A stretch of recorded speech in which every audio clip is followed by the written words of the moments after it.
The main character is a true netizen dude. He's already 34 springs old, but still single. Every day, he just stays home gaming and jerking off. After getting kicked out, he wandered off and accidentally saved a girl from an accident. Because of that, he got seriously injured. Even though the doctors tried their best, he didn't make it. Suddenly, he opened his eyes and saw two people in front of him. That guy picked him up and kissed him, shocking him hard. Hell no, I'm a badass not playing around here. The woman beside also hugged him affectionately. Taking this chance, I gotta check out this beautiful soul a bit. Then panic hit him as he realized his hands were tiny and he'd been reincarnated in a new world. His parents are Paul and Zenit, around 25 years old. The youth here are real me over 30, still no wife or kids. Well, better check out those sweet peaches without getting smacked. Since he came from the sky, he understood the local language by 6 months old. He guessed his name was Zoot, nicknamed Judy at home. True to his pervy nature, he found his favorite panties, burned them on his head, then looked at Lilia with lustful eyes, making her embarrassed and tell her mom that this tiny kid was already checking out girls' souls. If not taught, he'll grow up messed up. Like any Asian parent, Zenit bluntly said, "They're just kids, what do they know?" Silencing Lilia. After causing trouble, Judy looked around the outside world. From what he understood, this seemed like a European countryside. No electricity, no gas, and no computers. Seriously lame. Suddenly, a sound caught his attention. Paul was training with a sword. His swordplay mesmerized Judy. He fell backward and smashed into the ground. He fell but didn't cry. Still, Zenit used healing magic on him just to be safe. What's this?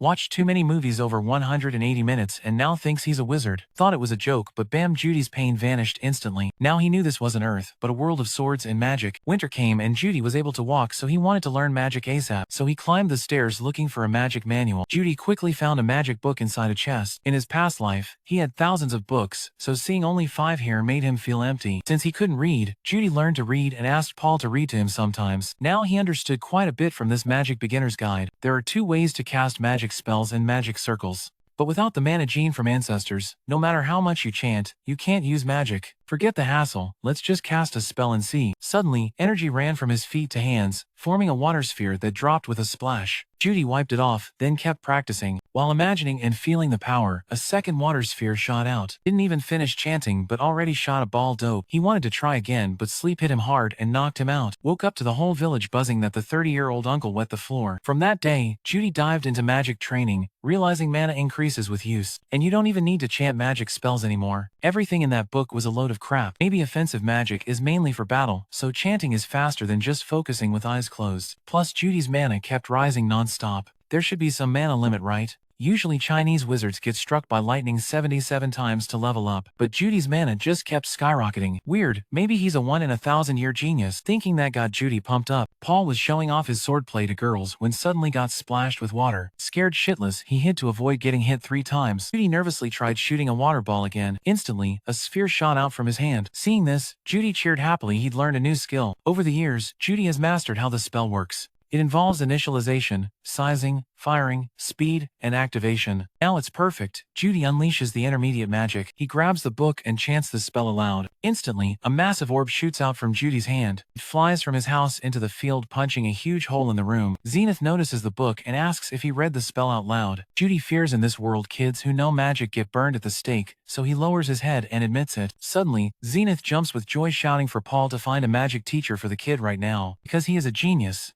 Wait, didn't he and Zenith agree just 2 seconds ago to train their son as a swordsman? So the promise was just empty words. Now they switch again. With different ideas, the two burst into a fierce argument, but after a while, the newlyweds get all sweet and lovey-dovey again. Finally, Paul goes all in and hires a seasoned mage. Judy expected some old fat guy like Mabu or a scruffy Indian-looking dude, but to his surprise, it's a young female mage who looks like a middle schooler. Josie is this pretty. She'd make an awesome wife for Judy. Anyway, back to the main topic. This is the nth time Josie tutors parents who think their kids are geniuses. In the end, a total flop instead of a blockbuster. Then they roast her, and on top of that, she's hopeless at making faux beaux. Money clouds the mind, so Josie just has to teach anyway. She chants a bunch of spells and shoots a water orb that breaks the tree Zenith painstakingly planted. If his mom finds out, she'll send Josie back to her hometown for sure. Hearing that, Josie rushes to fix the tree and uses magic to heal and reattach it. Now it's Suddy's turn to chant the spell and shoot the orb. Though discreet, Josie still notices this kid is faking it. Caught red-handed, he admits he can cast the skill without reading the spell. Wow, this kid's definitely someone to watch. Suddenly the tree falls with a crash. Zenith sees it and yells at the two to stop. Looks like Josie's out of a job now. At this point, Josie plays the NPC role in the game, saying, "Failure is the mother of success, just keep trying next time."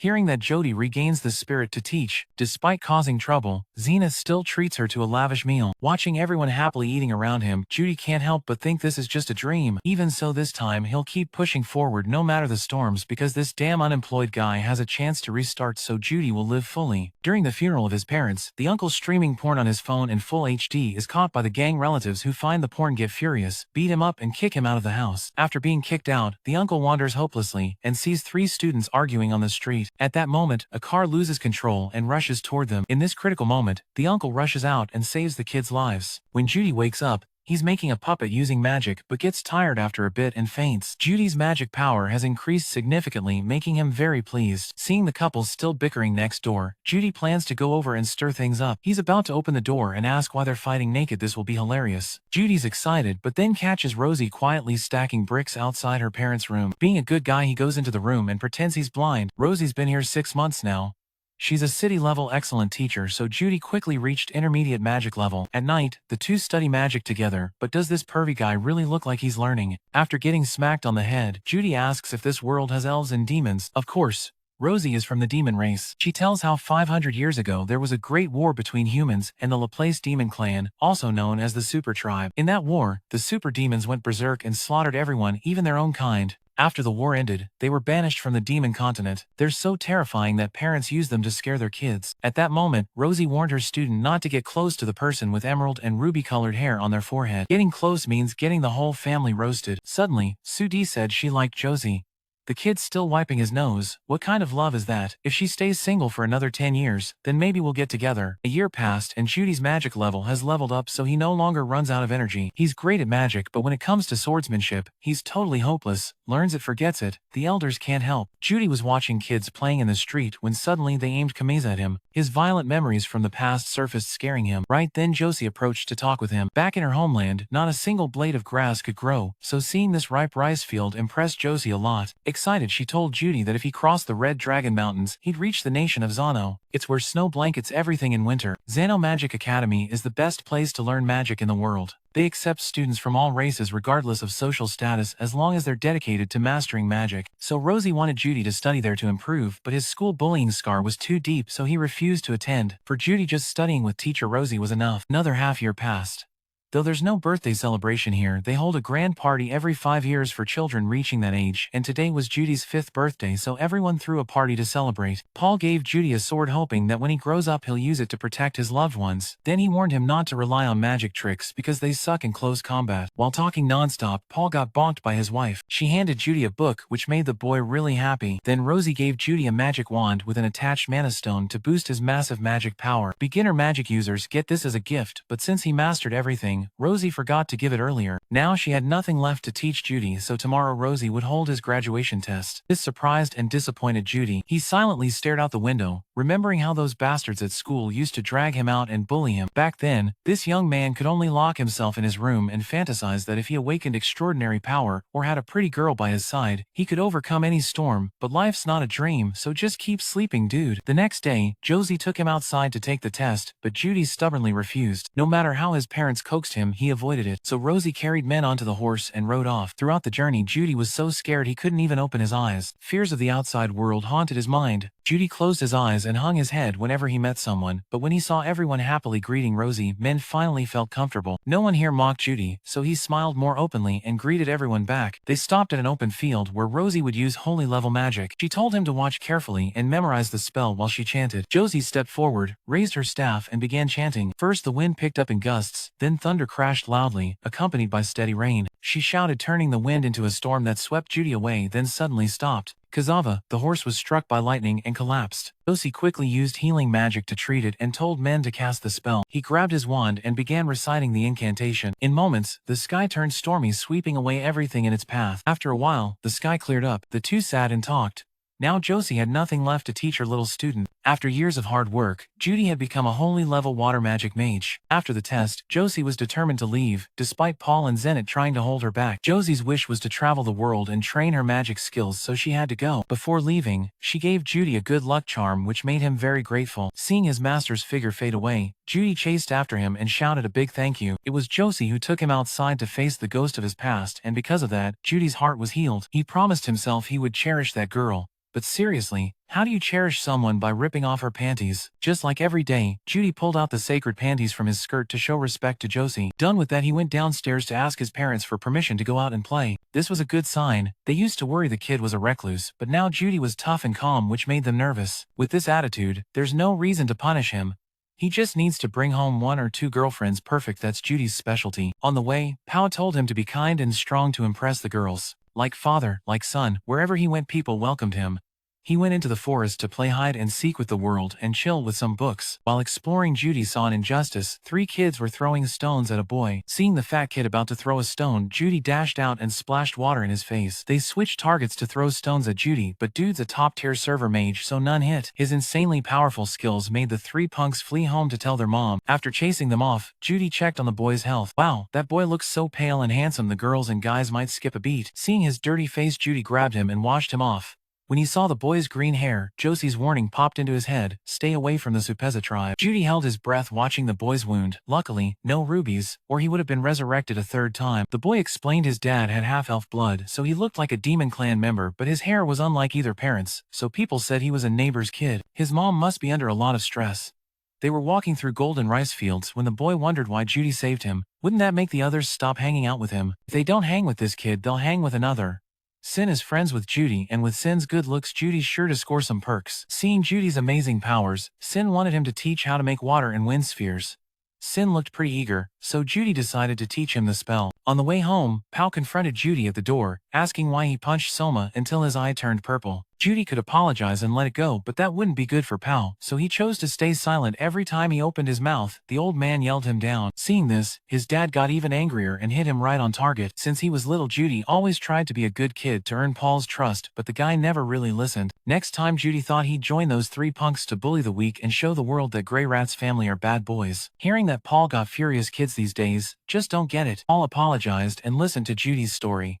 After hearing Soma's mom complain about her son's bruised eye, Paul felt really guilty. He felt relieved that the boy finally acted childish enough to be taught a lesson. Early that morning, Paul told his son to be strong and protect the weak, but now he just slapped himself. Talk about embarrassing. Seeing Paul down, Zinna came over and asked what was troubling him. Paul said he and Judy just had a verbal fight and he lost. Paul felt helpless, almost 30 years old, and still can't beat his son. Every summer, those bullies with their hotheads come to mess with Judy, but he always beats them up. Then they whine and run home crying to mom. Since then, Judy and Shin's relationship has improved a lot. His friend's mana also increased significantly, proving mana can grow infinitely. After successfully making ice, Shin wanted to learn how to create a warm wind to dry his hair. Last time, Judy said to stack water and fire, then blow wind through it to do that. Suddenly, Sin asked why Judy didn't just teach him the void incantation right away. Judy thought it was too hard to understand, so he didn't teach it immediately, but now Sin was eager, so Judy had to share the secret spell. Judy stood up and told Sin to recall the incantation, gather energy at his fingertip and release it, but Sin tried hard and still couldn't do it. It's no surprise he can't learn since Josie can't do it either. Suddenly, Sim shouted he could do it, leaving Judy stunned. He happily ran through the rice field, and Judy had to chase after him, calling out in vain. After a long run, the 2 kids finally landed in the middle of a green meadow. Waiting for Judy to notice Sim's handsome face, he's not only dashing but also a bit cute, reminding men of a childhood friend. Just thinking about her makes Judy master the triple palm strike. Suddenly, a passing rain forced Judy to take Symph home to wait it out. Lilia immediately prepared hot water for the 2 to wash up. Judy stripped off his clothes as soon as he entered the room, but Symph shyly refused to undress. Seeing his hesitation, Judy quickly stripped his shirt from feet to head before Symph could react. Symph held back, not letting Judy take off his underwear, making men think he had a small birdie and was too shy to undress. After a long tug of war, Judy finally let Symph go. Suddenly, men turned around and pulled down his pants, causing the girl to burst into tears. So it's not a baby elephant from Bandon, but a little spring butterfly. After the previous mistake, Pal was more cautious and asked carefully. Judy checked what had happened. Judy explained Symph got wet, so he worried his friend might catch a cold. Just stripped off your shirt to shower with AI, only to find out your friend is a girl. At this moment, Judy wished he could dig a hole and hide. Seeing his son depressed, Pao advised him to go downstairs and apologize to the girl. According to Pao, if he sincerely apologizes, she'll forgive him. Following his father's advice, he went down to apologize to his friend. He thought AI with short hair were all boys, so he mistook Symph for a boy. Hearing this, the girl was deeply hurt and ran into Zenith's arms crying. Seeing this, Paul couldn't help but feel helpless at his son's stupidity. Since that day, Judy hasn't been able to focus on anything. The friend won't make up and sword practice has gone to hell. Feeling sorry, Paul advised him to confess his true feelings to Symph. Men must let her know how hurt Judy is from Symph ignoring him. If lucky, they'll be together forever. If not, then a hard goodbye it is. At that moment Shin appeared immediately. Paul pushed Judy to confess to the girl. Judy said he's been sad not seeing Sim's cute side these days, then added if she grew her hair long she'd look like a fairy and people would apologize sincerely and stuff. Meanwhile, this guy looks like a perv terrifying Symph. Seeing this, Judy sadly said she's been cold lately, making him feel lonely. Hearing that Shin took Judy's hand, apologized, and wanted them to be friends again like before. This confused Min. It's the first time a girl his age wants to hang out with him, so Judy will try to build a good relationship with her. Judy's family is about to welcome a new member, and everyone is joyfully celebrating. Suddenly, Zenith's Lilia announced she's also pregnant, shocking the whole company speechless. The hardest question now: who's the father of the child AI? Unexpectedly, Pao bowed and claimed the child as his own. Dad teaches loyalty but can't control his sword, such as life. In a secret talk between the mistress and the legitimate wife, Zenith asked Lilia what she plans to do next. She bluntly replied that after delivering Zenith's baby she'll pack up and return to her hometown to raise the child. The journey back home will take a whole month plus giving birth and raising the baby. Zenith fears Lilia will be exhausted. Judy clearly imagines her collapsing in the snow holding the newborn. Though a servant, Lilia has lived harmoniously with the Zenith family for a long time, so she's very conflicted. Even Men doesn't want Lilia to run away. He remembers how she always cared for him before, especially after learning about the sacred treasure. Lilia didn't brag or gossip about it to the neighborhood, so now's the perfect time for Judy to repay her. He approaches his mother and tattles that Dad sneaked into Lilia's room and threatened to kick him out if she didn't serve him tonight, which caused all this mess. Paul felt wronged and wanted to explain but was cut off by Zenith. Zenith turned to ask Lilia if it was true, but she denied it since it wasn't. Yet Zenith still believed his son, causing Paul to have a stroke and collapse. Just drop it, big brother. Judy hit Zenith's soft spot. You said it's your father's fault, so Lilia shouldn't have to suffer. Besides, isn't it better for the baby to have a friend? At your request, Zenith agreed and told Lilia to stay. Lilia was shocked and burst into tears at the mistress's mercy. Meanwhile, Pao would have a long, deep talk with his wife that night. The next morning, Pao dragged Judy out for a massage session as punishment for betraying Lilia. Looking down from above, wondering why he was saved. Clearly, she was the one who seduced Pao into the meat-eating path where the newlyweds got hot every night, making Lilia unable to resist trapping Pao's little bird in a cage. Lilia should have been punished, but thanks to Judy steering the story, she got to stay. As a kid, you always stared at Lilia's soul and laughed creepily, making her think you were a weirdo, but who knew you'd grow up to be her lifesaver? Lilia swore that if her child was healthy, she'd have it serve Judy. Time passed and the two sisters gave birth to two adorable babies. The old dad teased the kids until they screamed, making the two moms rush to soothe them. This scene made Judy want to become a badass superhero to protect her little sister. Since the pregnancy news broke, Lilia talked more with Judy. She revealed she used to train swordsmanship with Pao. He's talented but lazy, always ditching practice to chase girls. Then one day, Pao sneaked into Lilia's room and lost his virginity to her. Afterwards, he ran away from the dojo. What a waste. Despite that, Judy respected Pao because he's insanely strong. Men swung a sword at Pao, but he dodged and was ready to finish him off. Right then, Judy used magic to kick, driving Pao wild. She kicked him off the island. After hitting the kid once, Pao laughed out loud, saying, "If you want to be cool like me, just watch and learn. Who wants to be a cheating husband, ruining his own family's happiness?" Paul defended his son, saying, "Look at Lilia, so sweet and juicy, you'd be crazy not to taste her." Judy's sure Zenith would pack up and ship Paul back to where he came from if he heard that. Overall, like father like son, Dad plays both sides. Son's been a player since childhood. Suddenly, Paul brought up the topic of school with Judy. "It's this age, I'll go to school, but you're still at home. Honestly, with your ABCs and Zomba calculations, Judy, you're a lone wolf. School won't do much." According to Paul, the school is full of arrogant nobles you just want to punch, and the girls refuse to exercise. When they take off their shirts, it's all saggy and flabby, so school's pointless. Just then, Sin came to invite men out. Judy sat sulking under a tree, complaining to Sin that his sword and magic skills were stuck in place. Judy thought she'd have to leave the village for the city to level up. Hearing that, Sin cried and begged Judy not to go. Judy thought if he got into girls, he'd neglect school, better to chill in the village and train this girl to be his wife than compete with kids and get a headache. That night, while Judy was practicing the godly handspin, Bo stopped by. He handed over a letter from Josie. She's currently in the Season Kingdom tutoring the little prince. This prince has the same naughty streak as Judy. His perversion level is maxed out. He's always spying on Josie, changing clothes and stealing her panties. Plus, he openly checks Josie's soul. Truly, the better the guy, the hornier he is. After training, she mastered king-level water magic. Rosie was sure Men had reached emperor-level magic. If they met, she'd be in trouble and a bit scared. Back to old times. At the end of the letter, Josie told Judy to come to Xano Magic Academy if she got stuck during training. Bao was surprised Josie had reached king level. As far as he knew, very few reached viper level. That made Judy feel like a total noob. After some serious thinking, Judy asked Dad for permission to study at Xano Magic Academy. She also wanted to bring Men along because every time Men's schooling came up, the girl cried loudly and stopped Judy. Judy, so she asked Old Man to grant a scholarship for the poor to let men study with her, but Paul didn't agree. First, Judy was learning swordsmanship, so he didn't want him to quit. Second, the family was strapped for cash and couldn't afford to send both kids to school at once. Seeing that, Judy decided to ask Dad to find a light job with good pay so Bao could go to school. Bao smiled lightly and agreed. The next day, while father and son were training swordsmanship, a woman with wolf-like features appeared. Seeing her, Zenit warmly welcomed her and entrusted his beloved son to her care. Then he turned to say goodbye to Judy, leaving him stunned. Judy wondered what was going on. Suddenly, Paul asked what if he wanted Judy to stay away from Synth. Of course, men refused. Knowing his son was foolish about girls, Paul immediately took Judy to get his ass handed to him. Judy was a master of magic, but swung his sword like a clown, so no matter how he set up magical formations, his dad kept knocking him out cold. When he woke up, he found himself lying in a carriage facing Jeline. She looked at Judy and said from tomorrow they would work together without explaining what was going on. Judy felt suffocated having to stay with that burly woman. Suddenly, she threw him a letter from Paul and told Judy to read it aloud. In the letter, Paul wrote that Judy should ask Zenit what was happening, but he feared that woman was too dumb to get it. Even if explained, Judy wouldn't understand. Hearing that Jeline wanted to rush forward and punch him right away, Judy, being slippery, quickly said Dad was just joking and not to take it seriously. Only then did she calm down and get to business. Paul had found a job for Judy tutoring a 9-year-old noble girl in Zoa. The person in front of him was the bodyguard and swordsmanship tutor for that girl. Jeline also wanted to learn magic from Judy, so she would teach him advanced swordsmanship. She was already at the Sword King level but still got beaten in bed by Paul. If Dad, who's a ladies' man, found out, he'd definitely lock his son up in a cage. Judy continued reading from now until age 12. He had to teach reading, writing, and magic in Zoa. During that time, Judy was not allowed to visit or contact his family. Paul realized Judy was becoming too dependent on Shin. That wasn't good for either of them. At the end, Paul said if Judy wanted to smoke, he should smoke the little lady and leave the burly woman to Dad. Truly a cold father-son relationship.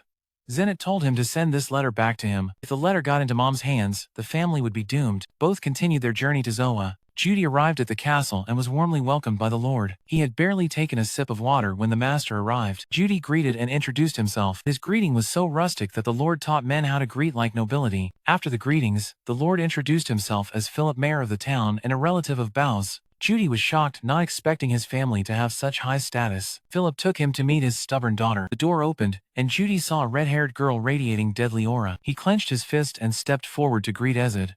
She didn't like his noble-style greeting. She said he should have knelt and kowtowed instead. Judy barely opened his mouth to argue when she slapped him. He retaliated with a slap, making Ezid furious, and she punched his jaw off-center. Then she launched a flurry of kicks, forcing Judy to use wind magic to push her away. Taking advantage of her daze, he quickly escaped from that cheeky little noble. After a hellish game of hide-and-seek, Judy finally found a way back to the surface. The Lord saw his struggle and asked if Judy wanted to give up. Of course not. Going home now would make Dad laugh and mock him. Hearing that, Philip applauded men's fighting spirit and asked what he planned to do next. Judy secretly thought he should use magic to beat that girl down hard, but doing that would only make Ezid disobey him more and retaliate tenfold. So Judy switched tactics to acting out a play. After arranging the drama, Judy wearily returned to his room and lay down on the bed. Having endured school bullying in his childhood, he didn't want to get beaten again in his life. Judy took out the bracelet Josie gave him and began to pray. When Judy woke up, he found himself in a wooden box with his hands tightly bound. He found it strange. He clearly requested a clean room, so why is this place so filthy? Must be Philip trying to make this kidnapping look more legit. Judy didn't care, because he was about to use his badass magic to escape home and teach that brat a lesson on how important studying really is. Just then Ezid woke up. Judy explained that they had been kidnapped. If she knew magic, she could have burned the ropes and escaped easily by now. She freaked out, rushed to slam the door and called out Gilen's name. Immediately, the door opened. A tall, stinky black guy appeared and kicked Ezid's sassy mouth away. She wasn't one to back down. She charged forward, throwing punches and kicks at him. But Ezid was all talk and no skill, so she got wrecked badly. After beating Ezid, he turned and punched Judy. That punch left Judy stunned and impressed. This actor's performance was Oscar-worthy. After the guy left, Judy saw how pitiful she looked and used healing magic on little Fu was treated. Ezid could move a bit, so she told Judy to fully heal her. Dream on, babe. You don't work and still want to eat. What if she gets strong and beats you up again? Judy wasn't dumb. He eavesdropped on the kidnappers' talk and realized they weren't pretending. After thinking over plans to fight them, Judy decided to bolt. He opened the iron window bars and said goodbye to Ezid. Seeing this, she panicked, screamed for help, drawing the kidnappers' attention as they tried to attack Ezid. Judy quickly conjured a stone block to barricade the door and pretended to leave. Ezid pleaded desperately, begging Judy not to leave her behind. He turned back and made her promise not to use violence or scream anymore. Just then the door was broken down, but the kids were gone. Judy took Ezid to a safe place and treated her wounds. He asked again if Ezid promised promise not to use violence anymore. Ezid refused, acting like a precious gem who didn't need to promise some lowborn like him. Seeing that Judy said goodbye with no plans to meet again. At that moment the kidnappers shouting searching for them echoed nearby. Ezid got scared and quickly followed Judy. She promised not to scream anymore. The two hid in the stable watching the situation. After a while, with no sign of the kidnappers, Judy and Ezid caught a carriage back to their beloved hometown. After a long journey, they arrived at Zoa town and ran into Philip's servant. Judy happily ran to him, but Ezid was quickly grabbed by someone else. Seeing this, Judy chased after them and raised a stone wall to block them. He was about to summon a fireball to burn the kidnappers when the servant appeared. He negotiated with Judy, offering 100 gold coins if she joined them. That amount could pay tuition for a whole group at the Magic Academy. The offer was tempting, but there were more important things than money. After 20 years of living, like a sloth not caring about money, RPG experience told him that betraying the trust of a lady would lead to a bad end. So Judy fired a flare to signal his location. Then he hurled sharp stones to make them struggle defending, and as their formation broke down, Judy quickly grabbed Ezid. Just when it seemed like Judy had won, someone threw a sword at him. Everyone thought Judy was done for, but no. Jeline dashed up, shattered the sword, and swiftly took them down. She approached to check on Judy, but the blood pool at his feet made him panic, unable to say a word. In the morning, Guylaine reported on the app. The servant rushed home to Philip, who ran out to greet his daughter and asked what happened. Seeing his slave tied up like that, he immediately understood. Philip waved him off to the chicken coop and asked if his daughter was okay. Ezid brushed her father's hand off and went inside. Judy was dazed and desperate.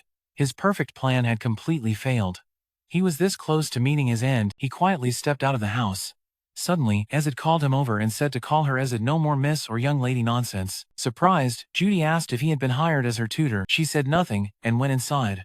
Meanwhile, Judy happily followed secretly, thinking this calls for a 7-day 7-night party. The next day, Philip praised Judy for handling yesterday's situation well, since he was involved. Judy didn't understand why he was arrested along with Ezid. According to Philip, the Grey Rush air is valuable politically and physically, so it's no surprise the bad guys grabbed him. He advised Judy not to interfere anymore and let Guylaine handle the kidnapping case. That way the people will know Philip has a Sword King backing him to boost his reputation.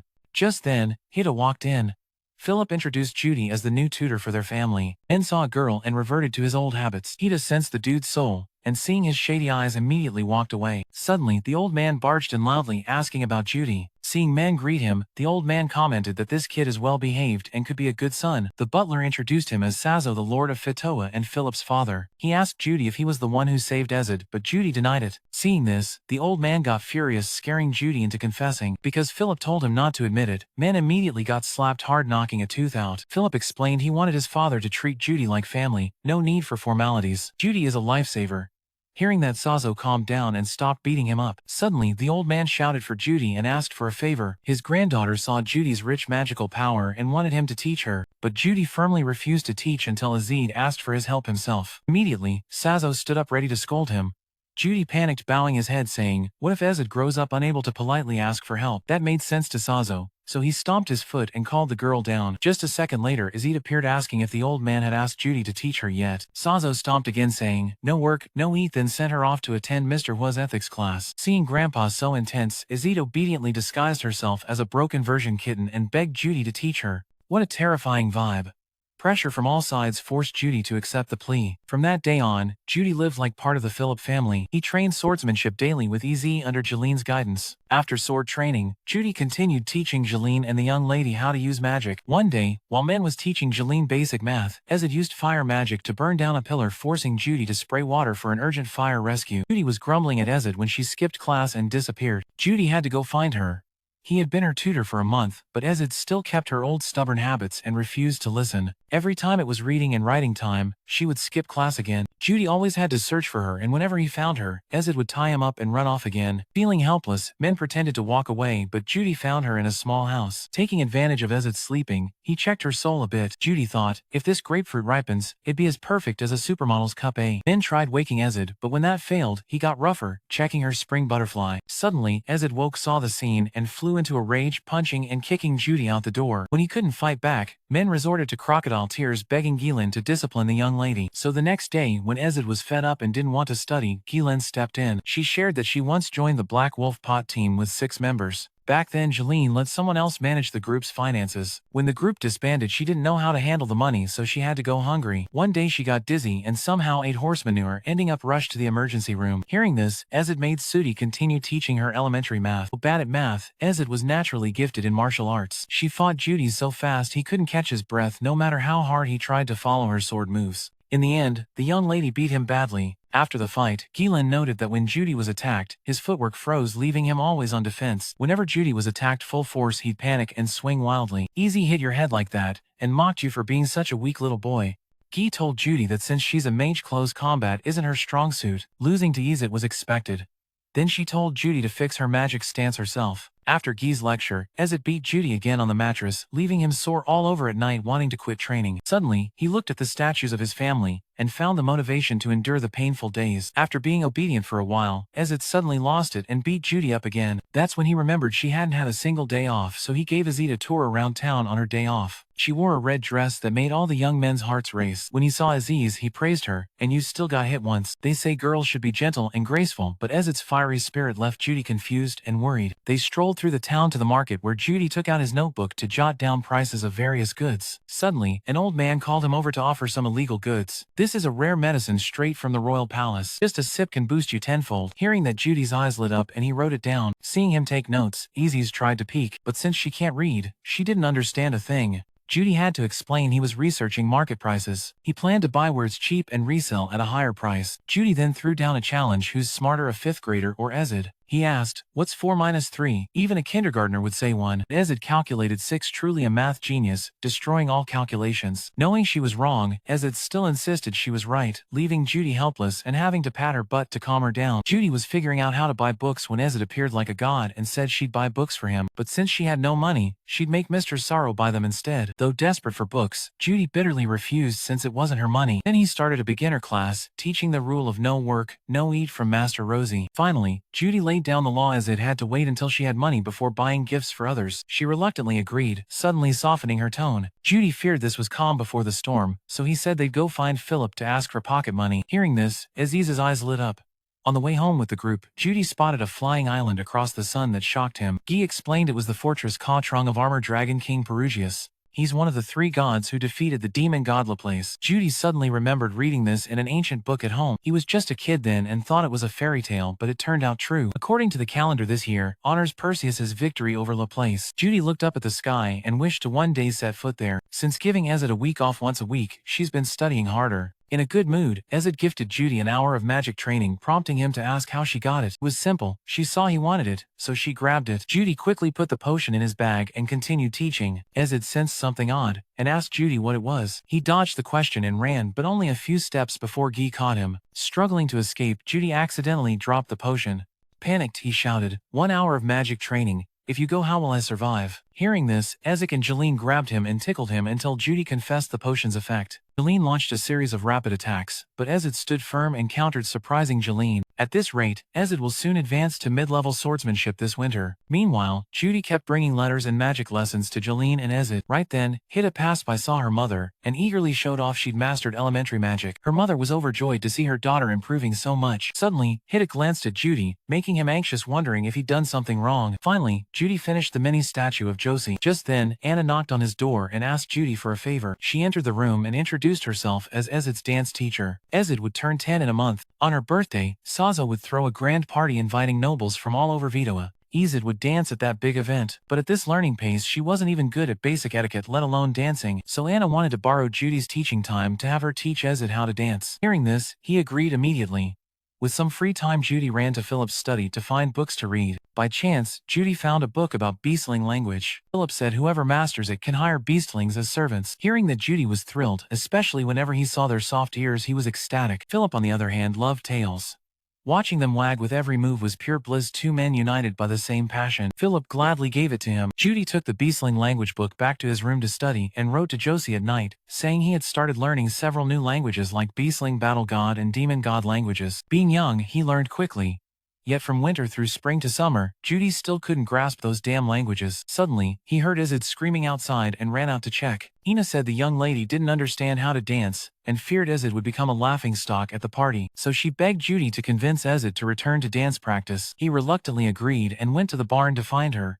Judy had just climbed the haystack when Ezid kicked him straight off. She was determined not to learn dancing and planned to skip the party. Ezid couldn't understand why she had to do something she was terrible at. Now Judy understood she was avoiding the problem just like he did in his past life. He knew one day Ezid would regret not trying her hardest. Suddenly, Ezid said she wished she were Judy, someone who could do everything. But in truth, there were things even Judy couldn't do. Lately, he had been learning new languages but couldn't understand them no matter how hard he tried. Still, Judy kept studying because if he was going to do it, he'd do it right. Judy advised Ezid to keep learning to dance and he would practice alongside her. Hearing that, Ezid dragged Judy down to dance with her. While practicing, Ezid's steps were too fast, causing Judy to fall flat on the ground. From that day on, they both worked hard together. Judy sought out Jeline to help him with beastling language while Ezid diligently practiced etiquette with Ina. After finishing the mini Josie statue, Judy sold it to a merchant and earned 1 gold coin. That night, while studying, Judy received a package from Josie. Inside was a letter asking about Judy's situation and a book on demon god language personally compiled by her. Josie also shared a strange story about a prince who bought a doll that looked exactly like her. This doll made Josie fear she was cursed by some witch. Judy thought the prince sure had a sharp eye, never guessing that doll ended up with that brat. Putting that aside, Judy opened the book and found it amazing right away. When he grew up, he had to make Josie his concubine to repay her kindness. Thanks to the intense practice days with Judy, Ezid became a badass dancer. The next day, the grand birthday party was held, and everyone welcomed Ezid's presence and congratulated her. Now the party begins. Anyone wanting Sazo's favor must dance with his beloved granddaughter. A confident young man stepped forward to invite Ezid to dance. At first they danced smoothly, but Ezid got nervous and missed a beat, causing them to fall flat. Everyone looked at her with contempt and mockery. Ezid was so bad she couldn't even do a basic step. Seeing the young lady humiliated, Judy stepped up to invite Ezid to dance and save some face. They took a deep breath and started dancing, but after just a few steps, Ezid stumbled and nearly fell. Judy noticed she was very tense. With her father and grandfather watching every step, Judy whispered to Ezid to close her eyes and on his signal step like she dodges attacks in battle. This method worked wonders. Ezid's steps became much smoother. She kept pulling off those flawless spins one after another. When they finished the dance, Sazo lifted them up amid everyone's cheers. Ina asked Judy how they danced so smoothly. He explained it was from quick reflexes in battle, so Judy said she should slow down like when dodging attacks. As a result, her cousin was all smug like this. Suddenly, a group of girls came asking Judy for info, making him nervous. Before he could take them upstairs, Ezid already carried Judy off to the guild. "I brought you a magic wand for Galeen and the lady." Galeen respectfully accepted the wand and thanked Judy. Seeing that Ezid did the same, suddenly, Ezid stared at Jeline intently. The master could tell from his disciple's expression that she wanted a gift. He took off the ring from his hand and said it was the family's lucky charm. At night, wolves couldn't attack anyone with the charm. Actually, it was just superstition. One sleepless night, Paul invited her to swim and wrestle on the bed. The next morning, Judy was about to tease Ezid but saw the protective ring and stopped. When he reached the castle's summit, he saw Sazo pounding rice with the beastfolk. Sazo immediately called him back, making the beastfolk girl panic and run off to hide a scandalous clip. Sazo went to see the strange black star hovering in the sky. He thought maybe it wasn't a bad sign. He clasped his hands and started praying. Seeing this, Judy also clasped hands, hoping 10 Hertz beauties would drop from the sky. 2 years passed, Judy learned many new languages and Ezid got closer to the title of mid-level sword saint. The older they got, the wider the gap in their sword skills became. Suddenly, he looked up and saw a mysterious planet growing larger in the sky. Judy wanted to go out but saw Jeline and Ezid doing something shady, so he followed them. From their conversation, he learned Ezid was secretly preparing a 10th birthday party for him. Currently, the Boris clan can't let outsiders know about Judy because he carries the Nodo's bloodline, one of the 4 main Grey Rat families. The clan leader is Paul's older brother. Now that guy's even more useless than Paul and is trying to change the head of the family. If outsiders found out the Boris clan was protecting Nodo's descendants, it would cause misunderstandings, so they can't hold a big party for Ezid. So he tried practicing, crying to shed a touching tear and entertain everyone on his birthday. After learning beastfolk language, Judy wanted a snack, but Jeline wouldn't let him leave. Judy wondered why she stopped him, then remembered it was his birthday, so Judy obeyed and at the same time showed Jeline her mini statue. The statue was missing a tail, so Judy wanted to see Jeline's tail to sculpt it properly, thinking she'd be shy, but no, she just pulled down her pants. So there he was, caught by the maid staring at a naked butt. The maid handed. Judy arrived at the birthday party venue. At this moment, Judy still pretended to be clueless about what was going on. When he received birthday wishes from Ezid, Judy covered his face crying and thanked everyone. This moved Sazo to want to carry Palmon, leader of Notos, out to bring Judy up. Seeing his father so battle-hungry, Philip had the maid drag him outside. Forget about him. Ezid was about to give men a surprise gift. Hearing this, Judy immediately thought his parents would come visit him. Ezid did invite them, but monsters were rampaging, so they couldn't make it in time. Hearing that, Judy's face fell. Suddenly, Hida hugged men and demanded to adopt him. As long as Judy married Izid, they'd be mother and son. Come on, the kid's only 10. Izid still didn't want to pick a date. After everything was settled, Izid presented him with the arrogant Water Dragon King's staff. You could tell it was a limited high-quality piece. Then the party went off without a hitch. Afterwards, Philip stayed to chat with Judy. He said Izid had 2 brothers sent to the capital right after birth. All Boris' sons must be raised in the clan leader's private residence. That day, Philip lost the battle for the throne, so his 2 beloved sons had to be taken away, which made Hida hate Philip deeply. Her son isn't here, so why is another guy's son freely wandering around the house? Maybe that's why Hida always feels uneasy whenever he sees Judy. Suddenly, Philip suggested that if he liked Izid, he'd just hand her over to men tonight. Hearing that, Judy panicked, not wanting to join the game, so she quickly dodged. As soon as she returned to her room, Judy found Izid there, somehow already waiting. He put away his staff and jumped into the game of catching moths. Suddenly, Judy shook her head to clear those dark imaginations away. He can't be that twisted, Philip. Judy told Izid to leave, but he refused and even allowed himself to do dark things to her. Hearing that, Judy stepped forward and began exploring this strange new territory. Noticing she didn't resist, he happily took off his shirt to enjoy his prize. Just as his hand touched the crucial spot, Izid suddenly jumped up, kicked Judy a few times, and stormed out. Lying alone in men's room, Judy realized Izid's passion was because he didn't want her to be lonely on her birthday. Just as she was about to apologize, Judy ran into Izid at the door. He bowed his head to apologize for crossing the line. Hearing this, Izid relented, saying, "Today's a special day," so he forgave her and promised in 5 years she could do whatever she wants. Hearing that, Judy jumped for joy and promised to control herself and not go overboard. Suddenly, he remembered his little wife Sin was waiting for him at home. Our love ends here. On the way to the birthday party, Pao was blocked by many monsters. Meanwhile, Sin visited Pao's family to ask them to deliver her gift to Judy, a handmade necklace based on her father's treasured artifact. Lilia also had a gift for the young master, a treasure Judy treasured more than anything. Sin looked happy and friendly with everyone. Zenith was glad because ever since Judy left, Sin was no longer bullied. Zenith looked at the girl and said, "Just add a ruby on her forehead and she'd be like Super." Non asked what that was, and Zenith threatened little Super, saying demons would eat anyone. Hearing that, the kid cried in fear and Zenith had to comfort her. Just then, Pao came home feeling helpless. The sudden spike in monsters made Pao extremely worried. He'd never seen so many monsters before. Suddenly, a dark cloud caught his attention. Josie and Season also noticed that strange cloud in a distant land. Ostas was soloing king with the fire dragon. The once arrogant beast roared, but shrank back like a scared puppy when looking into his eyes. He realized magical power was gathering in one area. Maybe going there would reveal what was happening. Meanwhile, the self-proclaimed demon lord Kichi was heading straight toward the magic source. High above, Perugius observed the magical energy. He feared someone was plotting to break the Laplace demon seal, so he called Ant-Man Phi. Phi arrived immediately to investigate the magic source and deal with any suspects. Meanwhile, Judy was preparing to perform a rain-calling ritual for Aegis and Guilin to enjoy together. Just as he was focusing his magic, a strange phenomenon appeared in the sky. Suddenly, lightning struck Judy. Luckily, Guilin quickly told him to duck to avoid it. Then she immediately jumped into a fierce battle with the lightning attacker. When they slowed down, the man introduced himself as Onmen Phi, Perugius' subordinate. He came personally to eliminate the disaster causing Judy. Guilin then declared himself the Sword King and assured that Men wasn't behind the phenomenon. Seeing Guilin's credible face, the man trusted him and said if she was bluffing, Perugius would punish her. Judy tried to figure out what was going on. First the sky changed, then that man appeared. He said he served the legendary hero from the legends, and suddenly charged at Judy, thinking he caused some disaster. Before Judy could reason it out, he hurriedly left. At that moment, a massive disturbance appeared in the sky. A star exploded, swallowing everything around it. Jeline tried to run and protect the 2 kids, but was too late. Judy also shouted at Easy to run, but she was so scared she couldn't move. Seeing this, he grabbed her, and together they were pulled into the magical disaster. Judy fell into a dreamlike state where he saw himself returning to his former appearance. He thought maybe that beautiful dream was over. Suddenly, someone appeared beside Judy and introduced himself as a divine being. He had been watching Judy since he entered this world and found his life very interesting. Seeing Judy in a dire situation, the divine being offered help and advice. But Judy hated people who always gave unsolicited advice and rejected him. In his past life, Judy met countless people who wanted to give him advice, but the more he listened, the deeper he sank into a pit of no escape. Now, he no longer believed that just staying positive would make everything better, especially from the guy who gave him a new happy life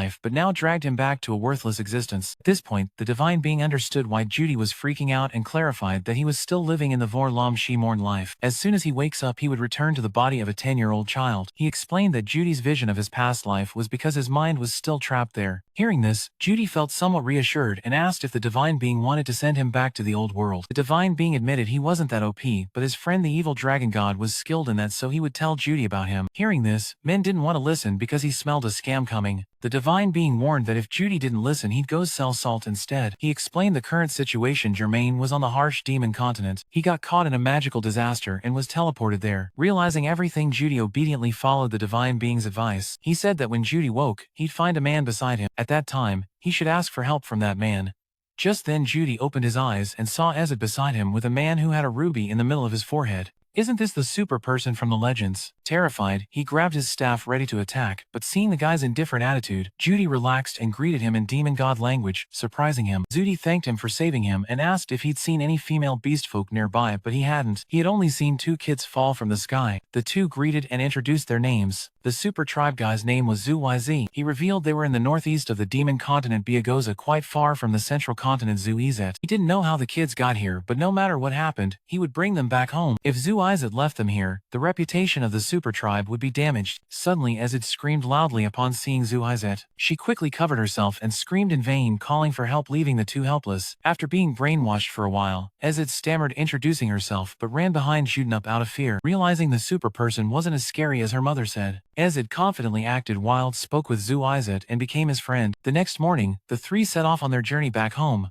On the way, Zuizet let the kids rest while he sneaked off to hunt monsters. The kids heard strange noises and went to check, but Zuizet had already beaten the monster to a pulp. He had a special third eye that could see monsters from afar. Hearing this, Ezid wanted that eye, thinking, if she had just a sword, she could wreck those creeps. Plus Zu as a mage supporting from afar, that would be perfect. But Zu and Ezid thought the monsters were still too young and that he should handle them. They arrived at a village, but the villagers named Rowan wouldn't let them in because the kids looked shady. Under Zuizet's pressure, he used telepathy to call the village chief over. Judy, confused how Rogan contacted the chief, heard Zuizet explain that the Migo tribe had telepathy to communicate over long distances. After a while, the village chief named Joker arrived. Seeing the necklace on Judy, he immediately asked how he got it. Judy replied that it was a gift from Master Josie. Hearing that, Rowan was stunned and shouted, "Isn't that my daughter's name?" At that moment, Judy's mind screamed, "Is this Master's hometown?" The group was led into the village by Rowan. Ezid was thrilled seeing all kinds of strange creatures everywhere, from carnivorous plants to turtle factories. Meanwhile, Judy was dizzy from seeing Josie everywhere. Rowan then confided that Josie had left home 20 years ago. Since she left, she had never contacted her parents even once. Surprised, Judy asked about the lifespan of the Migo people. Rowan revealed that Migos can live up to 200 years, and Rosie is now 44. Suddenly, Rowan turned and asked if Judy was sure his daughter was doing well. Though unaware of Rosie's current situation, Judy confidently lied that she was doing fine in season. Hearing that, Rowan sighed in relief. Just knowing his daughter lived happily and healthily put his mind at ease. The 3 were taken to the village chief's house. After eating, Ezid immediately crashed and fell asleep. Rockers asked Zuizet how he planned to get them back since he wasn't allowed inside the city. Zuizet said he'd stay outside and support the kids, and even if he had to kill others, he'd protect them no matter what. Suddenly, Joker asked if he could accomplish the goal of clearing the super clan's bad name through violence. Zoa's IM remained silent while Judy quietly thought they couldn't let fear of the super clan take over the whole world. Then he asked if the rumor that the super clan attacked everyone during wartime was true. Suddenly, Zoa's angrily denied it. He explained that it happened because Laplace set a trap for the super clan during the war. Laplace gave the super clan some spears, but those spears were the soul of the super warriors. Some warriors refused to accept those cursed spears, and 400 years ago, Laplace became the hero who united the demon world and took human rights from mankind. The super clan fought for him, yet Laplace betrayed them by taking those invincible spears. They gradually transformed and killed everyone, including their own relatives and brothers. Zuizet's spear is the soul of his son. His son sacrificed his life to free him from the curse. So as the leader, Zuizet is determined to clear the super clan's dishonor. Zudi understood his feelings and agreed to help. Zuizet will restore the super clan's reputation. The next day, Rogan and his wife Rokari saw them off back to their hometown. Before parting, the couple gave Judy a short sword and a small bag of money. The 3 continued their journey back to the central continent. Ezid happily played with the monsters after receiving the dragon sword. She just needed to fly around a bit to wipe them all out and enjoy a feast. Fighting and living the life of an adventurer was her dream. While Ezid was ecstatic, Judy was utterly bored, having to eat deep-fried tofu for breakfast. The next day, they arrived at the Zikazisu city gate. Many guards were at the gate because they had news that the Dead End group was on their way. Hearing this, Judy asked Zuizet what the Dead End were. Turns out it was the super clan's brat. Meeting him meant no chance of survival, so everyone gave him that nickname. Unable to pass the main gate, Zuizet jumped over the mountain range. Seeing this, Judy stopped him and changed his hair color to help Isaac pass through the city gate easily. Before them lay a peaceful city bustling with people. It had been a while since shopping, so Judy bought Izet a cloak, making her super happy. Next, they went to the Adventurers Guild to find work to earn money. Inside the guild, a group of yokai were betting on an arm wrestling match when Judy and Izet barged in. Judy looked down on the adventurers and arrogantly introduced the Super Demon Clan Izet, making them laugh till their jaws hurt. They even teased that the Super Clan had green hair, but this kid had blue hair and still claimed to be Super Clan. So that's how Judy successfully turned Izet into amigo. They went to the reception desk to register as adventurers and named their group Dead End. Since they were new, Judy's team only got E and F rank missions. They scanned the list but still couldn't pick a commission mission. The horse-faced guy then pulled out a lost cat mission and teased Izet that since he's Super Clan he'd find them using his third eye. Seeing them disrespect Izet like that, Judy told him to leave right away. Suddenly, a frog blocked Izet's path, making him mad. Izet coldly stared it down, scaring the little green frog into pulling back its stinky leg. On the way back, Izet asked why didn't take any mission. She really wanted to go dragon slaying already. Leave that for later. They have to celebrate Izet being just a normal guy in the eyes of other adventurers first. Judy was having him pretend to be amigo right now. Once they do enough good deeds and build a good rep, he'll reveal Izet is actually super. This will help restore his clan's reputation. They arrived at an inn to rest overnight. Just then, 3 adventurers came in. Seeing Izet was a rookie, a girl with double horns invited her to eat, but Izet didn't understand demon god language and ignored her. Unexpectedly, the girl was too enthusiastic and pulled Izet's sleeve, making a button pop off. This pissed Izet off and she immediately punched all 3 into the wall, then kicked the horned girl into a mess. Judy intervened and Izet finally stopped. Seeing Izet could use healing magic, Kurt invited Judy and Izet to join the Toku Village ragtag team. Too bad she was a step late because Judy's team was already full with 3 people. Well, catch you when the ragtag team is famous. The 3 were exhausted as they went back to their room. Judy was worried because they didn't have much money left. Even with E and F rank commissions, Judy barely made anything, and now they also had to cover rent and food. Soon enough he was broke.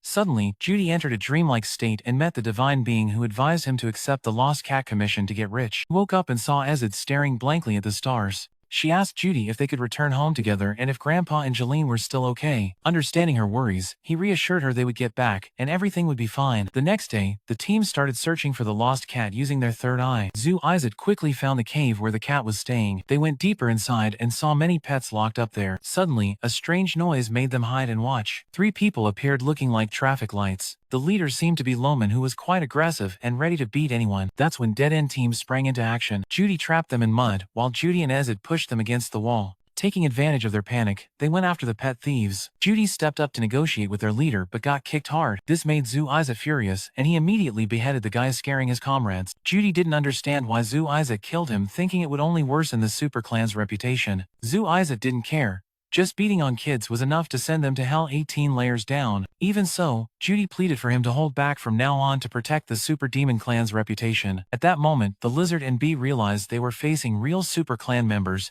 and begged Judy and Izet for mercy. Judy approached and asked why the pets were here. The Lizard replied they kidnapped them and waited for the owners to post about lost pets before returning them for rewards. Hearing that Izet wanted to tear them apart, but Judy stopped him and asked if the pet thieves could be promoted in rank. Of course, but they always kept D rank to keep doing pet finding commissions for a living. Hearing this, Judy proposed cooperating with them. His decision drove Izet crazy. He couldn't understand why he had to work with these villains. Judy explained that cooperating would bring steady income and improve the Super Clan's reputation, 2 birds with 1 stone. Hearing this, Izet became even more furious. He refused to rely on those evil guys. Seeing Judy locked up tight, Izet rushed in to punch Izet and demanded he release him. She thought kidnapping pets wasn't a big crime and didn't deserve to be killed, but for Izet, just the opposite. Kicking a kid is already a crime, no need to mention kidnapping pets.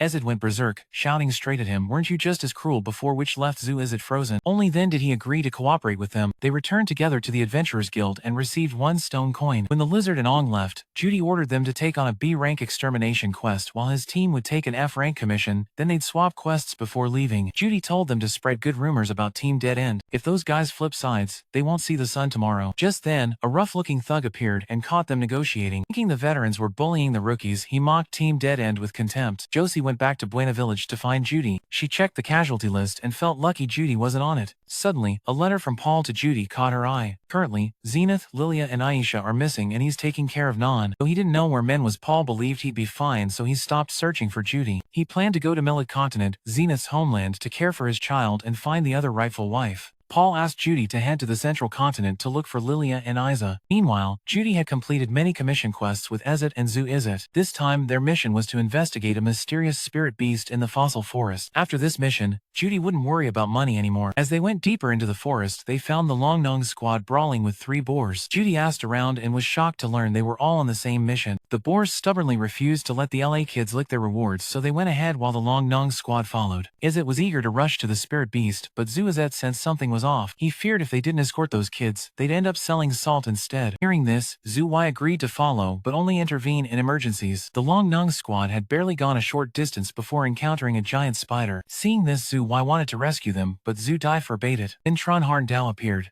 He also wanted to jump in but was stopped by men. Judy wanted them to cherish the favor of being saved so she'd appear like a god when the monsters attacked the Long Yang squad. Remember, if they got injured, Judy could heal them with some magic. Suddenly the brave little bird died. Seeing this, Judy, Z, and EZ rushed forward. Judy and Z pierced the small spider with a spear while EZ slashed the goblin snake spirit in half with a sword. After that, Zoaz asked why Judy stopped him when he could have saved everyone earlier. Judy explained he thought her plan was perfect to boost the team's reputation, so she acted that way. Hearing this, Zoaz got furious, grabbing Judy to teach her a lesson, but Kurt stopped her, saying that as adventurers, they must accept risks, and their teammate's death was because they underestimated the difficulty of the mission. At that moment, Zu Y and Z released Zu Dai and comforted Kurt, acknowledging her as a true warrior. And Team Dead End saw the Long Nong squad off and continued deeper into the forest. When they heard fighting ahead, the whole team sprinted like a bat out of hell, but it was too late. 2 boars had already been shredded by the red-crowned cobra. Only 1 piglet remained, so Judy launched an attack to save it. Immediately, Judy and Z tore open the enemy's mouth. And Izet jumped up to slash Bayna, but its hide was too thick to cut through, so she got smashed badly. The snake goblin turned to attack Judy. Instantly, Judy and Z appeared, striking pressure points to immobilize Bayna. Taking advantage, Ezet cut it in half, and Judy fired a laser that sent Bayna to its grave. Though they won the fight, they still couldn't save the piglet. On the way back to their lodging, the whole team met the horse-faced thug. He had discovered their commission quest exchange. Noko threatened that if he didn't cough up half the money earned from each mission, he would report it to the Adventurers Guild. Then they'd have their licenses revoked, and wouldn't be allowed to take on any more missions. Hearing this, Judy tortured herself for making the wrong cooperation plan and looked for a way to deal with him. If you give him the money now and run away, that horseface guy might report it to the guild and you'll get your licenses revoked. At all costs, Judy must get Izet home, even if it means wiping out the entire town. Realizing his intention, Ju Yijie revealed himself as a super terrifying Noko to death. He grabbed him and said, "We'll move to another city, forget about me. And if my license gets revoked, I'll haunt your ancestors for 18 generations. This threat scared the horse-faced guy so bad he fainted on the spot. Meanwhile, Ju Yijie used light-footed kung fu to fly out of town. Zudi saw the bandits terrified of Zu Yijie, and angrily asked why since he had saved her. The bandits could only apologize and blame themselves. After that, Izet and Judy searched everywhere for Zu Izet. When they found him, Judy apologized for only caring about money and pushing Zu Izet into this mess. He didn't blame her because Judy had done her best. When she decided to let him go on his own, Zu Izet realized Judy was hopelessly trying to protect the girl she loved. That warrior spirit was what he wanted to see in Judy, so even if she couldn't restore the super clan's honor, Zu Izet would still protect them both. Zu Izet's recognition as a warrior made men very happy. Judy swore she'd restore the super clan's honor no matter what. The two shook hands and vowed to walk this path together till the end. Seeing this, EZ also joined their journey. The next morning, Zu EZ shaved his head like a monk, shocking Zu D so much she almost dropped her teeth. The reason he shaved it was because people were scared of his hair. Zu D thought a bald head wasn't cool, so she gave Zu Yi's a headband to wear for style. Both Zu D and EZ wore the same headband to show they were a team. After a string of failed plans, Zu D decided the group should hold a democratic meeting to tackle the problem. This was the War Council. After braving storms and hardships, Team Dead End reached the edge of the Millet continent. It was Aegis's first time seeing the sea, so she was excited and wanted to swim immediately. Hearing this, Judy lit up like a spotlight, thinking, she's just 10 years old, the green mountains and rolling hills must be stunning. Fan, here I come, time to expand my horizons. But the fun was cut short when Zui stopped her, warning. The area was full of monsters, killing Judy's excitement. When Rosie's boat arrived at Milled's shore, Judy and her group tried to leave, but as soon as the boat docked at Talahan, she vomited uncontrollably, leaving Alina helpless. Man, just a boat ride and she can't handle it, so lame. Meanwhile, in another scene, word spread that Team Judy, aka Dead End, had arrived. The ship captain recited their notorious names perfectly. The red-haired girl was Mad Dog, EZ, the spear wielder was Watchdog, Zu EZ, and for Judy, he was Boss Dog, Zu YZ, leaving Judy stunned. After a year of hard work, no one remembered the captain's name. The captain announced that boarding required 5 iron coins, but since Zhu Iz was a super, he had to pay 200 blue coins a highway robbery. This outrageous price shocked the whole group. Afterwards, they went to lunch all wearing sour faces. To solve this, Zhu stepped up and called a meeting to discuss the outrageous fare.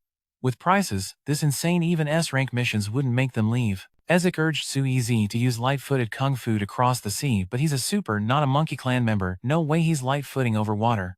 In the end, the three decided to find every possible way to make more money so no one would be left behind. At night, Zhu dreamed of meeting a god. Seeing the god's face, he knew trouble was coming. Judy joining Zhu Iz's team amused the god, who decided to reward him for the good show with advice on escaping hardships. The god told Judy to buy lots of food, then, this god's expression tells you he's about to face some serious trouble. What Judy did with Zhu Iz's teammates really impressed the god, so he rewarded him for acting so well, or maybe just to watch. He decided to give Judy advice on escaping adversity. He told Judy to buy a lot of food, then head to the back alley. After saying that, the god disappeared. The next day, Judy woke up and went shopping alone while Ezet and Judy Z practiced swordsmanship at the house. They were having a blast when Judy Z noticed Josie spying on them. Seeing him off guard, Ezet took the chance to kick his weapon away. After the fight, she was super hyped. She was thrilled because she finally beat Zhu Iz and got stronger. After shopping, Zhu went off thinking about the god's purpose, but no matter how hard he thought, he couldn't figure it out. So he planned not to follow the god's advice to annoy him. After a lot of back and forth, he decided to head to the back alley. Following the divine being's advice, he was so distracted that he missed the chance to meet Josie on the way.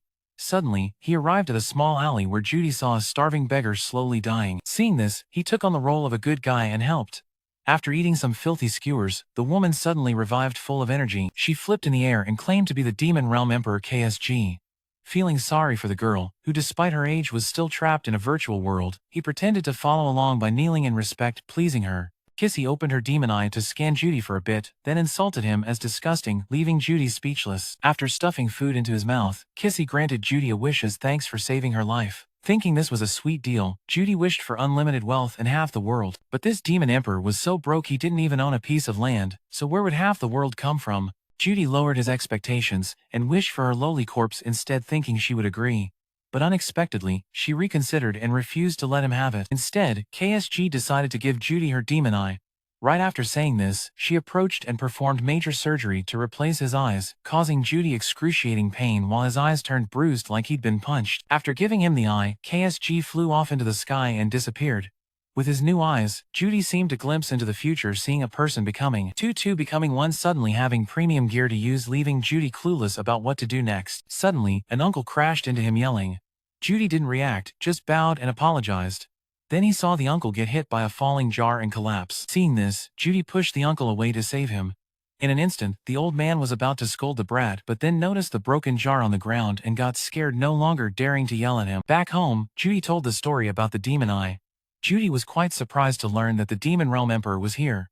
Rumor has it she owns 12 demon eyes that can see through everything. After careful thought, Judy decided to lock himself away until he got used to the demon eye.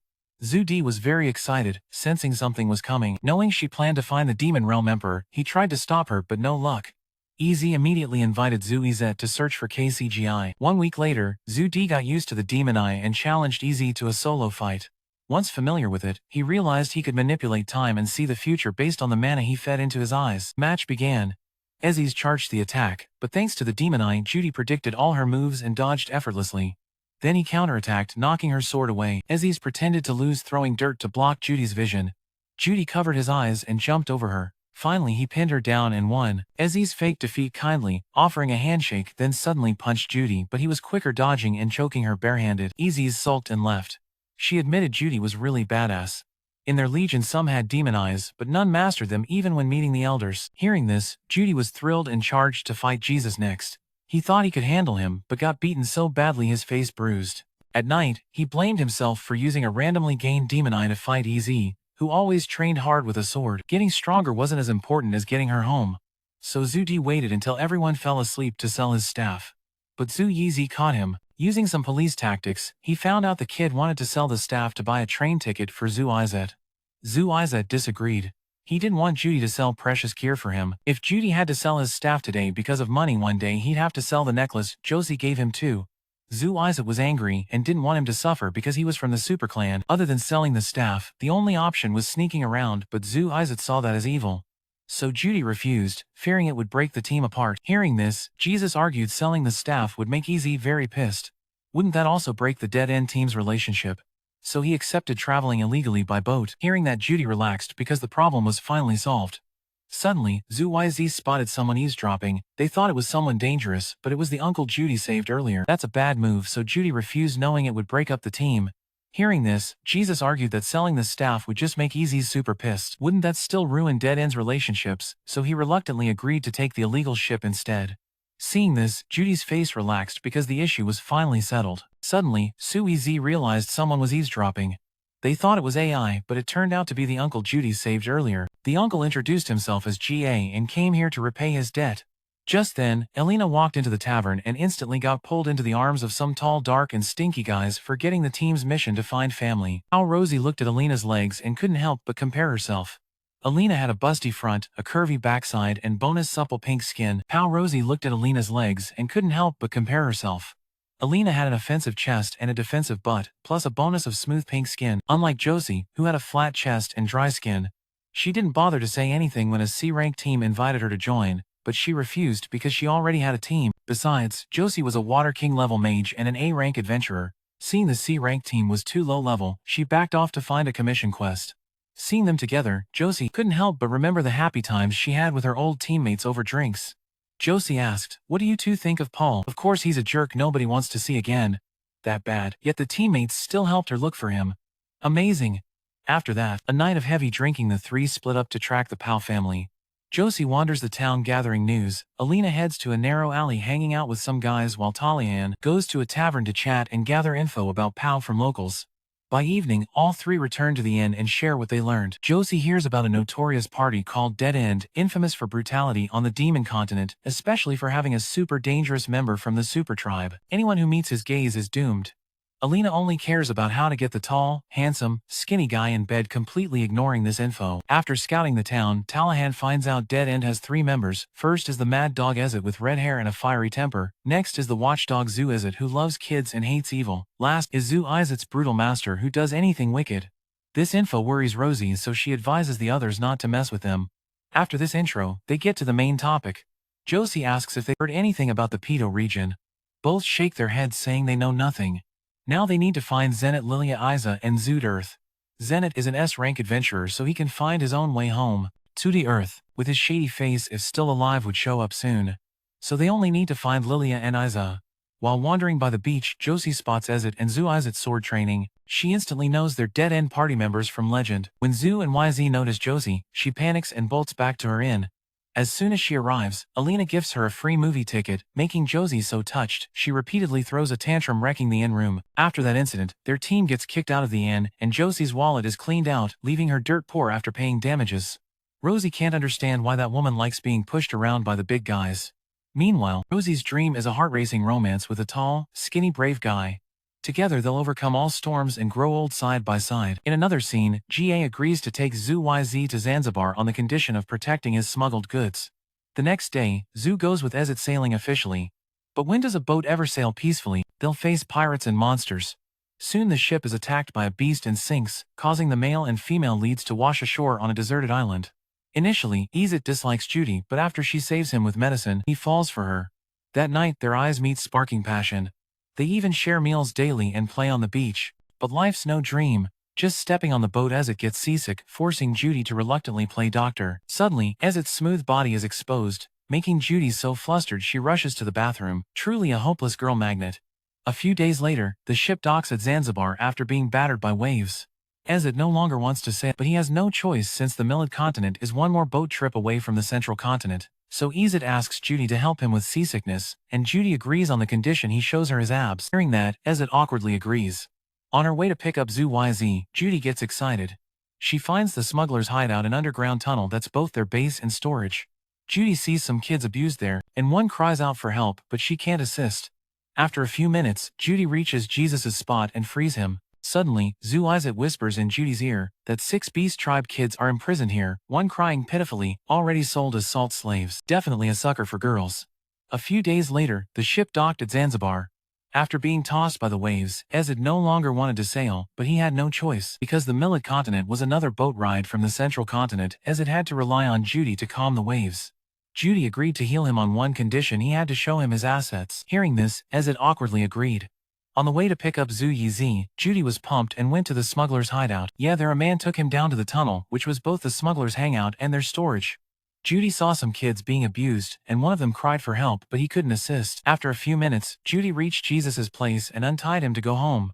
Suddenly, Zhu Izet whispered in Judy's ear. He quietly told him 6 beast children were imprisoned here, and one was crying miserably because it was sold to the salt mines. So Zhu Izet planned to take out all the guards to rescue the remaining kids. Honestly, Judy didn't want to get involved, but couldn't leave Zhu Izet alone. Judy was about to attack a guard when Zhu Zi stopped him. He believed Judy's hands were meant to protect Ez, so he shouldn't dirty them for these bastards. After saying that, Zhu Zi untied and removed the hood to reveal his super identity and grabbed a spear too, as his guard couldn't get his hands dirty over these punks. After saying that, Zhu Zi untied himself and removed his hood, revealing his super identity.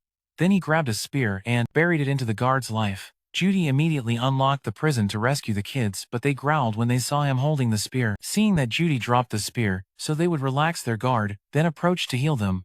Suddenly, footsteps approached nearby, scaring the kids who thought it was the enemy. But it was Zhu Yz who had wiped out the pests. Zhu D also finished healing the kids. However, those who died couldn't be revived, so Zhu Yz knelt down to apologize and mourn the fallen. Feeling sorry for the kids, Zhu D took them to the nearest town. On the way, one kid shouted that he accidentally left the dog behind. Hearing that, Judy turned back to find the boss dog so Zhu Dai could take the kids to town. Before that, Judy unsealed the Snow White and started messing with the dog, but his annoying behavior was spotted by a strange man who immediately hit Judy with a sonic blast that knocked him out on the spot. This guy misunderstood Judy as a smuggler, so he took him to the village chief for questioning. Meanwhile, the chief planned to hunt down the human traffickers to save the kids. Having reached the new shelter, Judy reviewed the ultra-luxury apartment that was trending online with 0 rent. It promised a cozy wooden house with bed and bathroom included, but the bed was infested with bugs, and the bathroom was an open cesspit, full of flies and mosquitoes, making Judy seriously concerned about hygiene. Still, since it was free, he accepted it, especially since food was delivered free every day, 1 dish per day. Eating it meant a visit to Chu Ben immediately. Security was super tight, equipped with high-end anti-theft locks and steel bars tough enough to challenge any thief daring to break in. This was the review of the Zudi Beast Tribe prison, unaware how peaceful the beast world was. The villagers hunted and lived together, drying their catch as a wild yet cozy scene for visiting travelers. Judy tried to escape using lock-breaking magic, but it was useless because even if he escaped, he'd get lost in the forest.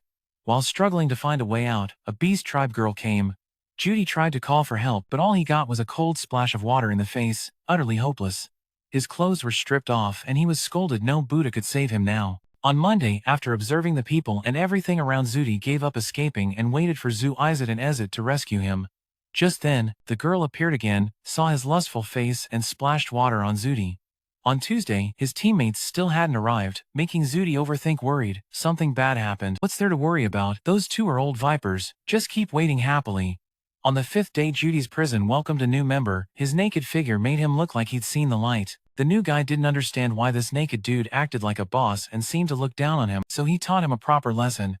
After some questioning, Judy learned this guy was jailed for illegal gambling. Hearing that, he was annoyed and said he only pet a dog and still got thrown in here. Now he knew the Sacred Beast City was being harassed by AI. After exchanging names and ages, Judy asked Jis if he'd seen a red-haired girl or a bald guy lurking around. Jis said no, but at night, he gave Judy a massage.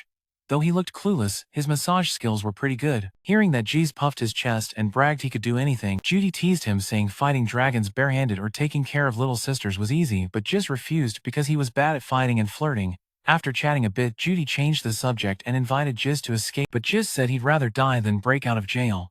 Zudi desperately begged him to lead him out, but Jis wasn't interested and said if he was innocent he'd be released anyway. However, no one got out just by waiting, so Judy risked taking a guard hostage and forced him to lead him back to the city, but Jis tried hard to stop him. While they were struggling, they saw smoke rising. The village was on fire. Suddenly, a flying ember burned down Judy's cell. Thinking fast, he turned a rock into a key, unlocked the door, and escaped outside. Outside, smugglers were wreaking havoc and capturing beast kids to sell for profit. Although villagers still resented him for suspicion, Judy decided to set aside the past and help them. Hearing this, Judy joked that catching a dragon empty-handed or single-handedly babysitting a sibling was easy for Jis. But that Jis refused because he sucked at fighting and was no good with girls. After chatting a while, Judy changed the subject and invited Jis to run away, but he'd rather die than escape prison. Judy tried to persuade him to lead them out of here, but Jis was too busy to deal with that, plus if he was innocent he'd eventually be released anyway. However, no matter how much he complained he wasn't getting out, so Judy risked taking a guard hostage and forced him to guide them back to the city, but Jis fought him hard. While they argued, they saw smoke rising and the village burning. Suddenly, a spark flew up and burned Judy's cell down. He quickly transformed a stone into a key, unlocked the door, and escaped. Outside, the smugglers were wreaking havoc and capturing beast kids to sell for money. They saw smoke rising and the village burning. Suddenly, an ember flew and setting Judy's cell on fire. Quick thinking, he turned a rock into a key, opened the door, and escaped outside. The smugglers were causing chaos and capturing beast tribe kids to sell for money. Although the villagers still blamed him for suspicion, Judy decided to let it go and help them. Jis thought he was badass and joined in to help take down the enemies, giving Judy space to cast magic. Judy raised his staff and called the storm to extinguish the fire in the village.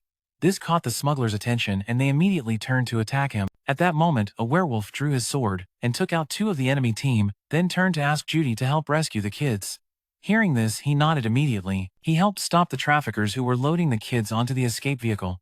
Then Judy appeared using tricks to block them while the werewolf and Jis charged in to slash through the villains. They thought they'd successfully saved the kids when the boss Gazoot appeared bringing hostages and questioning why Judy was with Freddy. Judy was supposed to be holding back the Beast Tribe army alongside the Mad Dog and Guard Dogs. Now Judy realized Gazoot was using their team as bait for the Beast Tribe. Taking advantage of the Beast Tribe leaving the village, he came to kidnap the kids. Even though Judy had been imprisoned, Gazoot still sweet-talked him to join his side. He said the nobles always threw money around to own Beast Tribe slaves, so following him would make Judy rich. Men immediately rejected the fat offer. Hearing this, Gazoot drew his sword planning to strike the hostages. But the Beast Tribe soldiers rushed up to stop him. Gazoot threw the hostages to Gis, then unleashed sharp sword strikes, defeating Gis and his team. Gis instantly recognized Gazoot as part of the 8 Saints faction, and Gazoot himself was one of the 8 Saints. Seeing a strong enemy, Judy hesitated, unsure whether to flee or fight. Judy wasn't Jude's, so he had no love for kids to risk his life for them.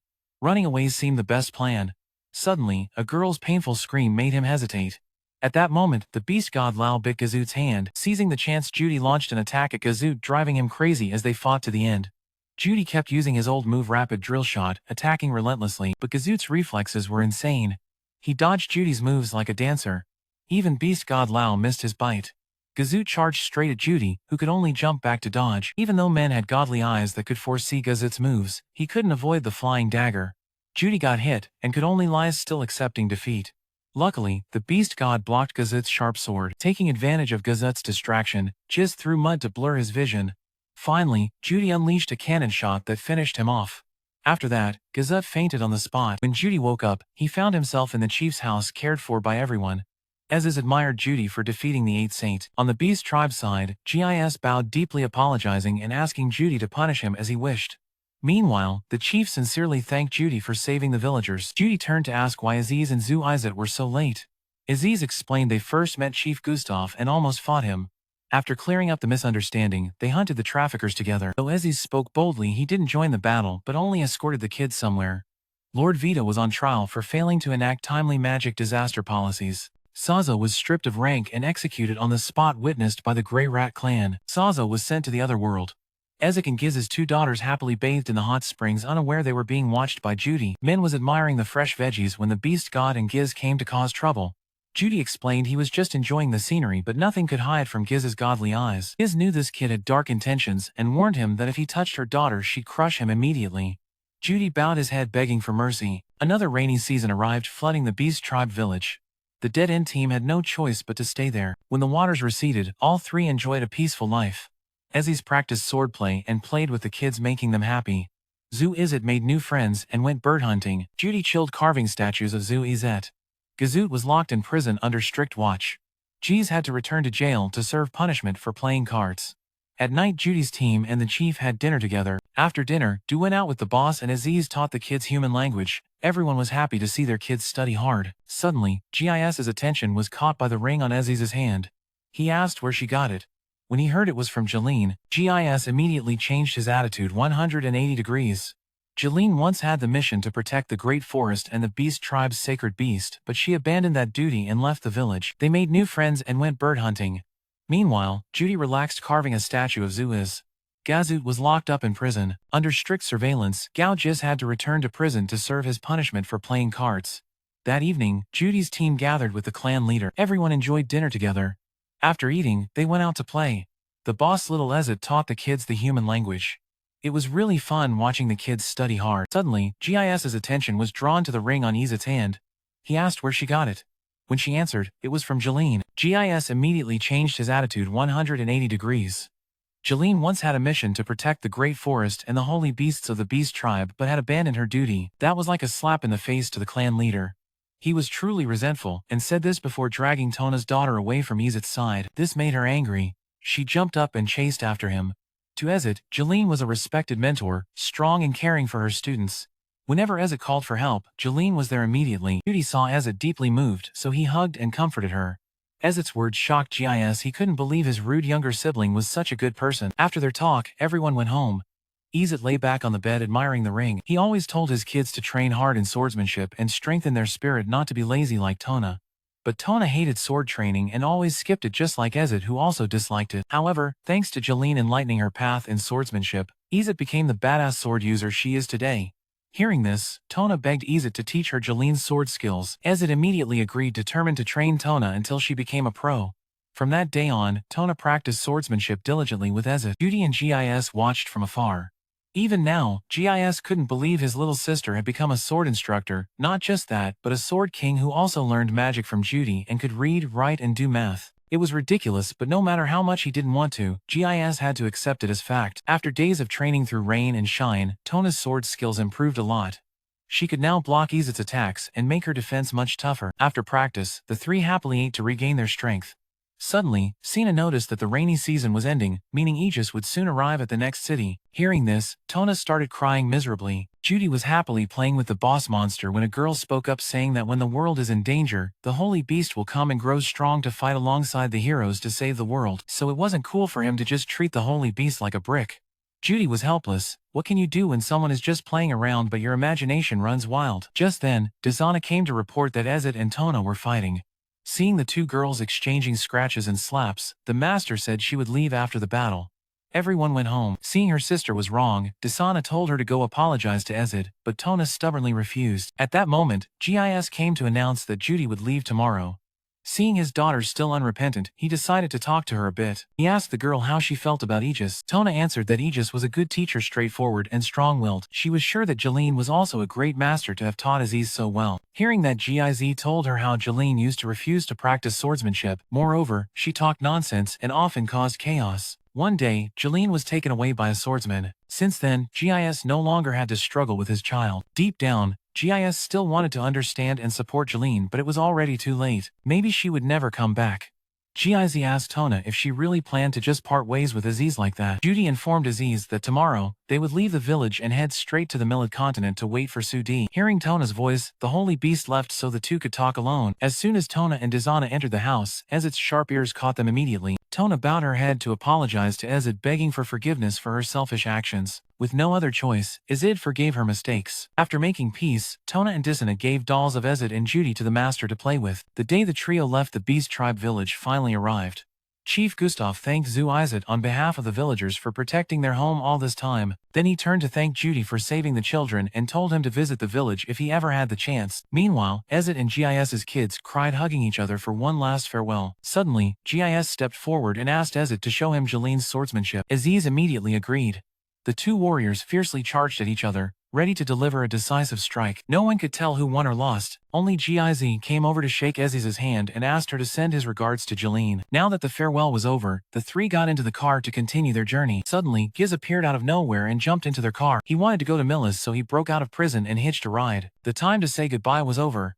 The three of them got in the car and continued their journey. Suddenly, Giz popped out of nowhere and jumped into their car. He wanted to go to Millis, so he escaped prison and hitched a ride there. On the car, Giz told the story of Millis's ancestors who were insanely powerful. Just one slash from their sword could level the entire mountain range. Hearing this, Aziz wanted to become as strong as them. Passing by a stone monument, Judy asked what was written on it. According to Jesus, this is the tablet of the 7 great strongest, the 7 most powerful warriors in the world when they were young. Zuizet also wanted to become one of the 7 great strongest, so he studied hard but still failed. Hearing they were very strong, Ezet wanted to meet them, but unfortunately, according to Jeez, the 4 leaders' fates are unknown, and after all these years as adventurers, he hasn't met them even once. Zu looked at the stone tablet and told himself not to be curious. If he had to face someone stronger than Zu, as at 10 lives wouldn't be enough, so it's better to just stay low and safe. On the way to Militech Dead End, they enjoyed a peaceful final vacation together. After a long journey, they finally saw Melision, the capital of the Holy Kingdom Millet. Before entering the city, Zestek wanted to go a different way. Seeing that, Ezek called out, asking him to teach him how to cook next time, and he glanced at Judy with meaningful eyes. Before disappearing, Jis told Judy not to forget to visit the Adventurer Guild headquarters. The 3 of them entered the beautiful land of Melis together. I arrived at Zoo D to hold the nth Dead End team strategy meeting for the first time. After a year and a half wandering the demon continent, they finally reached human territory. For now, the whole team will stay in Millet to earn money because the pay here is very high. Suddenly, Judy came up with a plan to restore Zhu YZ's reputation. After helping people, they will reveal the truth that Zhu YZ is from the Super Clan and give the statue as a talisman. This way, quickly, like the wind, people will erase their grudges against the Super Clan. After the meeting, Judy planned to write to her family to check on things. Meanwhile, Ezet planned to eliminate the goblins around here. Judy wanted to stop him, but Zhu Izet convinced her to let it be. On the surface, Judy agreed, but inside she was burning with worry. She kept winking at Zhu Izet to protect Ezet. The sky was clear and the wind was howling wildly. Even with all the ink ready, Judy couldn't write a single word in the letter. Struggling with how to start, whether to say becoming teammates with the Super Clan or being gifted the Demon Eye by the Demon Lord, suddenly a figure got kidnapped and dashed past. Zudi didn't want to get involved, but seeing a kid kidnapped and not helping would go against Dead End Team's rules. Immediately, Zudi grabbed his staff and chased after the kidnappers. He followed their footprints to an abandoned castle. After sneaking into the castle, Judy observed that the kidnappers had many accomplices. Not knowing their strength, he didn't dare act rashly. Judy tried to check what was inside their cargo. Suddenly, he touched something soft and familiar. Seeing this, Judy lifted it and it turned out to be a women's triangular underwear. Seeing this, Judy shouted loudly, drawing their attention. Knowing he was exposed, Judy quickly transformed into a masked superhero and declared himself Jesus from Team Dead End to confront them. They thought he was just a kid playing superhero until Judy wrecked them hard. Judy approached the boy to check if he was okay and found the kid's face familiar. Just then, reinforcements arrived and attacked Judy. He dodged left and right but couldn't take his eyes off the enemy's soul. Suddenly, the girl launched a water orb at him, but Judy blocked it with a fake move. No matter what she tried, she couldn't land a hit on Judy. At that moment, the kidnapper's leader appeared. Judy turned around and saw a crazy high guy demanding to solo him. He charged at Judy, who immediately threw a drill at him but missed every shot. Next, Judy turned into mud at his feet to slow him down. Unexpectedly, the leader lunged like a mad dog, blocking all attacks and breaking Judy's defenses. He even slashed off Judy's disguise mask. Seeing his face, Paul recognized him as his son from hell. Judy looked up and gaped at his dad like he saw an alien. After recognizing each other, the father and son went to a tavern to talk. Paul spoke first, asking Zudi how he had been living. He said he had gone through countless hardships. First he met his soulmate Zhu YZ, and together they shook up the Ma continent. Next he fell into a trap set by the Beast tribe and ended up imprisoned. Hearing Zhu passionately recount his journey made Paul furious. He asked why while on Ma continent he didn't search for info about those caught in the disaster. Zudi could only reply that he was too confused and didn't know what to do. So sarcastic, huh? Traveling the world with a beautiful lady but clueless if your parents and little sister are okay at home. And the moment you got to Melician, you played the hero in tights. Tough luck.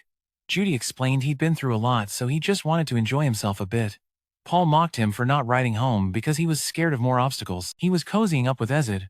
Seeing their heated argument, the Legion members tried to stop them but failed. Then Judy poured fuel on the fire, saying Dad was also cozying up to others besides Mom and Lilia. Probably those two don't know Dad's cheating. Before he could finish, Paul punched Judy right in the jaw. He asked if Judy had been to Japan and knew nothing. Paul's grilling pissed Judy off, so he stepped forward, hit him, and blasted a sphere of energy in his face, knocking Paul to the floor. Seizing the moment while his enemy was weak, Judy punched his dad repeatedly and yelled, "I've worked hard to get here, so why am I being blamed?" Suddenly, a little girl appeared and pushed Judy away from Paul. Everyone immediately recognized her as Non, his little sister. She spread her arms to protect Paul and forbade Judy from bullying their dad anymore. Seeing everyone glare at him with hatred, Judy stood up planning to wait for Izet and Izet to return before heading to Azusa. Only then did Paul reveal that not only Judy but the entire Buena village had been caught in the disaster. He had left a message at the Adventurers Guild in Zanpost, but his son was too busy chasing girls to bother reading it. Judy blamed himself for not thinking of that and turned to ask if Sylphie was okay. Paul instantly lost his mind, realizing his son cared only about girls, not his mother. Zenith, Lilia, and Isa were still missing, so Paul and the others formed a search party for the missing. Some had become slaves after the disaster, so they kidnapped them to rescue those trapped in slavery. Only now did Judy realize the kid was the bully who had tormented Sylphie back then. Paul was deeply disappointed in Judy.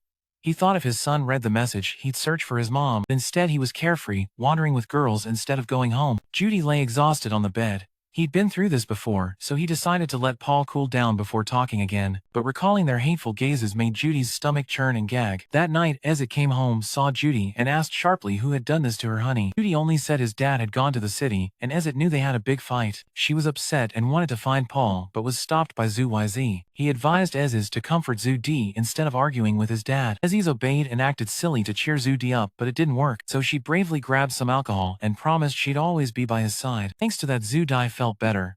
When Paul opened his eyes, he found himself alone with his daughter in a barren field. Paul panicked just a minute ago. He was with his family, now he was homeless. Could it really be caused by that strange phenomenon? Paul and Non faced many hardships on their way back to their family. He traveled everywhere posting missing person notices, and met a man. Then together they formed a search party and found and rescued many people. Every day without news of his wife, a part of him died inside. Luckily, with Non by his side comforting him, Paul managed to hold on until now. Paul was deeply absorbed in his beers when Jeez came looking for him. Jeez bought a round and told Paul to come to the Adventurers Guild tomorrow for a surprise reunion waiting for him. Seeing Paul silent, Jeez immediately asked why his friend looked so down and told him to spill it. After a heart-to-heart chat, Jiz learned that Paul had reunited with Judy and gave the kid a harsh scolding. Jiz asked if Paul wasn't expecting too much from Judy. Even though he could use magic without spells, he was still just an 11-year-old kid. If Paul had been teleported to the demon continent at 11, he probably wouldn't have survived. Bao thought that was already talented.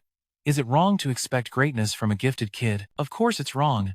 As someone from the demon continent, Jiz knew all about that place. Outside the city on the demon continent, it's all desert, plus it's like a furnace during the day and freezing cold at night like the Arctic. There, Judy had to both scavenge for food and fight monsters. Sometimes, there wasn't even water to drink when thirsty. On top of that, he had to face viper monsters, and Paul, an amateur adventurer, had never encountered those before. It was Judy's first time adventuring, and he faced a super temperamental tribe. Plus he had to protect his cousin.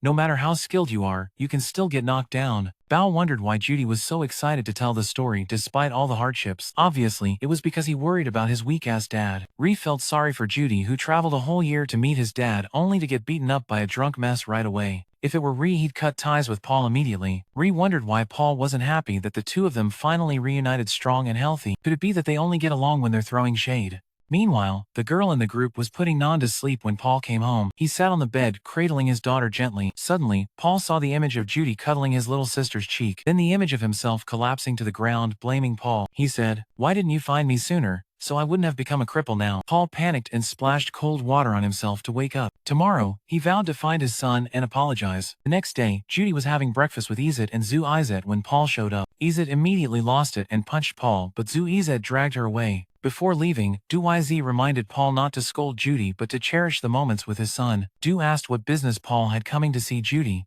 Simply, Paul was there to apologize for yesterday, even though he thought being scolded by his dad was nothing to blame. On the contrary, the carefree, reckless guy like him should feel guilty. Paul asked what Men's next plan was. Zuden said first he'd take Izet back to Fitoa territory. Paul then revealed that both the people and city of Fitoa had disappeared. Still, Judy would take Izet there and then look for his mother and Lilia. After saying this, he left and the owner brought out a cup of water inviting the two to drink. Not knowing why they had argued, the owner advised him to look up and face the person in front of him. Judy looked up and saw his dad's face ready to argue back. Memories flooded his mind when Judy was newly diagnosed with autism and had to stop going to school. A friend came over every day to play games with him. Seeing Judy happily playing games all day, the guy wished he had Judy's condition so he wouldn't have to go to school. Hearing that, Judy got mad and punched his friend, causing a lip injury. angry. By the time Judy realized he was wrong, it was too late. The friends stopped coming over. Many times Judy wanted to apologize, but never had the courage. Now Paul had thrown away his pride to apologize, so Judy had to let go of past mistakes. Judy realized he wasn't doing what he should but blaming others, so he decided to grow up and pretend their fight never happened. Judy told Paul to open his arms wide and kneel down so he could run into them. Then he ran into his brother's arms and said he missed him so much. Paul held him close, then broke down crying, saying he missed him just as much. Paul had searched endlessly for his family, but found no one, thinking he never would. Finally, father and son were reunited. Judy and Paul happily reminisce about old times together. Just then, Isa came home with a black eye from trying to stop her. Judy and Z punched him out cold because it was so tough to hold her back. Seeing the father and son had made up, Ezit confronted Judy.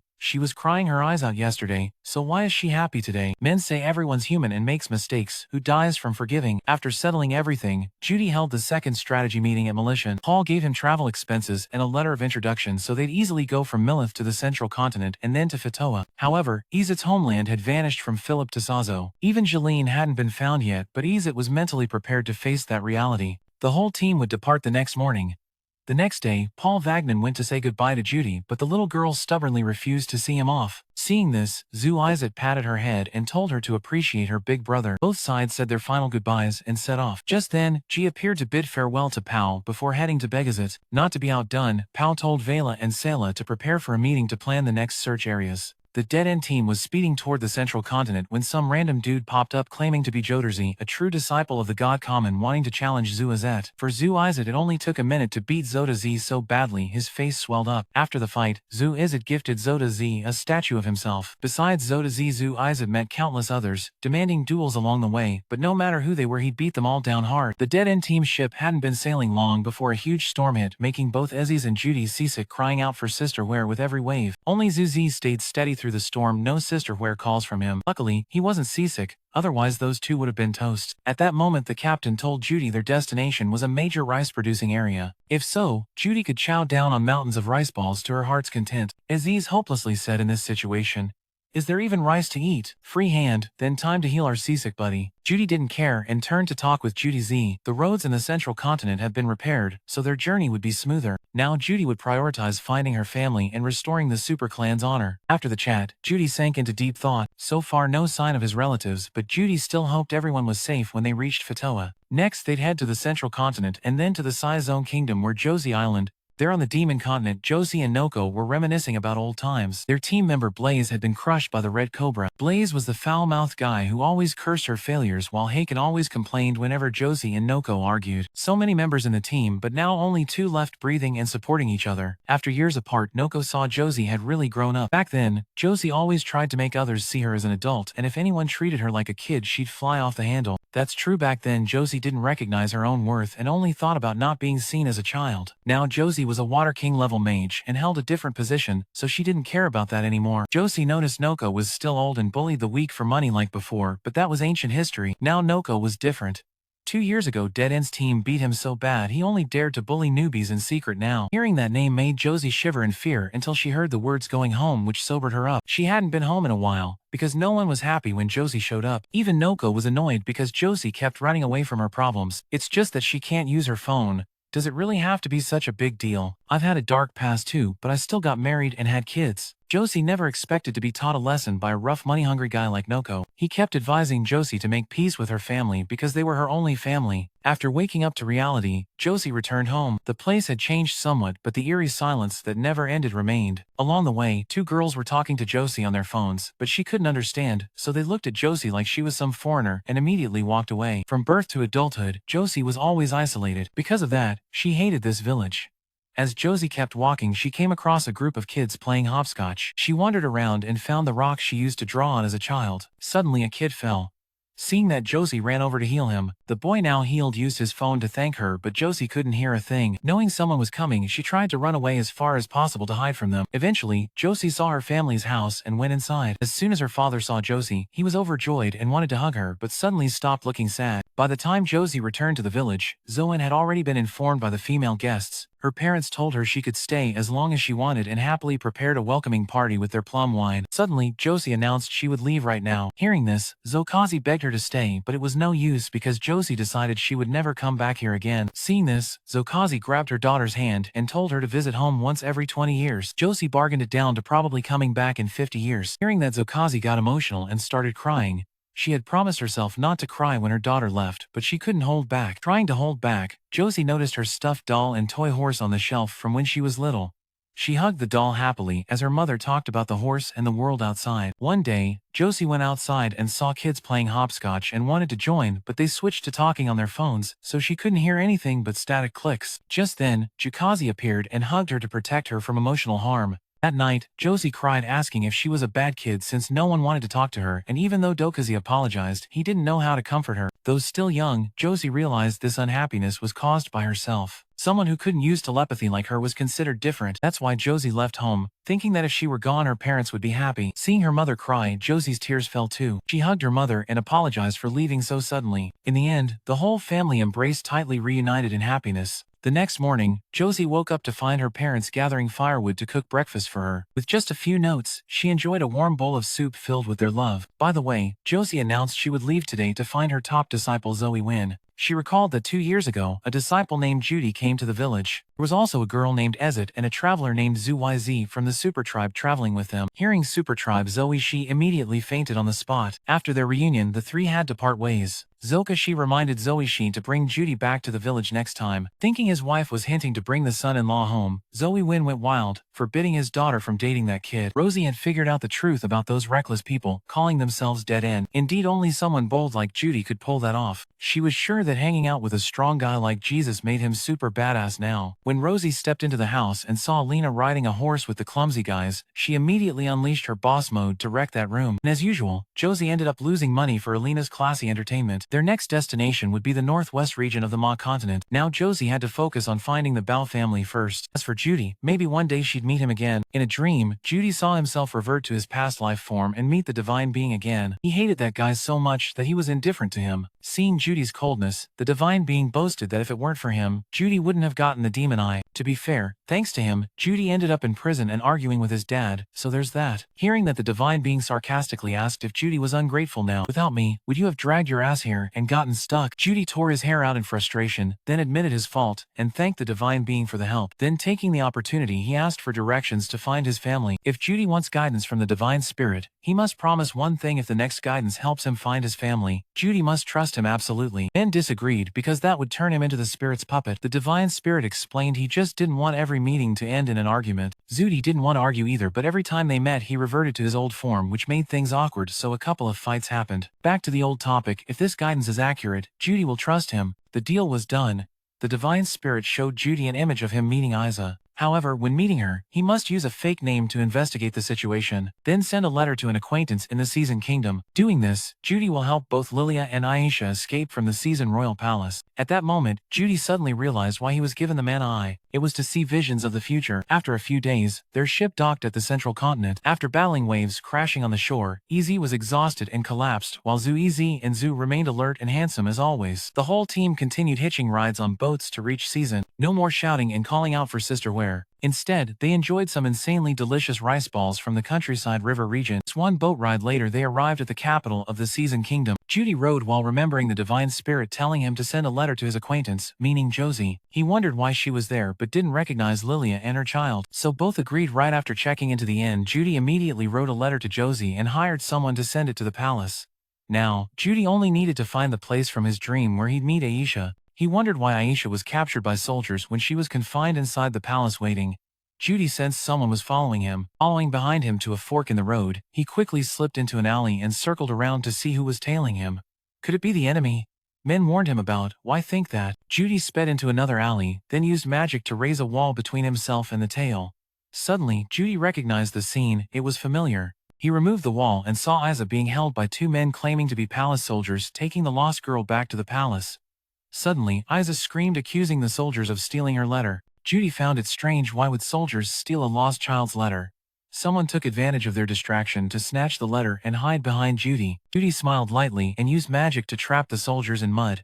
Seeing someone using void magic, they blew whistles calling for reinforcements. Immediately, thousands of soldiers surrounded them. Seeing this, Judy used a trick to fly himself and the girl high into the sky. Back at the inn, the girl introduced herself as Isa, and thanked Men for his help. Isa asked for his name, but Judy didn't reveal his real name, calling himself Shadow Rider. Seeing how cool he was, Isa praised him loudly. Isa then asked Judy to tell her father that her mother was imprisoned in the castle. From their conversation, Judy judged the girl was well-mannered and obedient, truly his sister. He asked if her mother hadn't taught her to ask someone to deliver a letter, but Aisha immediately said her mother told her to just use the sparkling eye and someone would help send the letter to her father. Wow, Lilia really taught her well. Aisha had tried smuggling letters out, but palace staff kept stopping her. Even asking outside, there was no one else she could rely on. Of course, she couldn't count on her brother either. At home, she had a small box her mother said contained her brother's treasure and forbade her from touching it. But curiosity got the better of her and she opened it to find a pair of panties inside. According to Isa's guess, the golden triangle belonged to a 14-year-old girl. This statement confused Judy. His sister was only 6, but acted like a reincarnated Conan. Judy begged, "Please save me." She smiled softly and used magic to trap soldiers in the mud. Seeing someone who could use mindless magic, they blew a whistle calling for reinforcements. Instantly, tens of thousands of soldiers surrounded them. Seeing this, Judy used a trick to fly herself and her sister high into the sky. Back in the inn, the girl introduced herself as Isa and thanked Men for helping her. Isa asked for his name, but Judy didn't give his real name, calling himself Shadow Rider. Seeing how cool he was, Isa asked Judy to inform her father that her mother was imprisoned in the castle. From their talk, Judy judged this girl to be well-behaved and polite. "Is she really your sister?" he asked. "If your mother doesn't teach you, you have to give a bribe," Isa said. "Mom told me as long as I have the sparkling eye and say I want to send a letter to Dad, someone will help." "Wow, Lilia taught you well." Aisha tried to sneak the letter out, but the castle guards kept blocking her. Even when she asked outside, there was no one she could rely on. Of course, no one would help Aisha. Even though she had a big brother, she couldn't expect much at home. The girl had a very important small box. Her mother said it contained her big brother's treasure and forbade Aisha from touching it, but out of curiosity, she opened it and saw a pair of panties inside. According to Isa's guess, the golden triangle belonged to a 14-year-old maiden. Her words threw Judy into chaos. Her little sister was only 6 but acted like a reincarnated Conan. To confirm, Isa asked her mother and learned that her big brother often spied on that girl bathing and even peeked at scenes with Pal and Zenith, lighting fires and sharing rice. Isa concluded that her big brother was a pervert. Now Judy understood why the divine spirit wouldn't let him say his real name. Still, Isa kept trying to find out Men's real name, but Judy only said he was the master of Dead End's dogs. Seeing this, she praised his cool name. Looking at Judy with sparkling eyes, Men couldn't resist and agreed to help Isa save her mother. That night, Judy told the team everything and warned the two to call him Dogmaster because the girl misunderstood him, planned to act badass to fix his image. Understanding the story, Aziz and Zuiz grabbed weapons and attacked the palace immediately. Judy advised against it, telling them to wait for Josie's reply before taking action. The next morning, while Judy was sound asleep, someone came looking for him. That was a girl from the Prince Ciro's guard squad named Ginger. Josie asked her to take him to the royal palace. Hearing this, Judy packed carefully to meet Master Zhu. Lo worried about him going alone and facing danger, but Judy knew lightness skill, so he'd run at the first sign of trouble. Everyone else just needed to take care of Isa and not worry about him. Judy followed Ginger's footsteps to the magnificent tear-filled castle. Along the way, Ginger chatted with him to ease the boredom. Rosie told her that Judy was a talented young mage who could use magic without incantations. The sorceress was proud to have a skilled apprentice like Judy. Ginger led him through a small dark corridor, finally stopping in front of a huge door. Ginger asked Judy to hand over his luggage and staff for her to hold. Overjoyed to meet his master soon, he handed everything to her. Once the door opened, the person in front of Judy wasn't Josie but a transformed prince. Beside him was Lilia screaming for help. Judy tried to spot Josie's shadow, but the prince ordered the trap to be sprung, sending Judy down to the dungeon. There Judy found himself sealed in a magical prison. No matter what magic he used, he couldn't escape. The prince laughed and said it was a royal-level barrier designed to capture Josie, so a familiar sorcerer like him couldn't break it. Beck revealed Josie wasn't there, and that Judy would be bait to lure her here. This was a lucky encounter. The AI wouldn't expect Josie's lover to come here. Hearing this, Judy was shocked and said he and Josie were just innocent teacher and student, no romance involved. This info secretly thrilled Pex. Now he could turn Josie into his wife and FC and destroy the entire team before Pex would mess with Judy and force him to give up Josie in front of her to make her desperate enough to take him. Judy thought this guy was crazy. Josie didn't even know he was here to rescue him. If he didn't leak this out, only a saint would know Men was in the castle. Still, Pex naively believed Josie would accidentally hear about Judy's whereabouts, so he eagerly shut the dungeon door waiting for his Josie to arrive. After imprisoning, Judy Pex ordered his guards to find Asa. If they failed, he'd unleash Chuzi from the 3 tribes. Hearing this, Ginger and her comrades scrambled wildly to search for Judy, silently thinking about how, until now, he'd followed the divine spirit Zudi's instructions, met Isa, and written a letter to Josie, yet still couldn't rescue her. He wondered if that bastard had tricked him. That day, the entire Grey Rat family saw a strange cloud in the sky, followed by a beam of light that headed straight for their home. Sensing doom, Lilia ran to hug her child before everything was swallowed up. When she woke, Lilia found herself underwater. She swam to the surface and tried to wake Asa. Luckily, the girl survived but was too exhausted and fainted. Together they endured the long journey to reach Sizone's city gate. Then Lilia arrived at the palace and asked the guards to inform Josie that she was there. The name Pex sounded familiar to Josie, so they locked them in the dungeon with a wicked smile.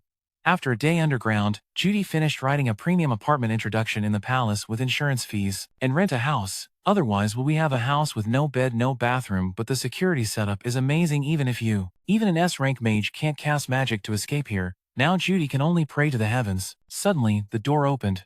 Jesus and Easy's came to save her. A young man stepped in front of Judy and introduced himself. I am the 3rd Prince Zenoba. He pulled out a statue of Jesus from his pocket and asked Judy where she got it. Zenoba had heard from Ginger that she found the statue among a pile of luggage. Judy feared this place considered it a demon god statue and was chopped. She said she accidentally got it while traveling the demon continent. Hearing this, Zenoba got extremely excited and asked more. Judy, the statue maker, is AI men. He answered that he liked it at first sight, so he just grabbed it without caring about the author being AI. Hearing this, Zenoba was disappointed, took out Josie's statue, and said this statue was found on the black market 4 years ago. It looked exactly like Josie, the royal magic tutor who taught Beck back then. Because he couldn't stand Pex's harassment, Josie packed her bag and left.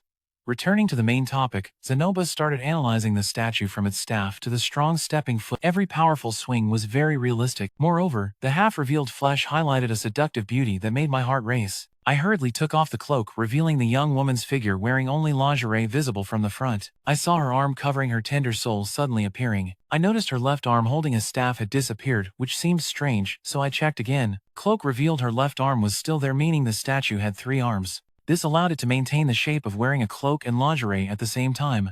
Truly the pinnacle of sculpture. Judy was totally hyped. After so many years of tirelessly crafting statues, it all made sense. Suddenly, she noticed a mole under the armpit had vanished, so she asked where it went. Jano said he removed it for aesthetics. Upon hearing this, Judy's face darkened. You should pay attention to the arm's position, she said. It's covering the soul, not a flower. Covering a flower, Judy used the mole as a nipple, I realized. The second point made Rosie show shyness, unable to cover that spot, fully understanding everything. Jano was extremely disappointed with himself to the point of foaming at the mouth. Seeing this, Judy comforted him, saying even a tiny mole can be fixed. Hearing this, Zenoba bowed deeply and accepted Judy as his master from the moment he received the earthly masterpiece. Zenoba admired the statue every day. The more he looked, the more he grasped its essence, and gradually respected it. After becoming Judy's disciple, Zenoba wanted to kiss him but was blocked by a barrier, making him pissed and thrash about. Judy saw Zenoba looking like a wild beast, hunting for new volumes during the festival. Secret soldiers escorted Zu Izzet and Izzet down to a dungeon. As soon as they arrived, Izzet asked about Zudi's whereabouts. They revealed he was imprisoned in the dungeon beneath the palace. Izzet immediately wanted to rescue him but was stopped by soldiers. One soldier begged, "Please save our families," because Prince Pex was ordering soldiers to arbitrarily take their families hostage. The soldiers wanted to resist, but Prince was powerful and untouchable. Hearing this, Ezek agreed to rescue the hostages, but Zu Ezek refused because he wanted her to stay and protect Isa. Hearing this, Easy nodded in agreement. After settling the matter, Zu Yez used his divine eye to search for their families. Meanwhile, in another scene, Zano Ba tried to find an agency to rescue Zu Di but failed. Seeing this, Zu Di asked if the prince had no subordinates. Zano Ba said he had used his last subordinate to trade for the Josie statue, so he had no brothers left. Hearing this, Judy threatened that if Zenoba couldn't save him, don't even think about the master-disciple relationship. Hearing this, Zano Ba immediately went to find Pex to pluck his feathers. Suddenly, the palace erupted in chaos at night. According to Isa's knowledge, when Pex causes trouble, a divine soldier will come to crush him. Divine soldiers are revered by the people and have terrifying power. She said that when he was 5 he once tore off his brother's head, killing him instantly. Hearing this, Aziz got excited, wanting to fight the divine soldier as a fan. Suddenly, Pex's scream echoed through the space. "Soldiers, tried to stop Zanoba from disciplining his brother but failed. Although Ezis didn't understand what was happening, when she heard it was the divine soldier, she excitedly ran to find Zanoba. Zanoba brought Pex before Judy, and asked, "If I do this, am I worthy to be your disciple?" Pex and the guards begged to spare his life, but Zanoba still used his bare hands to tear off his head. Seeing he was about to die, Pex shouted, "Ginger, save me or they'll kill my family." Immediately, EZZ informed ZYZ from the Super Clan had gone to rescue their families. Hearing this, Ginger sheathed his sword and swore loyalty to Zanoba. Seeing Pex causing such trouble, Zanoba used great force to drag him by the head and neck straight out. After a beating, Pex had no choice but to agree to release Judy. Seeing his brother surrender, Zanoba twisted his wrist hard. Consider it a life gift. The whole thing happened so fast and dangerously that Judy didn't understand a thing. At dawn, everyone reunited, and only then did Judy fully understand everything. When he rescued Aisha, the soldiers realized Men was Josie's disciple, so they planned to reveal the truth and ask to save their families. But Judy was captured, almost ruining the plan. Mazinger, BA saw Pex causing trouble, so Zano BA used great force to pulling his head and neck straight. After a beating, Pex had to agree to release Judy, who saw her younger brother surrender. Ra no BA then twisted the brother's joints tightly. Consider it a gift from life. The situation unfolded too fast and dangerously, leaving Judy totally confused. At dawn, everyone reunited, and only then did Judy fully understand everything. When he saved Aisha, the soldiers recognized Men as Josie's brother, so they planned to explain the situation and ask for help to save their family. But Judy was captured, nearly ruining the plan. Mazinger gave a statue to Zano BA to help him meet Judy and rescue him. If he had told from the start, this would have ended long ago. Suddenly, Zanoba appeared out of nowhere, throwing Judy up in the air, making him want to kick this guy out of the sect. After recovering, Judy was moving his stuff to head to Asusa when Lilia called him back and gave him. Judy opened the treasure chest containing something important to him and waited. Pay attention to the necklace that was a gift from Shin Fai meant for his 10th birthday, but that year, there were too many monsters around the village, so Paul couldn't deliver it to him. Seeing him sad, Lilia hugged Judy tightly and thanked him for still being safe. Suddenly, Sylphie arrived and asked Judy to let her come along. Her mother had told her to serve her big brother, but she didn't want to be near that pervert. She's well-mannered and confident, charming all kinds of men, so Judy could rest easy letting her serve. Hearing this, Judy smacked his little sister's head and told her not to say stuff like that. After thinking for a bit, Judy handed his forehead band to Isa and said, "This is something I always carry with me. Having something from the one you love nearby makes a person feel safer." It seemed Isa finally understood something. In the end, they parted ways, each going their own path. Before Judy's figure faded, the girl apologized to her brother for the pervert incident. Hearing this, Zhu went to deal with the guy and wondered how he got exposed so fast. A few days later, Pex and Zeno were both sent abroad to study for causing chaos in the palace. After a long journey, they arrived at a village surrounded by snow. Just crossing one more mountain range, the team would reach Asusa. After asking around, they found a room to stay overnight. While the three were enjoying dinner, a group of Shichlong Bay passed by. Izet got excited and immediately wanted to catch one as a pet. While Judy was cooking, Ezis and Zuizet were sword training fiercely. Aziz kept attacking, forcing Zuizet to struggle defending. He calmed down and began counterattacking with his razor-sharp spear tip. Finally, Zuizet grabbed Aziz's sword firmly and won, though Zuizet officially recognized her as a warrior. Izet was shocked she clearly lost, but to Zuizet that didn't matter. She already had the power of a warrior. Not believing it was real, she asked Judy to pinch her cheek, but this dude pinched the soul of the girl, instead making Izet so mad she punched Judy, leaving his face swollen.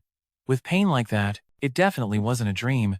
Even though Aziz was recognized for her power, Zuizet advised her not to get cocky and to train hard. The Dead End team crossed the deadly path to reach Asusa. Seeing some Shichlongfi passing by, Aziz eagerly invited Judy to fly up and catch one, but Shichlong are strong and live in packs, making them tough to handle.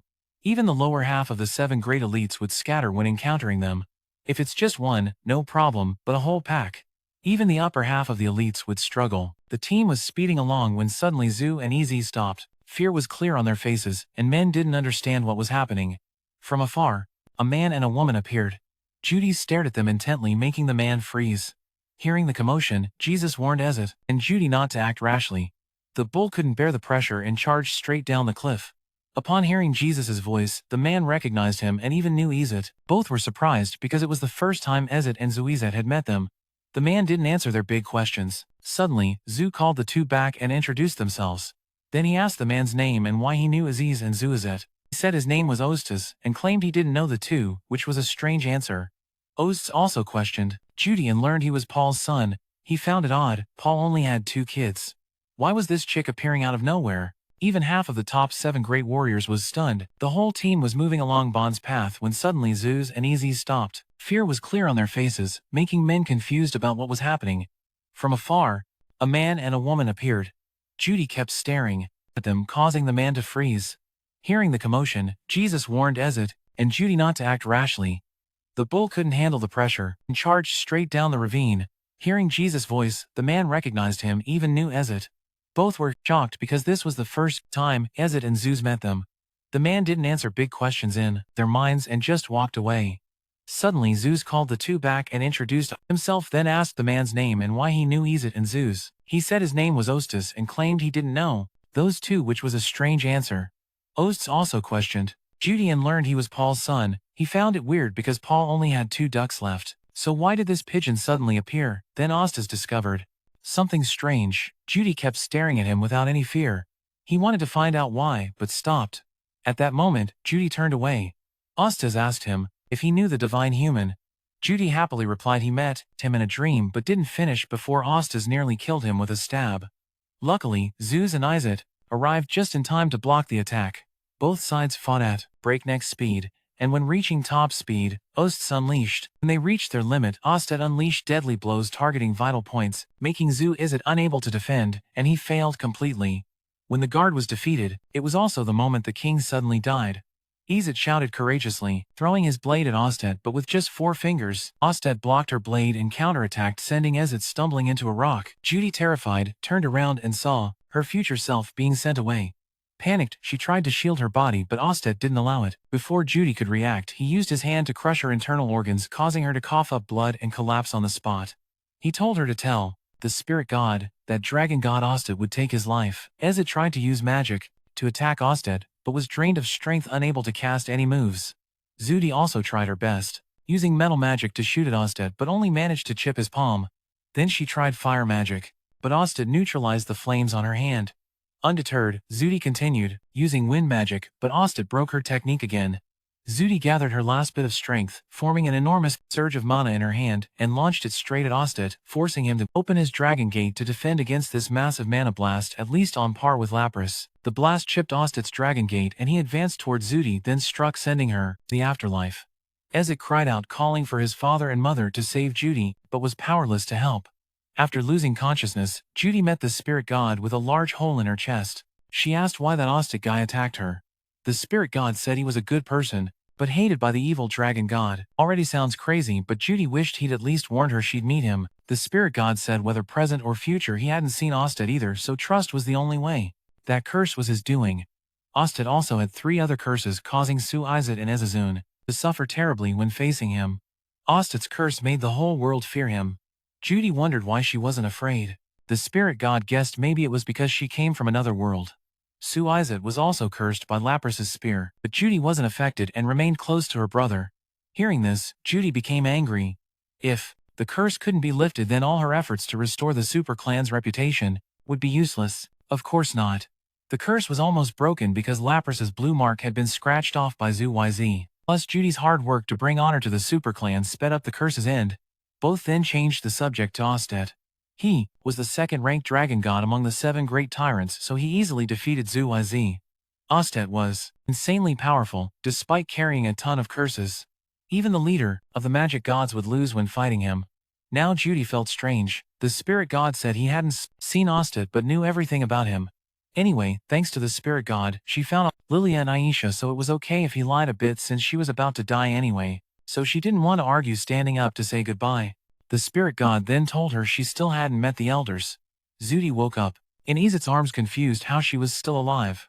Ezet explained that Nana Hoshi, the masked girl next to Ostet, said something that forced him to use magic to heal Judy, which saved her. Ezet was knocked unconscious, so Ezet told men not to worry. Suddenly, Diom took her, and seeing this, Ezet burst into tears, saying everything was fine now. The Judy family and Aziza's family were reunited, happily chatting about the ups and downs of recent days. Everything was going well, when suddenly, the world tilted, blood splattered everywhere and everyone vanished, leaving Judy alone. Suddenly, he turned to see the old punk from before. Ostet's strike pierced through his chest, waking Judy from the nightmare. Hardships. They happily reunited, talking about the ups and downs of recent days. Everything was going well. Suddenly, the world tilted, blood flowing everywhere. Everyone suddenly disappeared, leaving Judy all alone. Suddenly, he turned out to be that lame guy from before. Judy. Osta's strike pierced through the chest, waking Judy from his nightmare. Looking around, he saw Zuez holding fire to keep himself and Ezet warm. Master Du woke up and he immediately asked who the divine human was. After some talk, Du and Z remembered that the divine human and dragon god were linked to the ancient seven gods. At this point, Judy revealed that the super tribe's bad reputation was due to a curse Laplace put into the spear. Over time, the curse has been fading thanks to Judy and Z cutting their hair. Now, whether it can be completely removed depends on his efforts. Hearing this, Zuez turned away crying uncontrollably. Seeing this, Zu pretended to sleep so he wouldn't feel embarrassed. The next day, obsessed with researching magic to nullify Ostet's moves so he'd still have a way out when fighting him. After a long journey, Judy finally returned home. Judy nostalgically remembered, this was the garden where he once trained swordsmanship with his father and practiced magic with Josie on sunny days. Judy also helped Lilia hang the laundry. Judy opened the door and saw his mother still happily waiting for him, but now she was gone. The image of a happy home had been replaced by this ruined, desolate wreck. Judy went to the ancient tree where he and Shin-Fi used to hang out. Now those memories were all that remained. The vast Buena Bala meadow was now just ashes. Ju-Izet safely brought Judy and Ezet home, so he said goodbye and headed back to the demon continent. Zu and Z thanked Judy because thanks to him they had a fun trip. He remembered every moment from the demon continent to forming the desperate team. Then came the rescue of the Beast Tribe children, gaining many friends, and finally the joy of helping C-Zone soldiers reunite with their families. He spent 400 years trying to change the other clan's rejection but failed. Only when Zu reached the revolution could the super clan's reputation finally be restored. Then he praised Ez's talent, saying if she developed it well she'd be stronger than him. Zu-Izet looked up at the sky and asked if he could treat the two kids like children. Then he patted Judy and Ezet's heads like they were kids. Next, Zu-Izet returned the necklace to Judy, but he refused because Judy wanted it to become a good luck charm for him to understand. Zu-Izet put the necklace back on and turned away. Judy had a lot to say to his teammate but couldn't find the words, so he just watched his back disappear. Every moment the team shared flashed through the two young people's minds, now beautiful memories. They mounted their horses and continued their journey. Their next stop was a refugee camp. Passing by, Azid suddenly recognized Jeline. She immediately dismounted and ran to hug her master tightly. The butler also came out to welcome Ezet and Judy. Suddenly the butler asked Judy to step outside, but Ezet refused, so the butler had no choice but to take Judy inside. Hearing political news, the butler informed them that Philip, Hita, and Sasso had died. Philip and Hita teleported to the war zone and died there. Sasso was executed for failing to respond in time during a disaster that caused civilian casualties. Hearing this, Judy panicked and tried to confront the officials but was stopped by Ez. The butler then announced that Bilamon, a big figure from the Greyrat house, wanted to take Ezet as a concubine. Hearing this, Jeline fiercely opposed it, even though it was the only way to protect the Boris family and Fatoa territory. Jeline refused to accept Ezet as a sacrifice. She urged her disciple to run away and find happiness. Both sides argued fiercely, driving Ezet mad as she yelled for them to shut up and leave her alone. Seeing this, the entire parliament disbanded. Even Judy, Ezet's close friend, was kicked out. He and Jeline looked over the list of missing people. Suddenly, the name Sylphie caught Judy's eye, making him panic. Seeing this, Jeline told him to check the list of the deceased. Judy immediately searched. Thankfully, Sylphie's name wasn't on it. She might still be alive, just in an unknown location. At night, Judy lay dazed on the bed when Ezet came looking for him. She announced she had just turned 15. Hearing that, Judy panicked and apologized for forgetting, then asked Ez what she wanted for her birthday present. Ez just wanted family, so she hoped Judy would become her family, and begged him to spend a hot night with her. Judy really wanted to, but had a conscience he couldn't take advantage of a girl who was hurting. Seeing Judy hesitate, Ezet took the initiative to attack. Under Ezet's relentless assault, Judy partly gave in. When she whispered in his ear that she wanted to be his kitten, his last shred of reason crumbled. Judy pushed Ezet down and started setting traps to claim her body and soul. Painful and joyful memories that Judy and Ezet shared flashed through his mind. From when she was a rebellious kid to the gentle lady on her 10th birthday. Then the disastrous teleportation took them to the demon continent, where they met Zu-Izet, ending with a perilous sea journey home. Every step Izet took, Zu followed right alongside. The next morning, Judy woke up, pumped, and greeted the sunrise. From now on, he wouldn't have to envy couples anymore because Judy finally had a girl. No more gloomy days like the ones before him. Judy happily went inside to call Ez, but found the garden empty. On the ground were clumps of hair scattered and a letter on the table.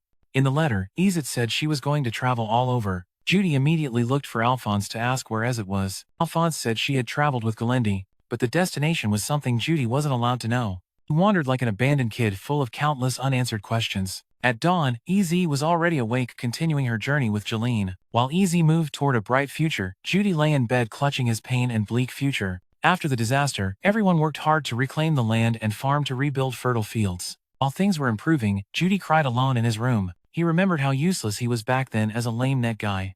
Judy was waiting for food when some punks started causing trouble upstairs. He warned them. They immediately dragged Judy out and beat him to a pulp. Seeing Judy still standing tall after the fight, they got pissed and stripped him naked in the hallway. After that day, Judy locked himself in his room despite his parents' attempts to comfort him and promised to get the bullies suspended. He still wouldn't go out to see them. Seeing their son unresponsive, they left food and went to talk to his teachers at school. Back then, all he could do was cry in his room powerless. If Judy had gone out and seen his mom's encouraging card, maybe his life wouldn't have fallen apart right then. Alphonse came to find Judy asking him to dig a well for the people since the place was far from the river and water was hard to get. Then he helped transport wood and build houses to rebuild their lives. About Isid, iPhone would notify that she lost connection. When moving to the war zone, the notification would be delayed since it affected reconstruction efforts. Vito Azudi wondered why he cared so much about this nation, so he got to work. "I come find you." Because of Isis, iPhone let Zudi rest until now, but the number of tents was shrinking and food running out, so he hoped Judy could help. Instead of getting up to work, Zudi just quietly lay down, still gnawing on his pain elsewhere. Zu Izet was being thanked excitedly by these three old men for helping them defeat monsters.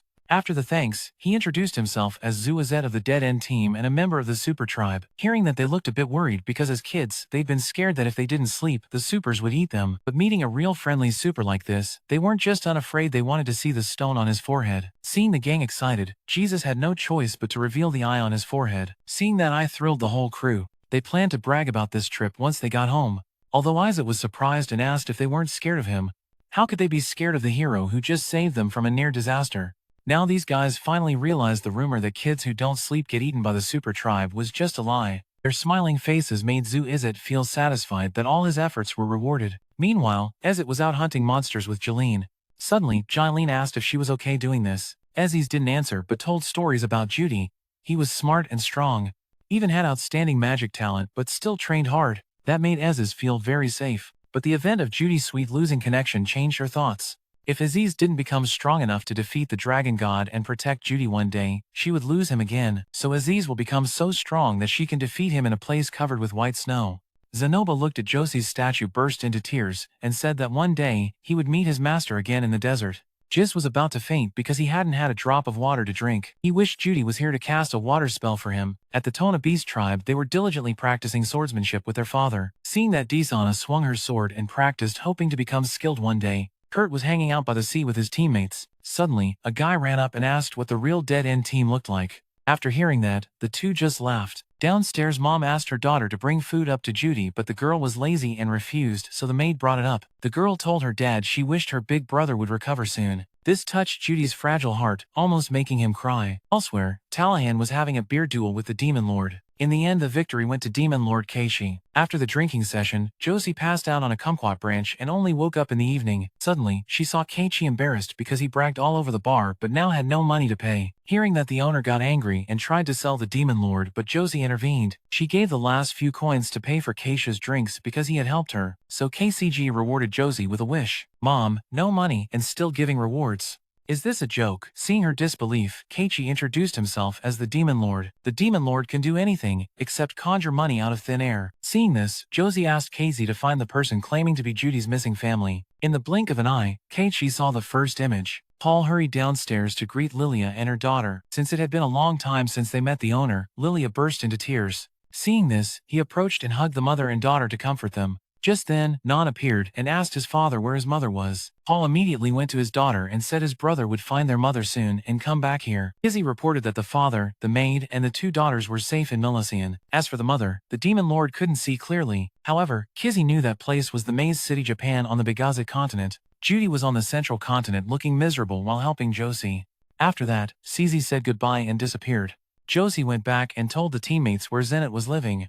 Elena didn't understand why Zenit was alive but didn't contact his family. Whatever, she cared more about Zenit's handsome son. Rosie only knew Judy was feeling down, but if it were him, he'd bounce back soon. Judy remembered being weak in the corner of the room, too scared to face difficulties outside. Many people had reached out to help him, but Judy was too afraid to step out of his comfort zone. The illusion of being bullied kept spinning in Judy's mind. He thought if he tried hard he could do it, but now it was too late. No one was reaching out anymore.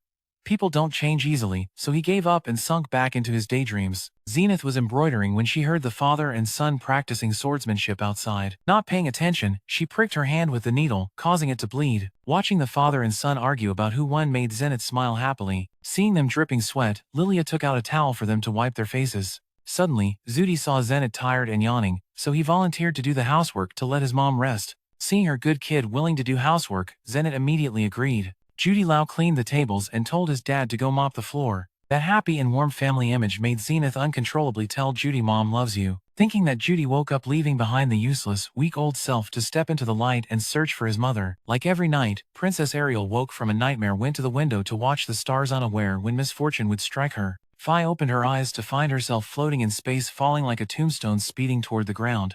Sooner or later, she'd meet her ancestors. She tried to cast magic to slow it down but failed. Instead, overusing her magic turned her hair from blue to white. At this moment, Princess Ariel was enjoying tea and pastries in the palace. Instead of liking the pink-orange slices, this princess preferred the pastries with the cherry blossom color on top. As for him, he didn't care much about colors. As long as the pastry was big and delicious, it was good enough. Looks don't matter once it's in your stomach.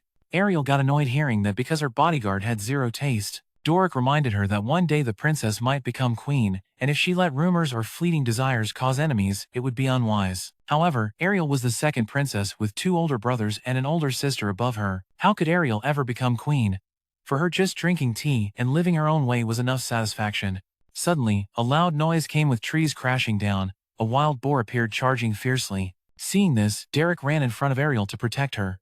He urged the princess to definitely become queen and entrusted Ariel's safety to him. At that life or death moment, Sylphie appeared like a god falling from the sky, knocking down the wild boar. In Ariel's shocked eyes, the wild boar was out cold and Sylphie collapsed, fainting right there on the ground. When she woke up, the girl found herself in a vast room, her hair as white as an old lady's. Sylphie thought she was dreaming, but no, she was in the Asura royal palace. After learning, Sylphie fell from the sky, and that her hometown was Buna village. Ariel revealed that the Fatoa territory had been wiped out, meaning Sylphie's hometown was gone, so tracking down her family would be extremely difficult. Moreover, Sylphie was punished by Ariel for trespassing the royal palace. However, if Sylphie wore glasses and followed Ariel, the princess would find her family to ensure her safety. Sylphie had to change her name and appearance to avoid noble scandals. From that day on, Sylphie was known as Fit and became the princess's bodyguard. Today's schedule was that after Ariel finished breakfast, she would attend a social gathering in the Great Hall. In the afternoon, she would have a meeting with Lord Pyleman. Although he was Pyleman's son, he was always professional and loyal in supporting Ariel. As usual, Ariel arrived at the banquet in the Great Hall. She drew a lot of attention, including from nobles wanting to befriend her or enemies lurking. Guest Ariel Philemon greeted the princess and reminded her not to forget their afternoon meeting. While Ariel was chatting with Philemon, Prince Rabel cut in. He was curious about what secret matter they were discussing this afternoon. Hearing this, Ariel joked that she and Pylemon were secretly discussing today's snacks. Rabel heard rumors that Ariel was obsessed with nut-covered pastries. They only suited the princess with a legitimate royal bloodline, not a bastard like him daring to try. Ariel retorted that she was still too young to enjoy such luxury pastries. Then Rabel warned Pylemon, reminding him he was getting old and should choose his aide wisely. Picking the wrong one could cost not just his head but his whole family. Pylemon firmly said he would wholeheartedly support Grable. Hearing that, he relaxed and told Ariel to let him enjoy her amazing singing before she left next time. Grable sneered, saying Ariel only needed to get on stage and sing, why bother with political fights, which annoyed her deeply. Grable found Ariel's behavior suspicious, and Vongon Fit's presence made him even more cautious of the princess. Seeing Fit stagger, he warned her to focus on protecting Ariel. Just then, meeting Lady Hermes, he left his post to escort her to meet his father, so only Fit remained beside the princess to protect her. While guarding alone, Fit had to endure nasty words from nobles. They couldn't understand why the magic division had so many nobles, yet the princess chose this shady outsider. Their venomous words stabbed Fit's ears, causing her to collapse. Seeing Fit fall, a noble helped her up, gently stroking her hand and complimenting how slender her hands were like a maiden's, which startled her and made her pull away. Distracted while dodging, Fit accidentally bumped into a gentleman, causing the wine glass in his hand to fall to the floor. Just then Ariel sang, drawing everyone's attention to the princess. Ariel's voice was so soothing that everyone applauded in admiration. As more nobles grew fond of Ariel, Grable became extremely jealous. After the feast, if the princess hadn't smartly started singing, Fit would have been doomed. However, Ariel saw Fit as her lifesaver, so helping her was just natural. Those words made Fit's heart melt. Pillamon had arranged key positions so Ariel could counter Grable. Honestly, the princess was only more beloved than her royal brother. Her economic and political power was still weak. She needed a solid backing as a springboard to the throne later. After reporting, Pillamon told Luke to protect the princess carefully and then left. Fit constantly studied court rituals inside the palace, pleasing Ariel greatly, but Fit noticed the nobles hated her, so she felt very insecure. "I can't live trying to please those puppies times," Ariel told her. Asterisk. "Don't mind the rumors. As long as I like you, that's what matters." Asterisk. Fit then thought of her family and asked if the princess had found them yet. Currently, Fit's family had been scattered everywhere, so Ariel couldn't locate them. Though sad, Fit still thanked the princess for her help. Recently, Ariel heard Fit often had nightmares, so she invited Zeko to sleep in her room tonight to ease her fears. Fit wanted to refuse, but royal orders are law, so she reluctantly went to the princess's room. Rabel and Darius were watching a play while discussing state affairs. Darius overheard that Ariel was planting informants inside the knights and guards. This meant the princess was planning a coup. However, Darius thought that was unlikely, because if the plan leaked, Ariel wouldn't survive. He believed she just wanted to increase her pawns. Since the knights and guards came from commoners, the princess thought they were easy to manipulate. When the capital faced turmoil, underground forces would pull out their military power to seize the throne. If those forces sided with Ariel, the coup would succeed. To eliminate the threat, Darius planned to kill the princess to protect Rabel's reign. At night, Fit followed the servant to the princess's bedroom. Although they were supposed to sleep together, Ariel kept clinging to Fit, making her very confused about the princess's intentions. When Ariel pushed Fit onto the bed, she thought the princess wanted to play dirty, so she closed her eyes.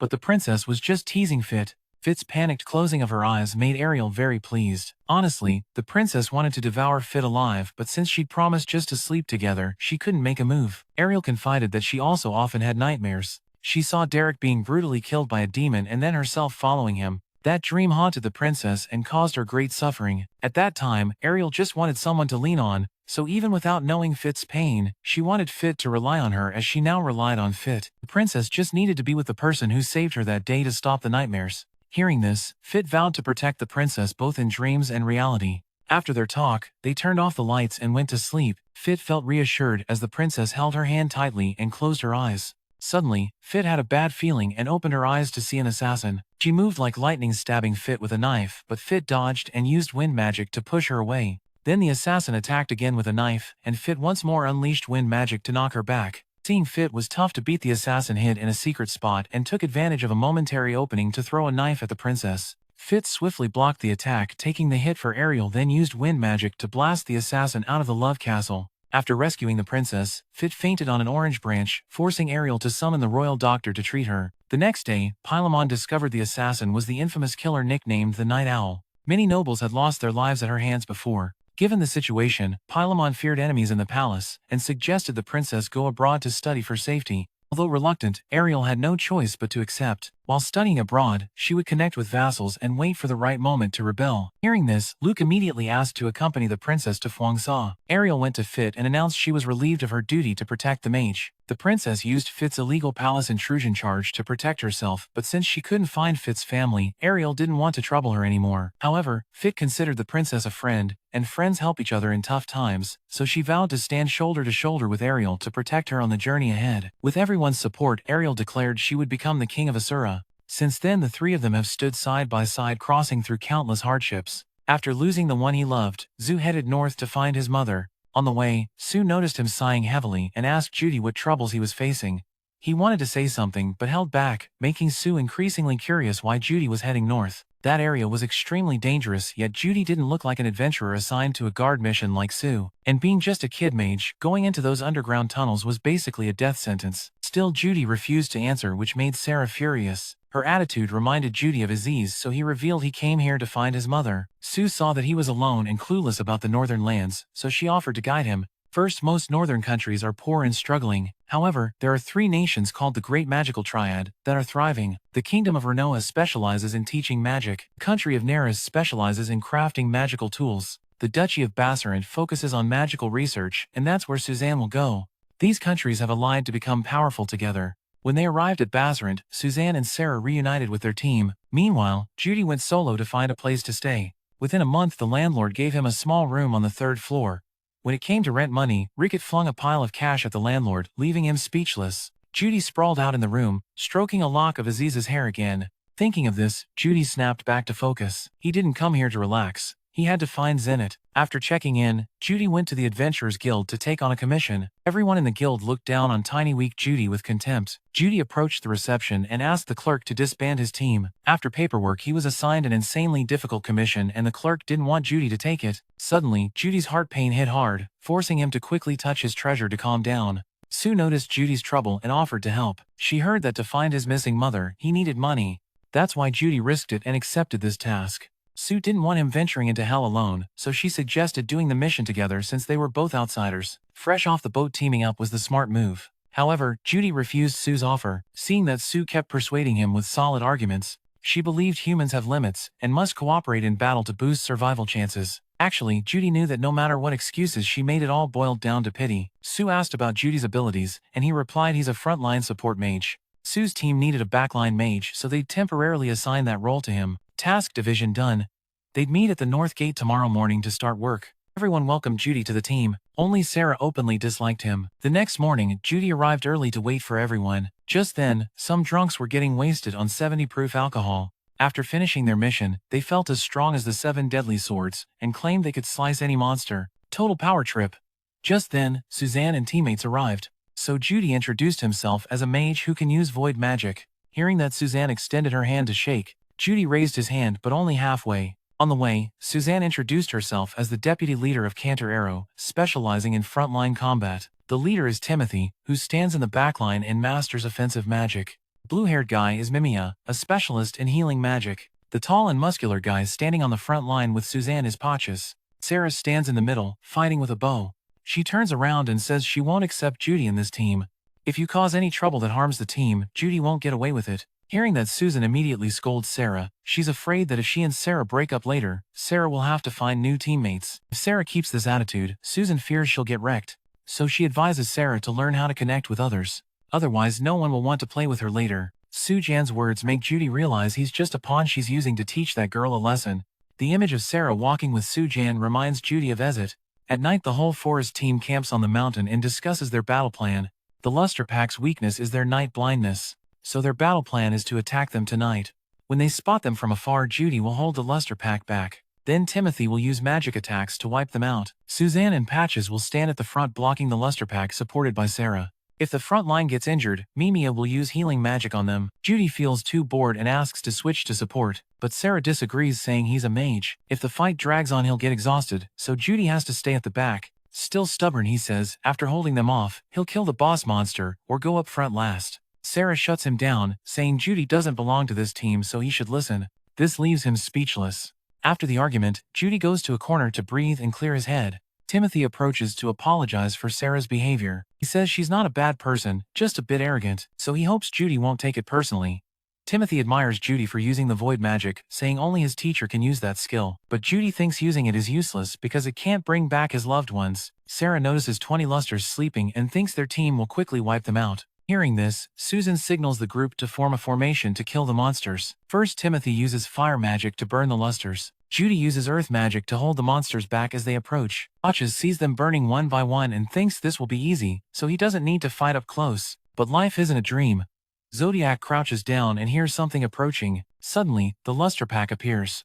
They soak themselves in mud to resist Timothy's fire magic, allowing them to move and attack easily. Seeing this, the leader orders the team to retreat. At this moment, Judy wants to attack the Lusters, but his body suddenly stiffens and won't move. So Judy has no choice but to stand still and let the Lusters tear him apart. Just then, Suzanne rushes over to block the monster in front of him and tells everyone to run, but it's too late, they're already surrounded by the monsters. Since no one can run, the whole team fights with everything. They've got those with swords, swing swords, those with bows, shoot arrows to defeat them. Judy doesn't understand why they don't run, and doesn't know why he feels so hyped inside. Seeing them fight hard for their teammates, Judy remembers why he used to fight back then. He grabs the staff and casts fire magic, creating a giant fireball that wipes out the entire bear pack. At dawn, the group gathers Luster Fur to claim their reward.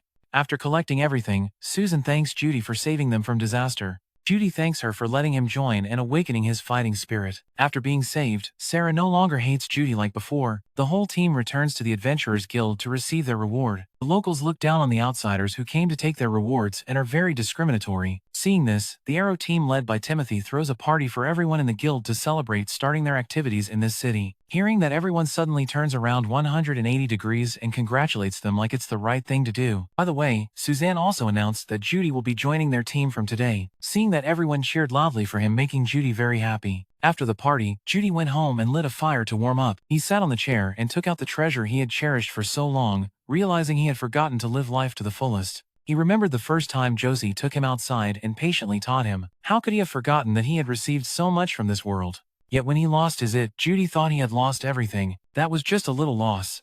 Though he's lonely now, someday he'll have friends by his side again. Judy grabbed a lock of Ez's hair and threw it into the fire to burn away both her hair and his pain. After regaining his drive, Judy diligently trained every day. The only issue was his slightly crazy brain. He named his knees and talked to them like they were real, making me think this guy just got out of a mental hospital. Months passed, and Judy continued adventuring, making his reputation grow far and wide. Judy hoped Zenith would hear his name and come find him. After training, Judy opened his chest, took out his treasure, and headed to the Adventurers Guild to pick up entrusted missions. There he saw the Step Leaders group shouting victory like some multi-level marketing bros right after accepting a mission. The leader bragged about catching some snow durs and told everyone to prepare a toast for their win. They say don't count your chickens before they hatch, but these guys were all talk, bet they'd choke on their own words. Judy came to find a mission and ran into some acquaintances. They were extremely grateful to him for helping them and promised to notify him immediately if they heard any news about Judy's mother. So after a while, Judy's name echoed throughout Basarin, especially known by the nickname Swamp, to keep his true identity under wraps. In each city, he spent a few months to up to a year. It took some time. This was the only way left to find his mother. After accepting missions, Judy helped everyone clear snow. But he found shoveling too slow, so he switched to magic to melt the snow faster. Suddenly, a little girl slipped and fell, so Judy healed her. After healing, she and her older brother thanked him and left. Judy didn't know that Sarah had recorded all his actions. When Judy rushed to the Adventurers Guild to report a completed mission, he ran into Sarah. Her team was about to accept a quest, and she invited Judy to join them. From that day, he cooperated with Cantor Arrow many times. However, according to his goal of building a covert reputation, teaming up too much would slow down his fame's growth. After some thought, Judy still decided to join Cantor Arrow. Seeing his hesitant, maybe no, Sarah got angry. Clearly, if Judy didn't want to go, he could just say no. But instead, he volunteered under pressure, which annoyed her even more. That can't refuse anyone attitude really annoyed Sarah, so she told him to drop it. Just then, Sue Dunn appeared smiling and inviting Judy to join this mission. Hearing that, he happily agreed to go with everyone. Together, they headed to the Gangao Ruins, a base built during the First Demon-Human War. This base was constructed by the demon tribe to fight humans. Wait, Judy saw it. Before Sarah slipped and fell, she quickly stepped forward to catch the kid. Accidentally, his reckless hand touched Sarah's chest, making her blush bright red. Their entrusted mission this time was to collect the scales of Snow the Zack that had fallen into GT. GT is the stronghold of the Zack, so the team wasn't allowed to go beyond the statue. If they clashed with the Zacks, things would get intense. They just had to hide somewhere until the Zacks passed this path. After a while observing, Judy recognized the statue in front resembled some goofy demon king he had met before. Weird. Suddenly, he sensed something was off. Just then, the Zacks charged toward Team Arrow. Judy immediately used a spell to create a wall to block them, but paper can't stop fire. They still climbed over the wall, so he had to break a large stone from above to hold them back. After that, Judy looked back to check if everyone was okay, but they had already escaped long ago. Suddenly, a DZ attacked him. Seeing this, Sarah shot an arrow to protect Judy. Then Timothy used fire magic to burn another DZ to ashes. Sue Dunn and Patches charged in to solo kill the monsters one by one. The vice leader realized the monsters weren't targeting them, so they had to attack first to make the front ones change direction. With everyone's help, Sue regained his spirit to keep fighting. Suddenly, a loud noise echoed. The step leader appeared, joining the fight to destroy the Derek group. The battle ended. Timothy stepped forward to thank Sun but got punched in the face. Sun said Team Arrow stole his prey and now laughs. Getting punched is deserved. He had publicly accepted this mission, so why are others grabbing credit now? Hearing this, Judy recalled Sun had been assigned to exterminate a large number of DRZ in Hang and Brown. Sue Dunn got annoyed, saying this is the ZT Gangao, not Hang and Brown, so both sides misunderstood each other. Timothy stepped up to reconcile and told Sarah to lower her bow. The confusion was because Hang and Brown connects to the deepest part of ZT Gangao. Realizing this, Sun apologized to Timothy for accidentally kissing his face. However, since Timothy's team helped defeat the Derek, Sun would take all the credit but only give Timothy's team one to keep. Now Team Arrow would bring back one Derek and throw a celebration at the guild hall. To be fair, Patches thought it was lucky they survived fighting a whole bunch of demon beasts. Today if Judy hadn't gone with Team Arrow he'd be dead for sure, so Judy was very grateful to Sarah. Seeing this, she told Judy to thank Timothy and Suzanne instead, saying she didn't need thanks. In truth, Sarah was the first to rush out and save Judy. Feeling shy, hearing Suzanne say that, Sarah blushed and said she just wanted to repay Judy for saving her last time. In the end, their whole team survived and returned with a ton of money, so that was a win. However, Sarah thought if it weren't for that idiot, this would have been a perfect mission. Honestly, she already disliked that arrogant guy's face. Judy recalled his cocky image, wondering if he was ever that clueless in his youth. Just then, that guy appeared and barged into Judy's table. He came to apologize for being hot-tempered and acting out of line, but he really hated Timothy's always smiling face during fights, and the way Timothy stayed silent to take the beating and then slipped away like no real man. At least if you get punched, fight back verbally. Running away like that isn't very gentlemanly. Timothy didn't want trouble, so he just nodded and agreed with Sun to let it slide. After that, Sun turned to Judy and called him a terrible guy. He couldn't understand why Judy always cared about other people's gazes. His face smiled, but deep down he despised others. His face was smiling, but deep inside he looked down on others. What the hell? That face always acting like the world's biggest victim really pissed Sun off. He didn't care what Judy was running from or what pain he'd suffered, but just seeing that face made Sun want to punch him. Hearing that Judy apologized for offending Sun and promised to try not to catch his bad eye again, Judy's attitude made Sun furious, and he grabbed him by the collar to vent his anger. He thought that face of his caring only about reputation and not money was fake. A scumbag like him wouldn't understand how valuable money is to someone like me. Conrad saw his friend getting way too drunk, so he dragged Sun out of there. Yet that bastard before leaving cursed Judy, saying if he can't live properly, he should just go to hell and be out of his sight. Hearing those insults, Judy just clenched his treasure tightly and smiled, accepting it all. On another day, Judy ran into Sun again at the Adventurers Guild. Sun knew Judy was targeting a neglected commission quest again, that half-assed kind of work, and it made him hate Judy even more. Just then, Team Arrow returned from a commission mission. Dan informed Judy that Mimiya had been taken out by monsters, and Sarah was missing. She planned to return to the forest after the blizzard cleared to look for Sarah. Timothy regretted leaving the girl behind. However, Dan believed they had no choice but to leave Sarah there. They got caught in a heavy blizzard, lost sight, were attacked by a herd of buffalo, and lost contact near the hunter's camp. Hearing this, Judy went home to prepare his gear for the journey. Leaving the house, Judy played a disappearing spell to make the blizzard vanish, then stepped toward the forest. On the way, he remembered Sun's sarcastic words and wondered what the hell he was even doing. Maybe he was just looking for Sarah to satisfy himself. Whether she was alive or dead didn't really matter, as it had abandoned him, so Judy didn't want others to suffer the same pain he did. That's why he couldn't just abandon them. Zuni approached a buffalo and used a trick to take it down in a flash. Other buffaloes rushed at him like moths to a flame, but their fate was just as miserable. Judy moved toward the monster and saw Mimiya's body inside it. He quickly wrapped up the remains and the fallen's relics. During this, Judy found Sarah's earring. Maybe she had followed Mimiya down the river Styx as well.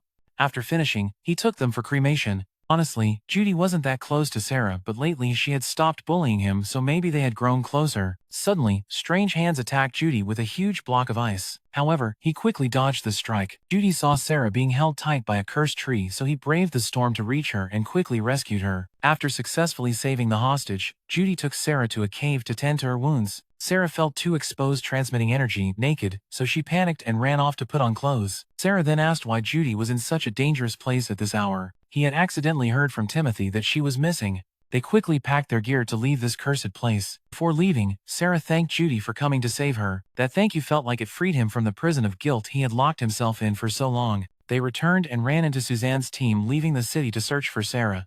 The girl saw her big sister and hugged Suzanne tightly, saying Judy had saved her. Hearing this, Suzanne was angry, not understanding why Judy risked his life to save someone. If anything happened to him, she would regret it forever. Seeing Suzanne furious, Sarah stepped up to defend Judy. Only then did Suzanne realize she had gone too far and apologized to him. Timothy approached Judy, grabbed his hand with tears, and thanked him deeply.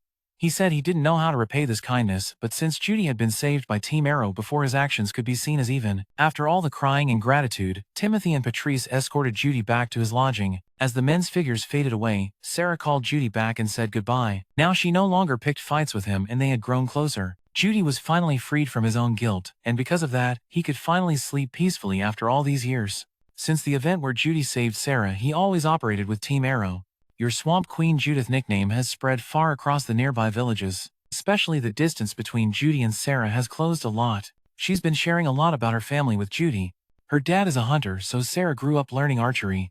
As she grew up, she continued her father's archer tradition and became an adventurer. Judy also opened up to Sarah about her father being a swordsman. However, Judy sucks at swordsmanship. Luckily, she's gifted in magic, or else she'd be useless. After learning she's good at magic, the two parents invited Josie to teach magic to Judy. When Sarah found out Judy's mentor is a girl, she lost interest and changed the topic. Besides archery, Sarah also knows a bit about swordsmanship. She has a short sword and sometimes takes it for maintenance, but oddly it gets worse each time. So Sarah planned to buy a new short sword and invited Judy to go sword shopping with her tomorrow. In a moment of clarity, Judy realized this girl was actually asking her out on a date for the next day. The two of them strolled around town to grab some snacks. Before entering the sword shop, Sarah was overwhelmed by the badass swords on display. She, along with her, went straight home. After shopping, the two stopped by a bar to take a few sips of liquor to warm up. Sarah then wandered around town wanting to buy a new breastplate since her old one was too tight. Judy admired Sarah's gear, blushing like a total guy, classic male brain, always daydreaming about the ladies' souls. After a few glasses of rosé, Sarah got drunk and leaned on Judy. Judy knew she got the green light and decided to wrap her arms around Sarah's waist. This was the perfect time to leave the past behind and start a new journey. Then Judy downed her drink and offered to escort her back to her place. Times like these, you gotta stay sharp and handsome to slowly win her over. But Sarah wanted to stay a bit longer with Judy, so she took the initiative to give herself to him. Judy was deeply moved when she said she wanted to go to his room. With such an irresistible charm, holding back was a waste of heaven's gift, so Judy gladly took Sarah home and offered her a drink. But at this hour, Sarah didn't need any drink. All she wanted was to be by Judy's side. Sarah was very grateful that he saved her and wanted to give her body to Judy. Taking the cue, drunk man dove in playing cat and mouse with her. Judy gradually invaded every inch of Sarah's body. However, oddly enough, when it mattered most, his little guy stopped working. Now Judy understood where his discomfort came from, but Sarah juicy and sweet, and his little guy not responding. What's the point then? Judy didn't understand why his stubborn little buddy wouldn't move. Sarah saw Judy flunking physiology class and decided to leave immediately. Before she left, she said she had no feelings for him, just doing this to repay Judy. After burying that romance, Judy rushed to the bar to drown his sorrows. No matter how much the owner tried to stop him, Judy got wasted tonight. Just then, Sun and his gang showed up. Seeing Judy's miserable face, Sun knew something was wrong. He thought Judy was the type who'd smile through hard times and run away, leaving others to comfort him. That hit a nerve for Judy, so he stood up and punched that guy dead on, cursing madly. Sun got the anger release he needed, but Judy had been holding back for so long. He hated people like Sun, who always mocked and boasted about their achievements. If drunk, Judy would be like Sun, but he didn't want to be hated, so he kept up the fake smile. After pouring out his heart, Judy cried and begged Sun to hit and scold him. Seeing Judy cry so hard, Conrose said, "Sun, stop bullying the kid." Seeing this, Sun took all the blame upon himself. Crying, he begged Sun to hit and scold him. Dude's showing some serious rage. Crying so much, he immediately said, "Sun, don't bully the kid anymore." Seeing this, Big Brother took all the blame on himself and admitted he was the unluckiest guy on earth to comfort men.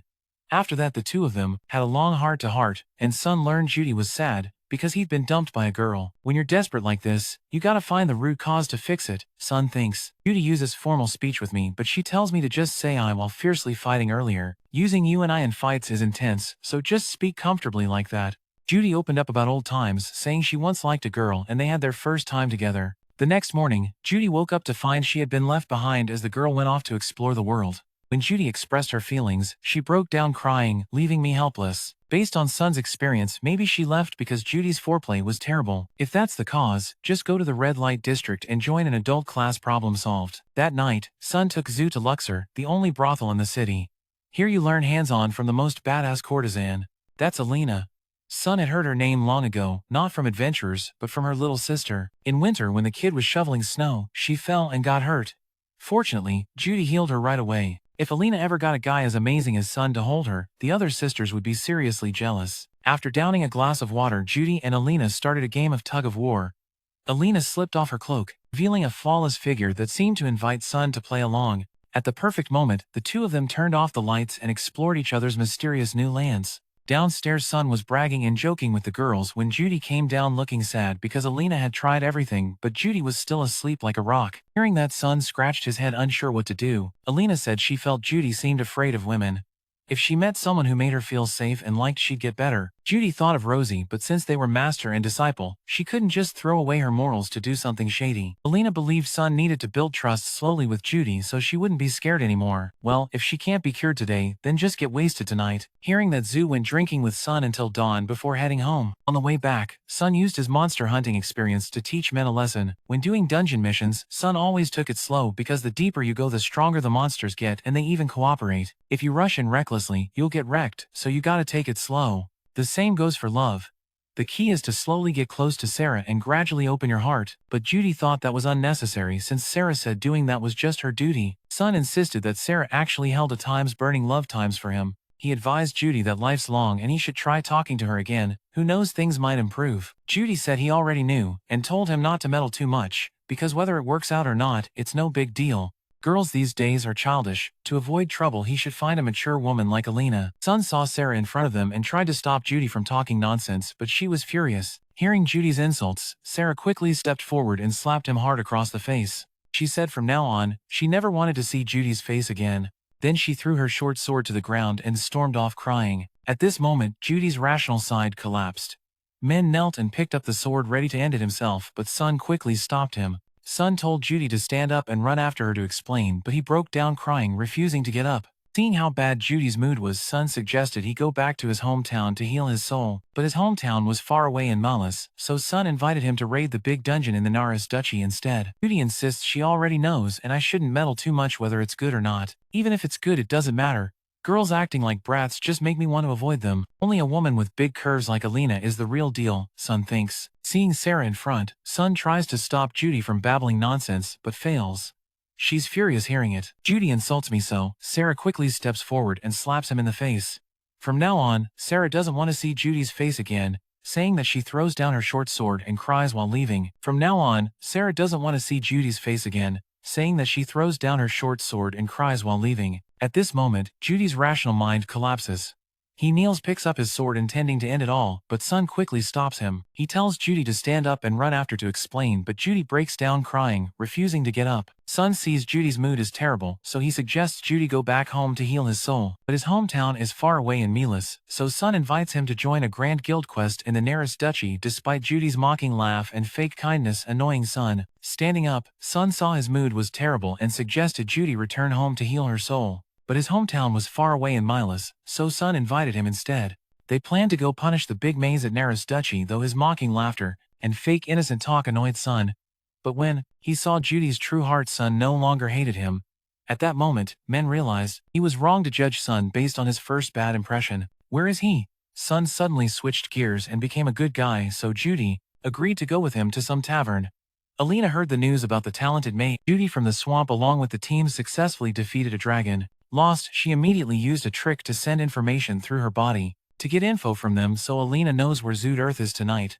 She'll let them play hard after some thought. The long-haired guy replies he's at Pippin, the third city of Bazarin, so after days of searching, she finally knows where Paul's Guy Island. Judy and Sun with their team are crossing the forest to reach the Naris Principality. Suddenly, Sun signals the team to stop for Judy to use a trick to push him up high to scout the situation. Judy sees a pack of lasters approaching fast, the whole swarm. About 10 of them, and they seem to have noticed Judy and her friends. Hearing this, Sun orders everyone to scatter, preparing to fight with Judy's support. As the laster pack arrives, men locks them in the swamp, taking advantage of the moment. Then Sun and the team move up to pick them off one by one. In no time they've wiped out the laster pack. Suddenly, a red dragon appears, causing the lasters to flee at top speed, trying to escape the dragon. Seeing this, Sun checks Judy checks the map didn't scout well. Now they have to face this insanely strong monster from legend. This can't be fully scouted. Judy can't see it because of the blizzard and fog, so he can't spot the red dragon. It slaps the team with its wings, scattering Sun's squad. Seeing this, he orders an immediate retreat. Judy pulls out his staff, creates a smoke screen for everyone to disperse and run away, then stays behind to solo the red dragon. The red dragon shoots fireballs at men, but Judy uses water magic to block its attacks. Super cool. Men sees an opening, raises his staff like a gun and shoots ice at it. The red dragon gets hit by several ice shots from him, and finally collapses. Judy summons a huge ice chunk and fires it straight at the dragon's head, ending its life. Seeing men solo the red dragon, the team cheers him to the sky. Finally, after a long journey, the whole team arrives at the Naris Principality. The aftershock of the battle still lingers, so the team keeps praising him non-stop. Truly, a guy who's been through the demon lands is a badass. However, Judy stays humble, saying he just got lucky the red dragon was near its last breath. Anyway, Judy has fought alongside Sun's team for a while, so he wants him to join. Judy just wants to build his name here for a while, then move to another land, to find his mother, so he refuses. Back in his room, Judy prays respectfully before Josie's golden triangle, hoping she will guide him the next day. Judy continues training his body as per the beloved chairman's orders. Now, Min has a muscular, super attractive body just like he always dreamed. At a diner, Judy overhears a man telling a boring story about his dragon-slaying glory. Bored citizens demand he change the topic. The main character is eating here and they dare disrespect him. Just then, Alina appears, points at Judy and says she finally found Judy Earth from the swamp, leaving men confused. Judy tries to remember if he's met this woman before, but Alina keeps glaring at him, making men fantasize she's fallen for him at first sight, probably thanks to his fit teenage body. Down below, the crowd sees a girl at the swamp and starts gossiping. Alina introduces herself as a former member of Paul's team and Josie's teammate. Hearing this, Judy jumps up asking where his master is, but that's not important to Alina right now. She whispers to Judy asking if he really defeated the dragon. Who else can charm girls like this? The guys below see him hitting on girls in the swamp, so they're watching closely. She introduces herself as Alina, a former member of Paul's squad and Josie's teammate. Hearing this, Judy jumps up asking where his master is, but right now, that's not very important to Alina. She leans close to Judy and asks if he really defeated the dragon, and cared a lot about Alina. She whispered in Judy's ear asking if he really defeated the dragon. When she knew Judy had done it himself, she understood why Josie was so proud of this student. Then Alina kept acting silly, making Judy imagine she liked him, thinking that Judy took the chance to steal her kiss. Just as things got intense, Alina felt a necklace on her chest. After a while, Cha asked Alina if she knew this was a gift from an elf tribe friend. From Judy's childhood, she quickly took out her own necklace. Comparing the two, they looked very similar. This time she couldn't mess around with him. Anyway, Alina had no intention of becoming Paul's daughter-in-law. Besides, she still wanted to be Josie's friend, so she stopped playing games. Only then did Judy ask why she came to see him. Alina came to tell him that Zenith was currently in the enchanted labyrinth city of Japan. It's near the continent of Bigaris, but to get there Judy would need a year's time. Also, since snow was about to fall, he would stay here for a while. According to Alina, Zenith seemed pretty comfortable exploring the labyrinth. Plus Josie and Talihan had met up with Paul to head to the Bigaris continent. Hearing this, Judy felt relieved staying in the Naras Duchy to train. While running, he met Alina, exercising with some old man. Judy advised her to close the door and get some air conditioning. After a week of contact with Alina, he realized her lewdness had reached max level. Every night she invited guys home to play rice pounding. She even showed off her big boobs, stunning everyone. Truly sinful, amen. However, Judy didn't judge at all. He even wanted to join. But Judy was impotent, so he sadly cried inside while listening to her practice spelling every night. Now Judy didn't want to like anyone anymore and completely gave up on that stuff. If you're just gonna get betrayed anyway, admiring from afar is enough. Next morning, Judy was shocked to see his friend being devoured by Alina. Seeing the scene, Sun quickly said he had no intention of touching Judy's woman. But before he finished, Judy corrected him. Alina isn't his woman, and besides, his dick isn't even hard. Hearing that, Sun laughed awkwardly and apologized to Judy for hitting his sore spot. He bragged wildly about last night's epic fun, which made Judy's heart hurt like a knife. Men warned Alina to sort out the aftermath, because he knew she had smashed all of Sun's team. If she got pregnant, who knows who the father would be. Alina and Sun messing around made Judy insanely jealous. Judy wondered what Alina planned to do to handle her huge harem. Just as he thought that, the answer came instantly. She was bribing other guys with these 2 torn coins, getting both pleasure and money. Truly the king of traits. Guys gotta try this on a snowy day. When Judy was training at the gym, Alina brought him a letter. It was from Vice Principal Zenot of the Zenoa Magic University. Recently, Judy's swamp reputation had spread all the way to the Zenoa Kingdom. He investigated and learned that Judy was a disciple of Water Lord level mage Josie. So Zenith wanted to invite him to Zenoa Magic University as a special student. According to Alina, special students are exempt from classes and tuition, plus can freely use the library and research equipment. Judy didn't know where this recommendation letter came from, so he decided to investigate. He knew Conrad had studied there, so he went to ask him. According to Conrad, Zenoa Magic University invites unique magic users like Judy, or those with huge magic power, so that when they become famous, they'll raise the school's reputation to new heights. Thinking about it, it made sense if they invited Judy for using void magic. Conrad saw he was ridiculously strong, so he asked Judy if he had ever studied at any magic school. Judy said his family was rich, so they hired tutors instead of attending school. He was a descendant of the Grey Rat, local lord ruling Asura. Conrad wondered why being so rich, Judy had to go solo as an adventurer. Talking about it, Judy suddenly teared up. Local lord Asura Conrad wonders why a rich kid like Judy has to go solo as an adventurer. Mentioning that makes Judy's tears suddenly flow. Now he remembers he came to Azid's house as a tutor to earn money for Magic University with Sylphie, but now everyone's scattered. Judy prays that his friend in SA is still okay. At this moment, Elena the flirt appears hitting on Conrad. She sees Judy is going to study to improve her magic, but Judy is a family guy who wants to reunite with them first. According to Elena, Paul's group will return to Asura, so Judy just needs to travel a bit to meet them. Why rush then? But Judy knows Elena hates Paul, so she suggests he goes study magic even though he wants to. Judy values family more, so he decides to skip this chance. That night Judy reunites with the divine being after 2 years of no contact. He really disappeared when Judy needed him most to ask about Zenith's whereabouts. But now he's not needed, so he shows up. Basically, Judy has found his mother, so he doesn't want to argue with the divine being anymore. This time, he plans to go to the Bigares continent to meet Josie. Hearing that the divine being teases him, if Judy lets his master see him looking this pathetic, will it be okay? The silent bird's magical skills aren't better than years ago. The only upgrade is a tougher body, yet he wants to see his master. So naive. Now is the time Judy should go train at the Magic University to learn more new things. Judy instantly understands this is the divine being's advice for him. He wanted to learn magic to improve but valued family more, so he decided to pass on this chance. That night, Judy reunited with the deity after 2 years. This guy truly was elusive, appearing exactly when Judy needed him most to ask about Zenith's whereabouts. But now that he wasn't needed, he stayed hidden. Basically, Judy had found his mother and didn't want to argue with him anymore. This time, he planned to go to the Bigares continent to meet Josie. Hearing this, the deity teased him if Judy showed his pitiful state to his master, would it be okay? The silent bird wasn't any better at magic than a few years ago, still only having a strong body, and yet he dared to meet the master so naive. Now was the time for Judy to go study hard at the Magic University. To learn new things. Judy immediately understood this was the deity's advice. He advised Judy to listen because if he went to Bigares now, he'd regret it. In truth, Judy just wanted to return home to heal his silent bird soul. Hearing that the deity seriously gave real advice, enroll at Zenoa Magic University and investigate the teleportation incident in Fatoa territory. Then Judy would awaken his true manhood. After speaking, the deity radiated light and flew away. Even if Judy tried to ask more, he couldn't anymore. Opening his eyes, Judy saw Alina happily playing with her baby elephant. His blind sister Lem, yet the elephant refused to raise its trunk, making them both sad like dragonflies. The next morning, Judy said goodbye to Sun and his team to head to Zanoa Kingdom. He especially thanked Sun for all his help recently. Sun also thanked Judy because thanks to him he earned enough money to last a lifetime.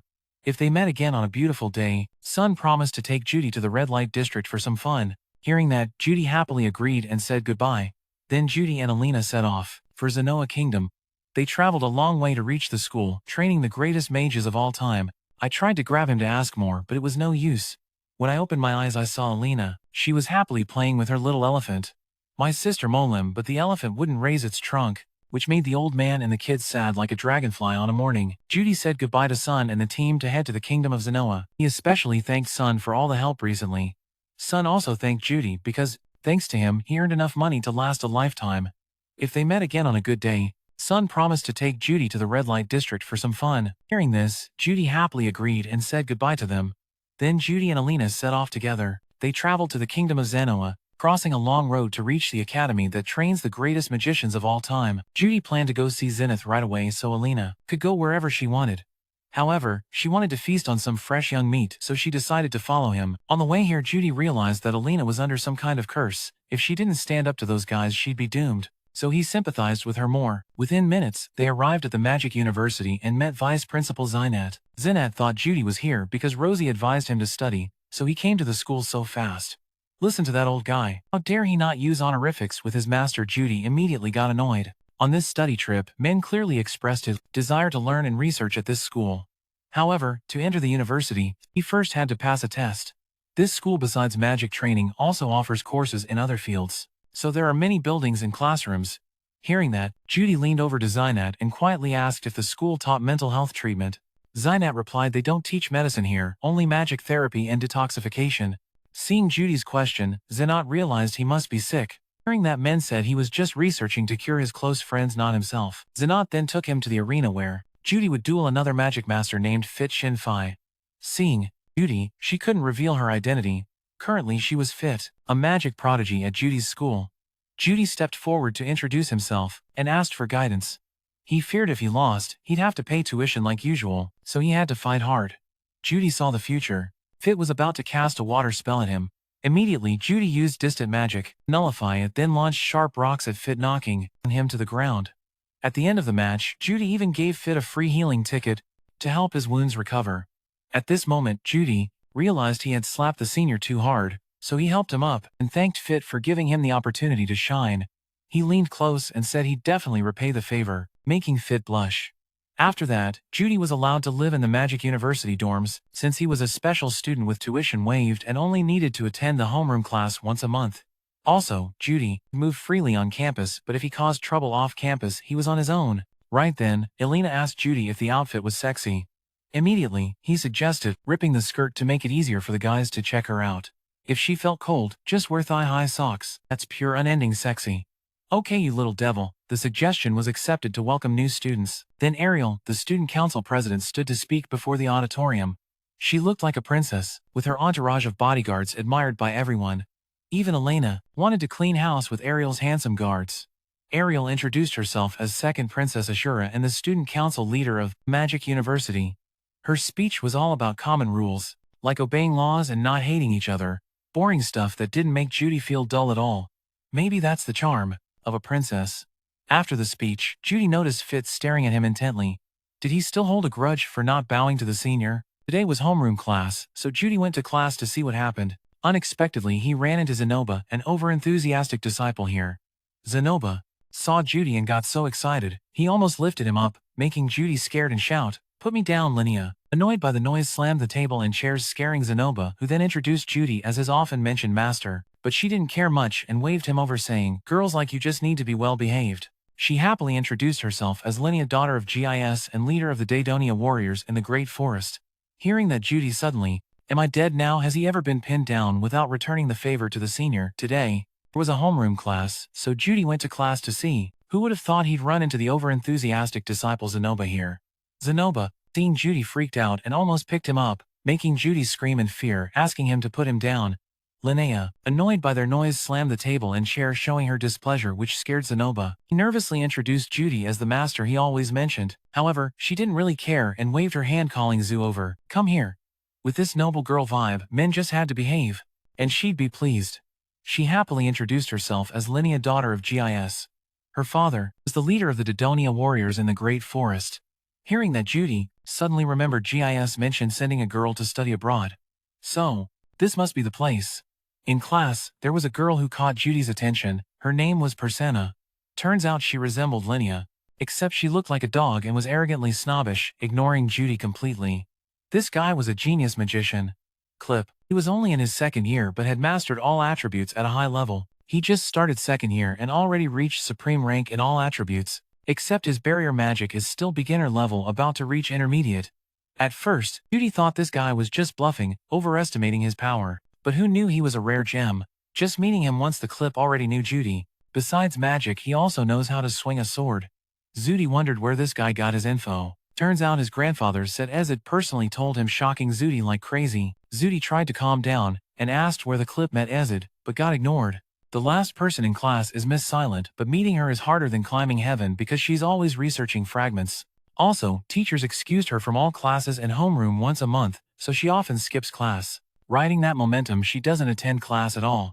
More importantly, Silent only shows up on important occasions, so Judy will meet her after school. After school, he strolls around campus and stops by the library to find a cure for his little brother. To treat him, Judy first needs to understand the teleportation incident in the Fido region, but he has no clue where to start looking for clues, so he wanders and picks up some random books to check out. After gathering a pile of books, Judy accidentally meets Fit.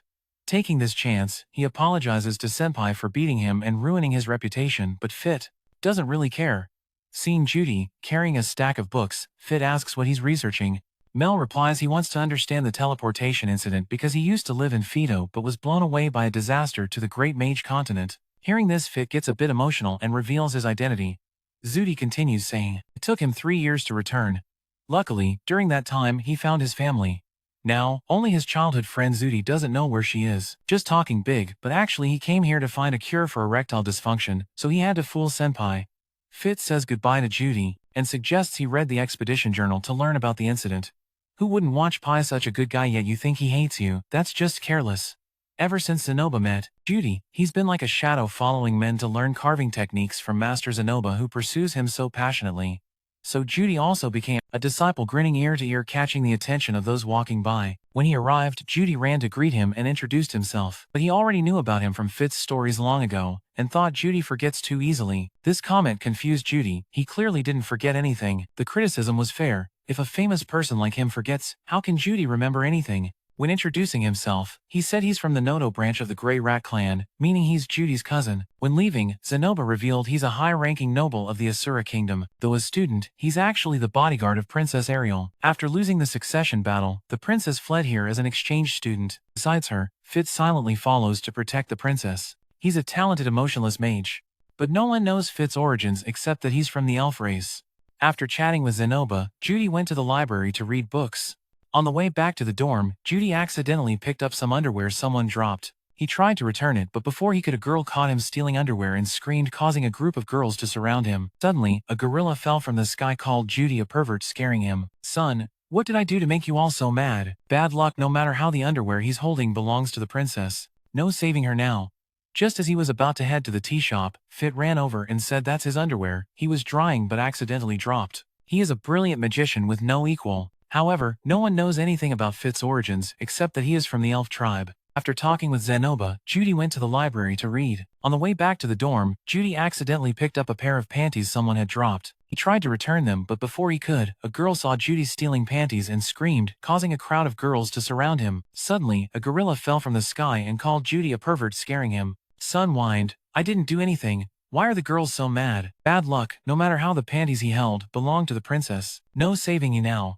Judy was about to go drink tea at the ward when Fit ran up, saying those were his panties he intended to dry and store but accidentally dropped. Judy was just a passerby who picked them up to help him. The gorilla girl wouldn't listen and was determined to punish him. There's a rule here. After sunset, only female students are allowed on this path. This guy broke the rule and deserves to be punished. Hearing that, Fit explained to Judy that he's a new student who doesn't know the dorm rules yet, hoping they'd cut him some slack. Seeing gorillas still arguing and not letting Judy go, Fit pulled out a gun, scaring everyone into running away like crazy. Fit healed Judy and apologized for dropping his underwear carelessly, almost ruining the mood. Luckily, Judy felt relieved because Fit came to help. Without Senpai, his little bird would have flown away for good. Judy was very grateful that Fit took his side and thanked Senpai sincerely. Actually, Judy had helped Fit a lot, so he felt weird being thanked like that. While Judy was confused about Fit's reaction, Fit said it was a secret and walked away, making Judy blush. Could the silent bird effect be pushing Judy into playing third base now? Since enrollment, Judy's schedule has been the same every day. He wakes up and swings his wooden sword a bit to work up a sweat. Then Judy returns to his room to practice mana control. Lately, Zenoba has been asking him to teach puppet carving, so Judy's been training both that and healing his little bird. In the morning and at noon, he eats with Zenoba. Although there aren't many pretty girls, the school food is pretty tasty. As for Alina, in the morning, his big sister plays with the boys at school. At night, she leisurely drinks with one guy after another, fighting all day and night but never tired. She really has powerful lungs. Back to Judy in the afternoon, he studies healing magic and divine strikes. He also learns barrier magic. Before, Rosie taught him about barriers, and he thought he understood everything. Turns out he was just a factory chicken all along. When he has free time, Judy goes to the library to research the teleportation disaster. Teleportation is probably forbidden magic, so there are very few records about it. Only the expedition journal that Fizz introduced to him has the most complete notes. After fixing his schedule, Judy finally has some free time. However, he still can't find a cure for his little brother, so at night he just lies helplessly in bed, unable to catch the squirrel and put it in the jar. The next day, Judy happened to run into Fit at the library and invited him to sit beside him. When Sue Dai noticed Fizz's book also about teleportation, she asked why he was interested in that topic. Actually, Fizz also lost family in the teleportation disaster, but now he knows where his loved ones are. The only problem is Fizz can't go find them, so the only thing Fit can do now is team up with Judy to investigate the teleportation disaster. Two joined forces to uncover the truth, but somehow, Judy blushed from that handshake. He wondered if his life was really that straight like a parabola. Judy had grown closer to Fit, but he was still a mystery. Seeing Fit wearing sunglasses, Judy curiously asked why he wore them. Fit just mumbled and avoided the question because taking them off would reveal all his secrets. As the princess's bodyguard, Fit was given special permission to sleep in the girls' dorm. This special treatment meant the princess trusted him a lot. Only then did Judy realize Fit often started conversations with him and wasn't the cold guy people said he was, simply because Fit was afraid of strangers and Judy was his childhood best friend, so they were comfortable chatting. Judy thought Fit was naturally gifted with null magic, but actually Fit was saved by his master and followed him to learn magic. Hearing that Judy really wanted to meet the master but couldn't because he himself was the master, Judy looked at Fit's smile, feeling his heart race. Maybe he really was casting shadows now. After chatting, Fit said goodbye and went to meet Princess Ariel. Fit truly was a guy full of mysteries. Even just helping Judy was mysterious enough. Still, Judy followed the divine being's advice, hoping Fit was the one who'd help cure his impotence. After waiting so long, Zenoba couldn't hold back and shamelessly begged Judy to teach him how to make a puppet with Mungbean and Pennywort. This guy is seriously hooked on otaku stuff. Remember last time when Judy was all excited giving a figurine to the student and then he ran into this guy practicing spelling with a wooden statue? Zenoba is such a character. Well, Judy's basically on the same team as the guy, so you gotta cut him some slack. Judy's already turned him down plenty of times, so it's understandable. He just agrees to it, but if he comes begging every day without asking properly, he'll burn out early. Hearing that Zenoba pumped himself up ready to absorb the teacher's wisdom, the problem is this guy only has the mouth. His skills are trash. Every day he tries but can't even form a lump of earth, leaving me helpless. Well, if you can't beat him this way, try another. If he doesn't have much mana, just make a lump of earth and sculpt it by hand. This is the most basic method, but also the hardest. With this technique, you need super skilled hands to pull it off. Zenoba saw the teacher doing it like it was candy and thought it'd be easy, but when he tried, everything shattered, crushing the last hope of his little sis. Basically, this guy's got god-tier strength, so he just squeezes and the earth breaks apart. The next day, Judy bragged to Fit about making figurines with Zenoba. Fit saw that Judy could create figurines with magic, so he tried too but failed. This isn't something easy for a normal guy like Zenoba to do. So Fit suggested Zenoba find a slave to do it for him. That idea sounded good, so Judy planned to talk it over with Zenoba before hitting the slave market. Seeing that Fit hinted that he was free and Judy should invite him along. After a moment, the rookie caught on that Fit wanted to go to the market with him. Judy invited Fit to come along and even treated him to a meal, making Senpai really happy for the break. Judy took Fit and Zenoba to the slave market. At the first meeting, both sides had to greet politely, but this grandkid acted all high and mighty because of his dad's status, making Judy step in to teach him a lesson. Anyway, Fit was the one who suggested helping Zenoba, so he had to respect his senior. Hearing that the kid obediently greeted right away, Fit noticed Judy was tense and advised him to chill out. His dad saw that not even 100 heads would be enough to cover the shame. After greetings, the three of them headed to the slave market together. Just like rumors said, slaves here had to strip completely, making Fit's eyes pop. Seeing such a big baby elephant for the first time, he was totally overwhelmed. Judy thought Fit was staring at some fruit, but he immediately knew this guy was a player unlike the experienced one. Zenoba saw the two lingering by the two warriors, so he reminded them the race they needed was a dexterous one who could use magic, so they shouldn't hang around here. Hearing that, Judy thought of the dwarf race, also known as the little people. However, for teaching magic, Fit suggested choosing young kids who haven't learned magic yet, since they absorb mana knowledge faster, and starting magic at 5 years old greatly boosts mana power. Theoretically, mana capacity is determined from birth, but Fit and his teacher experimented and found that idea was wrong. After chatting, they looked for the owner to find a dwarf child. After checking the list, the owner found a 6-year-old dwarf girl, whose family became slaves due to debts and didn't speak the common tongue. Slightly malnourished, but with food she'd get healthy and strong in no time. The three decided to meet the girl and see how she was. Following the owner, they met the dwarf girl. The owner roughly dragged her out, injuring her, so Fit rushed to heal her. With years of experience, the slave's stable master advised him not to buy her, saying she'd be useless. But Judy ignored the owner's words and approached her. He tried talking to her in the ancient magic tongue, but she stubbornly didn't respond. Seeing the brat's rudeness, the owner wanted to hit her, but Judy ordered him to stop. Just by looking, Judy saw the despair in her eyes. She was just waiting to be freed from this painful world. Judy had once been like her, too disappointed with reality and wanting to give up everything. He gently asked if she wanted to meet the king of hell. Seeing her smile like that, Judy understood. Since she didn't want to live, forcing her to work was pointless, better to end it early to ease the suffering. But her eyes welled up and she softly said she didn't want to give up, making Judy happy to take her home. Freed from the slave market, the girl was like a drowning person clutching a straw, devouring all the food on the table. Judy asked her name, but she didn't know, because dwarf kids get named at 7, so it made sense. After a heated debate, the three chose Julie as her name. After living with Zenoba, Julie would serve her young master daily. At noon, she'd learn language and mana magic from Judy. At night, she'd diligently study puppet craft. Not only Judy but Sylphie also woke up early to exercise. Every morning she got up at 5 sharp, laced her shoes, and ran around the magical city of Syria. Doing this helped Sylphie know the city's layout better and understand her own limits. She did it because if her idol were in this situation, Judy would do the same. Next she grabbed her books and went to study with the princess. Sylphie studied hard, but Judy had already taught her all this knowledge, so she just sat with Ariel for fun. When Ariel hit tough lessons, she'd turn to Sylphie for explanations. Hearing about Ariel's dedication, Sylphie grew really fond of her. Probably because Sylphie was so close to Judy, she liked hardworking people like him too. At dusk, Sylphie took the princess to explore Syria's narrow alleys together. Back when I learned Syria was easy prey for invasions, so it was built complexly to help people escape and set ambushes for enemy troops more easily. I thought the guy was diligent in class, but it turns out he only knows a bit cause of dating girls. Seriously, every guy in the Noto tribe is a player. One day they'll get stabbed in the back for sure. Hearing this, Sylphie immediately thought of Judy. That woman-chasing bloodline guy will probably cheat with someone else after marriage. They say like father like son.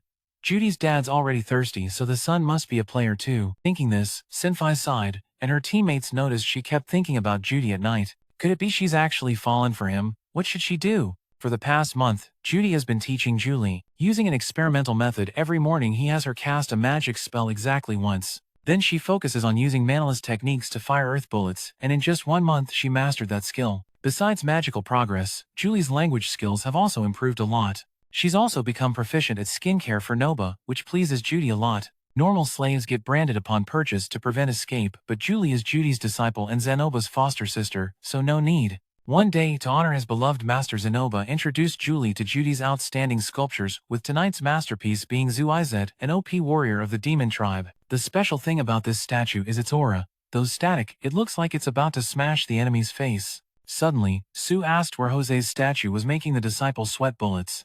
He claimed he left it at season. But you can't fool Judy, just one look, and he knew this guy was lying.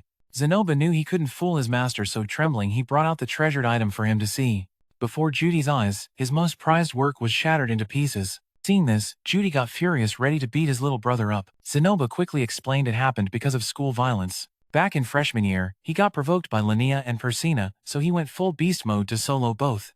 The loser had to hand over their most precious thing for the winner to deal with. Zenoba got wrecked and Jose's statue ended up crushed into dust. Seeing his brother cry so miserably, Judy decided to get justice for Zenoba. Those violent school brats who like to cause trouble must be punished properly. Judy immediately confronted Linnea and Persina for a serious talk. The two, like cats and dogs, sensed trouble coming. Linnea instantly thought Zenoba was there to retaliate for her breaking his precious statue. She cursed Zenoba as shameless, losing but dragging a freshman kid to take the fall with him. Linnea puffed up her face and threatened to smash the remaining statue, making Zenoba so mad he wanted to jump into a solo fight. But Judy stopped him, mocking that those two sheep living in packs would fold instantly one-on-one, so he didn't need to bother with their arrogant attitude. Judy's words made Lena furious. If he didn't hang his head in shame, she'd tear him apart right then. Well, Lena's past her rebellious phase, so she didn't pick a fight and just left, letting things cool down. Hearing that Judy taunted tribe of beasts just meowing and barking so annoying, Linnea went insane, saying, "You push me too far, I'll strip you naked and splash water in your face." After that, Linnea charged at Judy like a bullet. Men saw her move first and told Zenoba and Persina to let him handle Linnea. In just 3 punches, Judy completely knocked out the fierce cat. Judy's next target was Persina. Just a puddle and a rock were enough to knock her out cold on a branch. After that, Julie and Zenoba blindfolded and tied up those brats. Judy didn't expect to handle rookies this fast. Maybe Izet and Paul are really strong, which is why he struggled against them. After those sweet juicy girls woke up, Judy quickly checked Persina's peach. A little affection is good, but the little brother didn't react at all, so forget it. Now comes the main ritual. Judy asked if they knew their crime. "I didn't do anything wrong to you, no way." Immediately, Judy broke Xano's 3 Josie dolls to accuse the 2 of them. Then he flexed the goddess's sacred golden triangle, along with his shimmering blue underwear that blinded everyone, scaring Linnea and Persina at the return of this badass dude. The crime accusation battle starts here. Persina accused Linnea of stepping on the doll, while Linnea said Persina felt disgusted and told her to crush it. By the end, Persina even kicked the doll away, shattering it to pieces. The 2 kept barking and meowing, driving Judy deaf, so he declared both guilty. But since Judy's goddess cult was newly formed, he didn't know how to punish them. Hearing this, Linnea threatened if he did anything weird she'd tell her dad to step in. Judy remembered the last time he was wrongly accused by that GIS uncle for harassing a sacred beast. Back then, Judy was stripped naked, doused with water and locked up. If he did the same to his daughter, that grudge would never end. Hearing this, the 2 got scared and begged, "Big brother, please don't do that. If I end up trending in a scandal, my future's toast." He's not about to go easy on you just like that. In the Beast Clan, anyone who messes with the sacred beasts they worship gets crushed without a chance to rise again. You think I'd just let you off that easy? If you can't fix it back to normal, then take the punishment. After saying that, Judy got ready to fix Josie and his crew cheered. Zenoba thought even someone as skilled as Judy couldn't fix it, so they were doomed. Wait, after about 2 seconds the dude remembered his skills had leveled up, so fixing it was as easy as pie. So how's he gonna fix these two? When things get tough, Judy always asks Senpai for advice. When he heard Judy kidnap the female students, he freaked out. If the school finds out Judy, Toy thought Fit's imagination was running wild, so he explained he just locked the two up, nothing more. What a slippery king.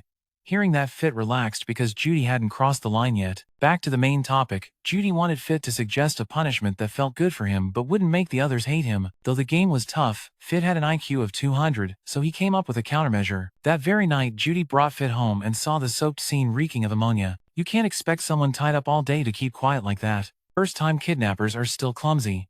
The dog owner promised to be more careful next time. The two had been locked up all day and starved, so their spirits were down with no strength left to resist. Big brother, please forgive us. Next time we promise to be good. So the kidnapper had to serve as their underwear dryer. Linnea and Persina flashed hot moments, but the little bro didn't react at all. Bored, no words. When Linnea was freed, she warned Judy that groping her juicy peaches was fine, but making babies was off limits. That stuff needs dating and a proper wedding before she'd allow it. She overestimates herself a bit. They hadn't eaten all day, so they begged Judy to go home. Seeing the rude dog-cat duo, Fit stepped up to teach them a lesson, but these little brats talked back sharp, so Fit pinned them down and started scribbling all over their faces. This is special ink. If you dare disrespect Judy, the tattoo will stay on your face for life. Hearing that, the girls nodded in submission. By the way, tomorrow, you gotta bring that full face to class. If you behave, I'll erase it before you leave. Linnea curiously asked how Judy could see her movements. Simple. Your master is Sword King Jeline, so that's cake. Since Linnea is Gis's daughter, Jeline is actually her aunt. After the two left, Judy grew worried. If someone knew the spell, it could ruin their faces for life. That's not true. It's just cheap ink used for magic circles. When magic is activated, the ink disappears immediately, so no worries. Suddenly, Fit noticed Judy's treasure cabinet. Seeing him about to open it, the dude stopped him. Fit saw the underwear and was done for. If he couldn't explore that cabinet, touring Judy's house would do. After a tiring tour, Fit lay down on Judy's soft bed. You see the glasses on his face and can't help but itch to take them off. Fit gets Judy's hint and lifts his hand to remove them for him to see. But he's just hiding from the Vietnam cops. The princess ordered Fit to hide his face, so who dares show it? After eating, Fit runs off to meet the princess while Judy stays behind lost in thought. If you saw Fit's face, you'd probably freak out, no joke. Monday morning, the good kids diligently read and review old lessons. Only Men is the stubborn one chasing Linnea's spring butterfly and getting scratched. Clip sees the two noisy kids squawking and goes crazy fanning them off, but no one listens. Linnea even fiercely challenges Bolero and Clip to a solo fight. Luckily, Judy quickly steps in or someone would have gotten slapped hard. On the way back, Clip cluelessly spots Alina's beautiful silhouette and instantly falls in love. Judy is wandering the school when he runs into some school bullies. Seeing that, heroic Judy rushes over to stop them. The kids see Judy's fierce glare and run away fast, or else they'd get beaten badly. Thought the victim was weak, turns out he's a magic genius. Clip usually acts arrogant, looking down on Judy. Now he just got punched in the face by some young punks. Clip sees men helping and wants to curse him, but thinks better of it. Words don't cost money. Clip thanks Judy briefly, then leaves, leaving men confused and worried. Usually Judy gets cursed at, so why is this good little bro so nice today? Since then, Clip has been silently watching Judy and Alina. After a while, as a stalker, he calls Judy out and confesses he likes someone. Thought this guy was straight, but why is he confessing to men? Clip points to Alina, shocking Judy's bro. Don't know what spell this guy's under, but he thinks she's amazing. Says she's so beautiful the clouds shy and the moon hides, plus she's hardworking and brave, total brainwashed. Clip hears the kids spreading rumors that Alina's a player doing one-night stands with students, so he stands up to defend her honor. If she knew that was true, she'd probably faint. In the end, Clip wants Judy to introduce him to Alina. Hearing that, Judy goes to his senior for love advice. He explains Clip got hit by Cupid's arrow for someone he knows, and asks Judy to introduce them, but the girl is the best girl, so he doesn't know how to handle it. Judy's senior is the right guy to ask. Fit also likes someone, so he understands Clip's feelings. Just hearing that makes Judy's mind jump straight to Princess Ariel. He even washes her underwear but doesn't love her. What a waste. Fit advises Judy to properly introduce them to give Clip a chance to confess to his muse. Judy quickly explains Clip made him bring him here, no trickery involved. Sounds reasonable, so Judy takes his advice. True strategist, no love experience, but advises like a pro. After that talk, Judy brings Clip to meet Alina. Clip greets the beauty like a true gentleman, making Alina feel very good about him. She asks what the two kids want, and Clip quickly declares he wants a serious relationship with her. Hearing that, Alina darts off to pull Judy aside and asks how much money he wants from this. He doesn't understand why Alina thinks he's such a cheap coward. When Alina heard this nephew didn't need money, she thought Judy was the ultimate con artist. You already know I'm cursed, yet you still drag this rookie nonter here seriously. That's beyond messed up. Judy quickly defended himself, saying Clip actually made him bring her here, no trickery involved. Judy even took out Josie's underwear and swore on it to prove his honesty, making Alina temporarily believe him. Those fresh meat guys who like new stuff, Alina handles them as easily as flipping a table. She's cursed, so how can she be faithful to this serious young man? The bro thought his aunt would take him straight to a love motel. Who would have thought she'd play the decent one today? Feeling sorry for the girl cursed like that, so Judy advised Alina to just spill everything and then firmly reject her. Following Judy's advice, she went to talk to Clip and kicked men out. The next morning when Judy arrived at class like usual, a horrifying scene hit him right in the face. Senior sister Alina was hugging her younger brother Clip. She saw how sincere he was and immediately gave her heart to him. Alina even endured the curse for Clip's sake. Love really is magical. Listen to this. So Big Brother promised the catfish Chuyong that he'd find every way possible to cure her. Their sparkling eyes met and they shared a passionate kiss. The folks watching suddenly had to choke down their dog food, totally bitter and speechless. At this point, Judy was out of words too. Why is everyone around hooking up except his own little bird who won't even sing? It's tough when you can't hook up with anyone. The mating season's here, and opposite gender pairs battle to see who rules the roost. The Beast Tribe youth choose that way to propose to their partners naturally. The two Beast Tribe princesses are special targets all the guys dream about every day. They had to accept challenges from all over, so they hid in the dorm to defend themselves. Even more, their two maids asked Judy to handle it for them. Judy was confused, not sure what kind of disaster these little reporters were about to cause. Men was on his way to the library when this little puppy blocked him, challenging him to a marriage duel. Judy suddenly got cold feet, saying, "I'm fully booked, no sword fighting for me. Go find someone else." Seeing Judy run, that guy blocked his path and shouted, "Persina said you're the leader, so you gotta solo him." Hearing that, Judy gave up and that tough dog dude quickly backed off like lightning. When Judy tried to fight back, men dropped him cold with a metal candy, knocking him out on a branch instantly. Seeing Judy down, men asked if he'd caused some trouble again. "I'm a good boy, I don't cause trouble.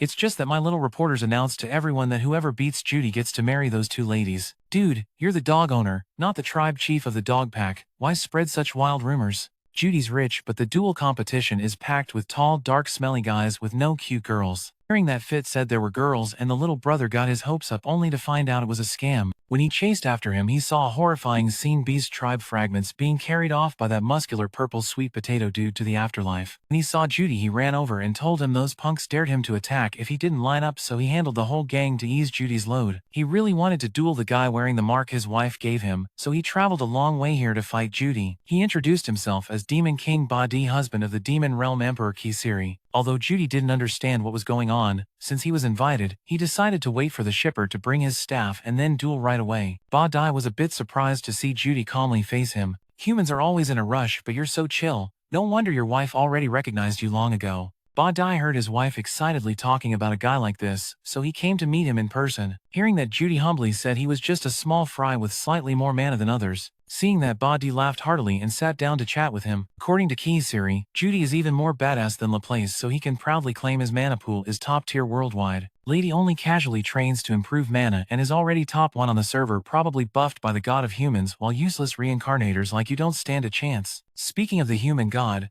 Judy asked Ba-Di if he knew Hitogami, aka the human god. Learning from experience, he emphasized he's not a lackey of that guy, hoping Ba-Di wouldn't beat him up.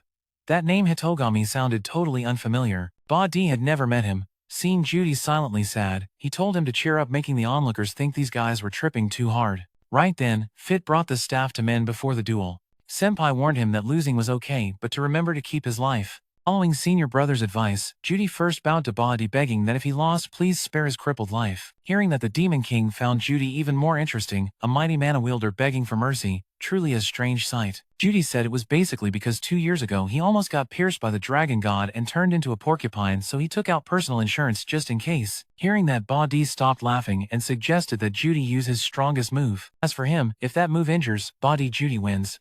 Otherwise he wins. Sounds fair, so Judy agreed right away. He grabbed the staff and gathered mana to create the ultimate drill in the world. After charging his mana, Judy unleashed the move, blasting the Demon King into the chicken coop, leaving everyone shocked, thinking Ba-Di was toast. Unexpectedly, the old man resurrected instantly and chuckled, saying, "You nearly took me out." Body raised Judy's hand high, acknowledging him as the winner, but still bitter punched Judy's face, making it swell up badly. That night Fit had to treat him because if he showed up like that, the girls would totally beat him up. Judy was worn out from the fight, so Fit left early to let him rest. Man, what a bad day. First a marriage duel, then a one-on-one battle with the Demon King. Next time he meets those two cat girls, gotta punch their balls to ease this pain. Seasons changed, but thanks to Judy, these two beasts peacefully survived the rut. So Persona gifted him a free Linnea Bob ball ticket. Hearing that, Judy acted immediately, startling her and instantly stamping a magical frying pan on his face. Suddenly, a huge explosion happened. God Ba Di fell from the sky, making both grandfather and grandson freak out. Fit was walking with the princess and accidentally saw Judy playing with Persia. Seeing that, Fit assumed Judy liked Persia and switched to sword-killing mode day and night. Overthinking never leads to anything good. Men really are a source of pain. While others suffer in thought, he's just messing around with girls, but Fit never told anyone he's Sylphie, so Judy not remembering anything is expected. Hearing that both Ariel and the girl next to him, who's been around for a year, suddenly didn't even introduce themselves, simply because Sylphie feared Judy wouldn't remember who she was, and didn't know what to do. Seeing her friend sad and confused, Ariel let her handle this however she wanted. She didn't care if she had to use Fit or Sylphie's identity as long as she was happy. The more Judy learned about teleportation incidents, the more he realized teleportation and summoning share similarities. The only difference is that summoning can't bring humans, but teleportation can. Judy went to ask Fish if he knew any summoning experts. At their school there was such a person, and it was a female student. Besides being a summoning expert, Silent also improved the menu and fixed uniforms. These things were all like authentic Japanese products from the old world, making Judy suspicious, so he went to meet Silent. Unexpectedly, she was the nightmare that had haunted him all these years. Just seeing her mask made Judy cry and run away. He tried hard to leave, but his legs went limp like noodles, no longer obeying his will. Judy saw Silent approaching and got so scared he fainted. When he woke up, he was in Fish's arms. "Oh, thank goodness, it was just a dream." "But nope, not at all, sir." Silent sat right in front of Judy, scaring him even more. Truly, after saving him, he treats her like this, and then avoids his benefactor. Judy fearfully asked where Ostek was. Silent said he's currently busy with more important matters, so he's not targeting Judy for now. Not for now, doesn't mean forever. If the dragon god shows up, Judy's toast. Poor guy, just hearing that name makes him crap his pants. Seeing Judy panic, Sylphie asked Silent if she knew or had done anything to him to cause this mess. She really had no relation to him at all. Judy was just scared because Ostek zipped him up, that's all. Silent sat down and asked him to answer 3 questions. If he wasn't honest, he'd get to watch naked chickens. First, she showed a paper with 2 names written in Japanese and asked if it reminded him of anything. Then Silent spoke in Japanese and asked if Judy understood. Lastly, who was Judy among the 2 names on that paper? He answered that he didn't know who they were. Hearing him speak Japanese, she knew she had found a fellow countryman. She removed her mask and introduced herself as Nana Hoshi. That face reminded Judy of the girl she saved in the accident years ago. Although Nana didn't know where he came from, finding someone like herself was already a huge step forward. Tomorrow at the test, Shin will help Judy survive, or else she'll lose a friend. Nana asked for his real name. But seeing Judy switch to alert mode, she backed off a bit. After all, they're allies now, so Nana wanted to cooperate with him to return to their old world. However, Judy had zero interest in going back to the old world. Hearing that, Nana's mood dropped and she put her mask back on. She had no interest in this world, and just wanted to go home to binge romantic dramas. Unlike Nana, Judy was reincarnated here. In this world, he already had a family and friends, so he didn't want to leave. Nana was surprised because their situations were totally different. Nana was on her way home from school with a friend when a car hit her, teleporting her here. Judy, on the other hand, reincarnated after an accident. After that accident, Nana was thrown into the Asura kingdom and protected by the dragon god. For 2 years, they're not understanding the language, she had to learn both reading and writing.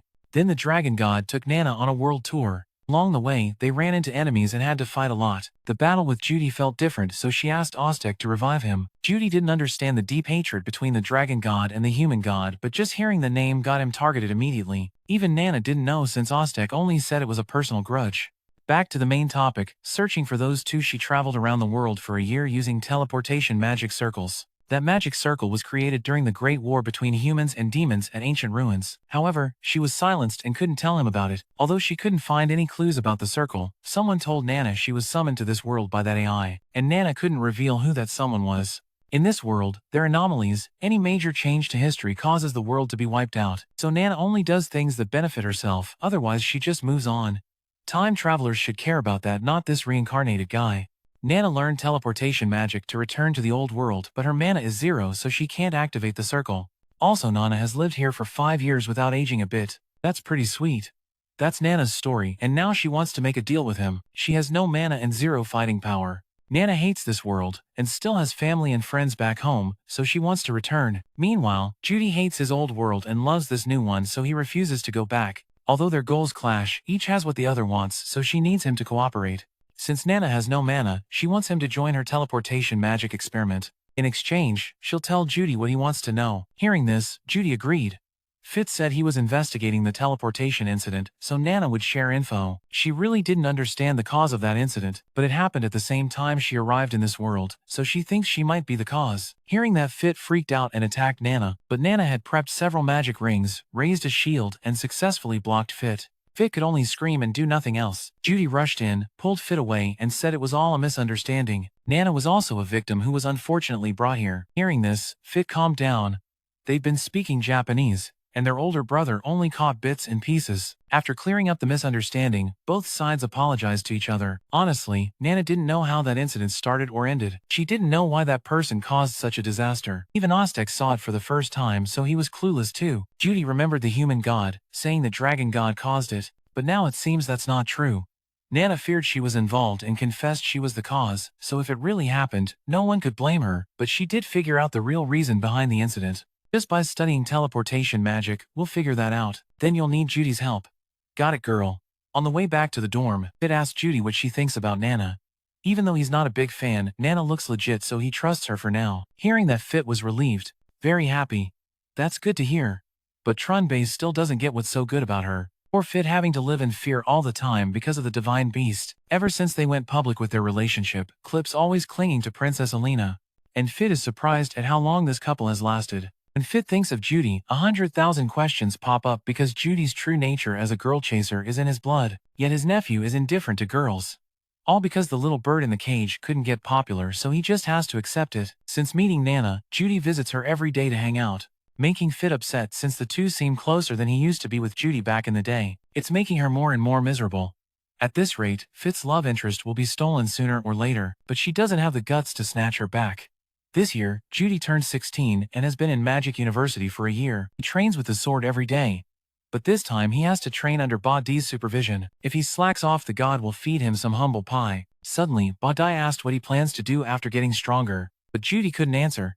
Hearing that, Ba Di lectured him with philosophy and concluded, just find the roof and you'll know. Thinking about the roof made Judy sadly ask if he knows how to cure erectile dysfunction. He's a demon lord, not a doctor, so how could he cure that? Since Judy defeated Body, the Beast Tribe guys get all nervous around him, but those two Beast Tribe princesses act normal. Judy has climbed to the top of the Arena Challenge rankings, so those two sisters fight over being his number 2 disciples. Neither wants to yield.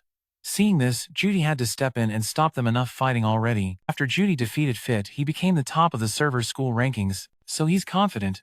But since the little bird isn't popular, he can't really show off his personality. After dating, Alina, Clip asks Judy every day about the love curse. Judy told him that long ago, Laplace put his curse into the spear of the super tribe. It turned them into warriors who would kill anyone, even their own family. This info was so hot it shocked Clip to the core. Thanks to Judy, Clip suddenly realized something, so he thanked him a lot. Like usual, Judy had lunch with Zenoba and Julie. Ever since he defeated the special students, and Body Judy became famous across the school, everyone admired and respected Judy, so he hid in this corner to avoid attention, but Demon Lord Badi still showed up to stir things up. Julie and Zenoba saw him enjoying beer and begged for a few sips. Badi generously poured beer for both of them. They took a few sips and got hooked instantly. They wanted more but had class later, so they held back. After class, Judy went to Nana's lab to test the magic summoning formation. Sounds grand, but actually Judy just infused mana into the magic formation Nana drew. She kept experimenting and improving the formation. Judy found her really impressive. This time he only summoned a feather, so it was a failure. Curious, he asked Nana what she was experimenting on. Her goal is to summon a human from her world, then do the reverse to open a portal back home, but Judy worries this could cause another disaster. Nana truly doesn't want to cause harm, but if she succeeds, she'll find out what caused that disaster. Even if she fails 100 times, she'll keep trying because failure is the mother of success. Judy thinks summoning magic sounds cool and wants to learn too. But this sister is busy, so she just passes.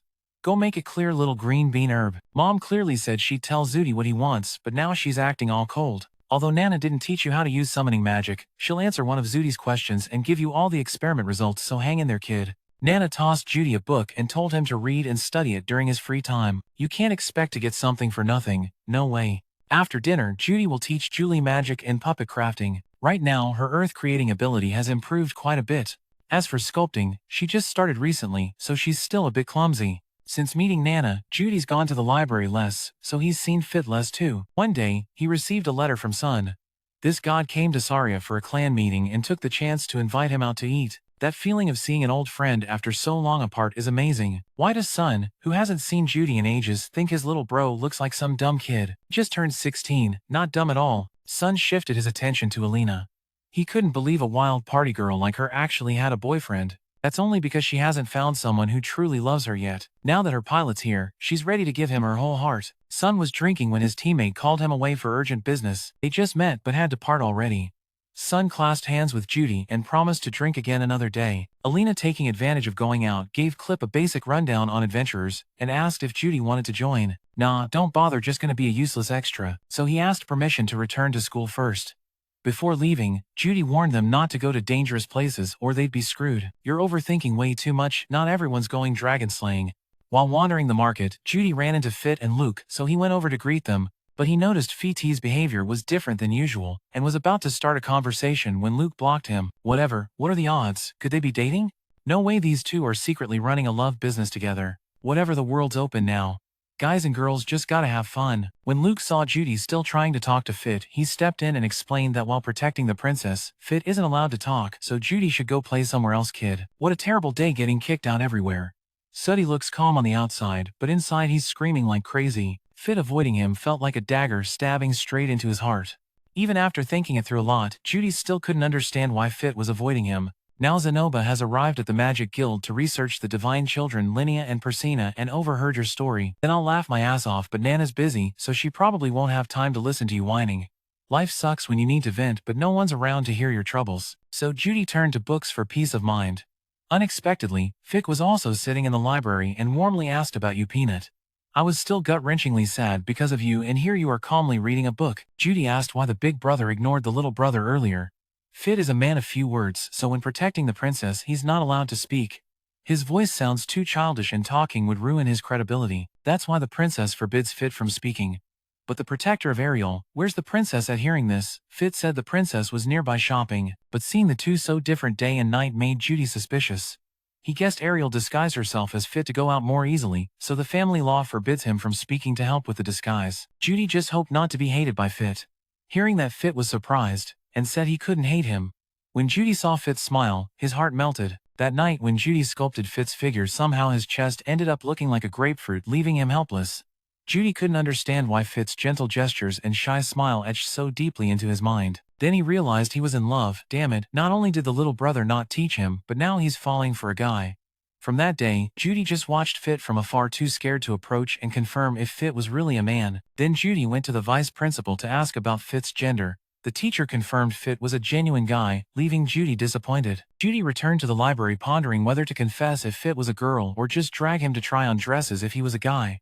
Lost in thought, Fit appeared, making him flustered and accidentally tumbling onto him. At that intimate moment, Judy realized Fit was a girl. Hearing this, Fit panicked, denied it, and ran off. Just then, his little brother woke up, making Judy tear up with relief. Just following the divine order to explore the teleportation incident would cure his brother Hitagami is truly amazing. Judy sensed Fit was still hiding something, so he'd have to take it slow to figure it out. If she wanted him to treat her like a boy, okay, no problem. The key to curing erectile dysfunction is Fit, so Judy had to slowly win her over. Lately, Judy's been focused on his brother waking up after 1,000 years of deep sleep, and Fit, so he barely slept. Taking a few steps, he ran into and who wanted to talk about Fit. When probing, Judy honestly said he didn't know who Fit was and didn't want to compete with them. Anne was surprised by his honesty and asked why. Simply because Judy didn't want to get involved in politics, and the Noto family and Boris were scary, so he avoided getting tangled. Judy said he just didn't want to be involved with Fit, though deep down he was bitter as hell. Meanwhile, Fit was going to meet Princess Ariel. Having heard rumors from a few days ago about Fit going out shopping, Judy greeted her and suspected Fit's actions. Then the incident where Fit was pushed and declared himself a guy also reached the princess. Since they'd had that intimate moment, Judy knew her identity, but out of respect he didn't spread it. Now Ariel wanted to know what Sylphie planned next with the princess. Recruiting Judy as a subordinate could wait, but if after 6 months there's no progress, she wouldn't be happy. The princess was tired of the indecision and told Sylphie to play her cards openly. To Ariel, Sylphie wasn't a subordinate but a close friend, so Ariel hoped Sylphie would just do what needed to be done without worrying about the princess. Hearing this, Sylphie was moved and confessed she wanted to be by Judy's side forever, but she feared that if men didn't recognize her she'd collapse. But there was no other way since Sylphie was too shy to say she was Sylphie, so the group suggested she recount memories of them. They had many memories, like the first time Sylphie was bullied and Judy stood up to protect her. Then when they were practicing magic and it rained, Judy thought she was a boy, took her home to bathe and made her strip. As for what happened next, Sylphie felt too embarrassed to say more. After hearing Sylphie's story, Ariel's mind hatched a perfect plan but didn't understand Sylphie's desire to be together forever. Hearing this, Sylphie blushed and said she wanted to sleep in the same bed with him, shocking the princess. Then came the flirting and sibling teasing on the bed, followed by planning how many kids to have, what to name them, and which school they'd attend. Stop enough already. Ariel said she had no interest in playing matchmaker. Ariel said this campaign was very important. Messing up would ruin everything. If Sylphie didn't dare confess to Judy, she wouldn't be allowed to meet Krat anymore. That was serious, and Sylphie agreed. Then Ariel began implementing the plan with Sylphie. At lunch, Fit ran to the cafeteria to drag Judy out to ask for help. Judy didn't know what it was, but agreed fiercely if someone asked for help, he'd give his all. Fit said a noble was bragging about his guard team and the princess, which irritated her. He claimed his team had ventured deep into the rainforest to pick a rare ice flower that only grows there. The princess said her guards could do it too, so Fit had to take on the mission. Judy thought it was easy, just have some adventurer friends sell the flowers cheap. But that wouldn't do, because if it leaked, the princess would lose face. So Judy switched to plan B, gather the best from the step leader team and go together to find the flower quickly. Seeing things going too far, Fit said he just wanted Judy to come along. No problem, let's go dude. Immediately, the two packed and headed into the forest. Sylphie wanted to repay Judy, but he refused. He was priceless and no amount of money could buy him. Sylphie felt great thinking about buying Judy with money because Judy had magic power, so wherever you go, the snow melts, super convenient. Seeing the two a bit quiet on the road, Sylphie started a conversation with Judy. She noticed his staff looked really badass. Only someone from the royal palace would have one like that. No idea how Judy got it.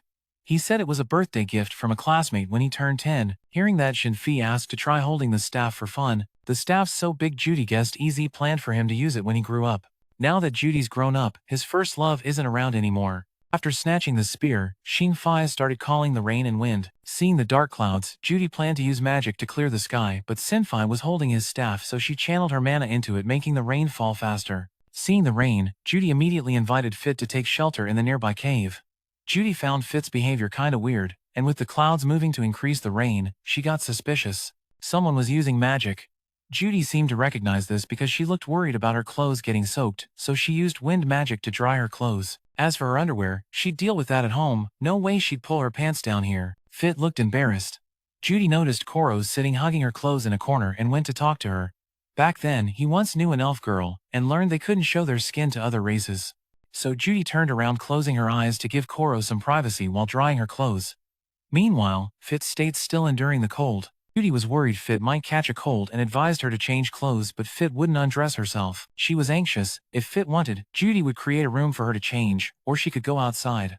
When Fit saw Mandy, she panicked and grabbed Judy's hand. Judy feared Fit would catch a cold, drop her body temperature, and get seriously sick from the shock, so she urged Fit to change clothes, but Fit couldn't undress herself. After some hesitation, Judy started the game of undressing each other, slowly peeling off Fit's layers of clothes until, when Judy took off her glasses, everything became clear. Now he understood why the senior cared so much and helped him. So it turned out Fit's senior brother was Sylphie. When Sylphie saw Judy recognized her, she hugged him tightly. Sylphie was the crybaby type, just like Judy. Finally, after 10 years, the young couple reunited. Taking the chance, Sylphie confessed to Judy that she had liked him for a long time and hoped he'd stay by her side forever.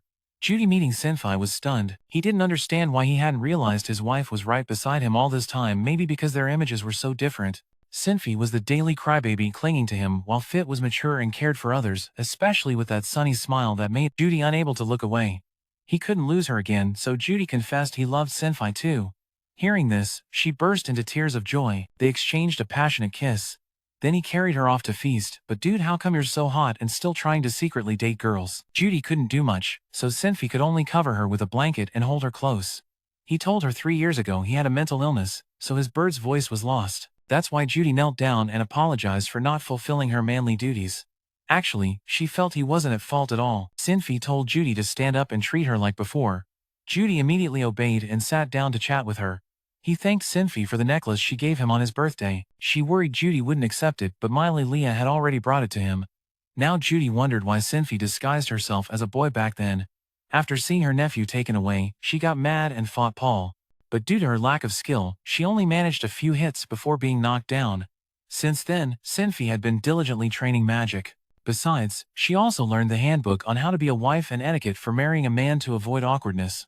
The sky cleared, and the young couple walked hand in hand. Back at school, Sylphie continued telling Judy about her journey after the teleportation incident. She was blown to the Asura kingdom and met Ariel. Meanwhile, because of the nobles' power struggles, the three had to flee to the magic university.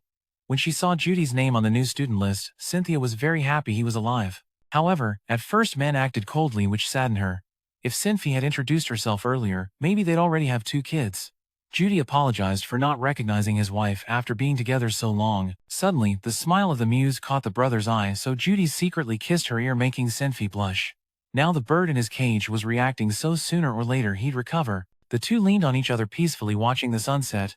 As dusk fell, they arrived at the town. Sylphie had to meet the princess, so she said goodbye to Judy, watching his figure fade away and wishing there was a cure for him. The next day Sylphie went to meet the princess but got roasted immediately for her plan to pretend to be weak and unable to undress, causing her to nearly freeze to death. Back at Sylphie school, she continued recounting her journey after the teleportation incident to Judy. She was blown away to Asura's royal capital and met Ariel just as the old family rivalries and power struggles forced all 3 of them to take refuge at the Magic University. When Cynthia saw Judy's name on the new student list, she was thrilled he was still alive, but at first, men acted strangely distant, which made her sad. If Sylphie had introduced herself earlier, maybe now they'd be like siblings. Judy apologized for being by her side so long without realizing she was his wife. Suddenly, the muse's smile caught his eye and Judy sneaked a kiss on her ear, making Sylphie blush. Now the little bird in his cage was reacting, so recovery was just a matter of time. The two leaned on each other peacefully, watching the twilight sunset. It was just about the time they returned to Sylphie town. Sylphie had business with the princess, so she said goodbye to Judy and left. Watching his fading figure, Sylphie wished she had medicine to heal Judy. The next day, when Sylphie met the princess, she immediately teased her about the fake weak act, pretending she couldn't take off her clothes and nearly freezing to death, and to make the opponent's guard drop and help undress her. Hearing the plan, it was obvious it was some wild Makanada bluff, so how could it succeed? Yet silly Judy fell for it and got trapped. No way, even the princess couldn't believe it. Then the god showed up to cure his impotence. This was like a little comedy show for Ariel. When the princess went too far with her words, he scolded her. Even a man has moments of powerlessness. Besides, during this time, Judy had been very good, no flirting with girls, so it was probably true. Sweet and juicy like Sylphie, it'd be a waste not to save her. Once he understood why Judy was acting so shy, he empathized with the lonely guy who didn't know where to cling to.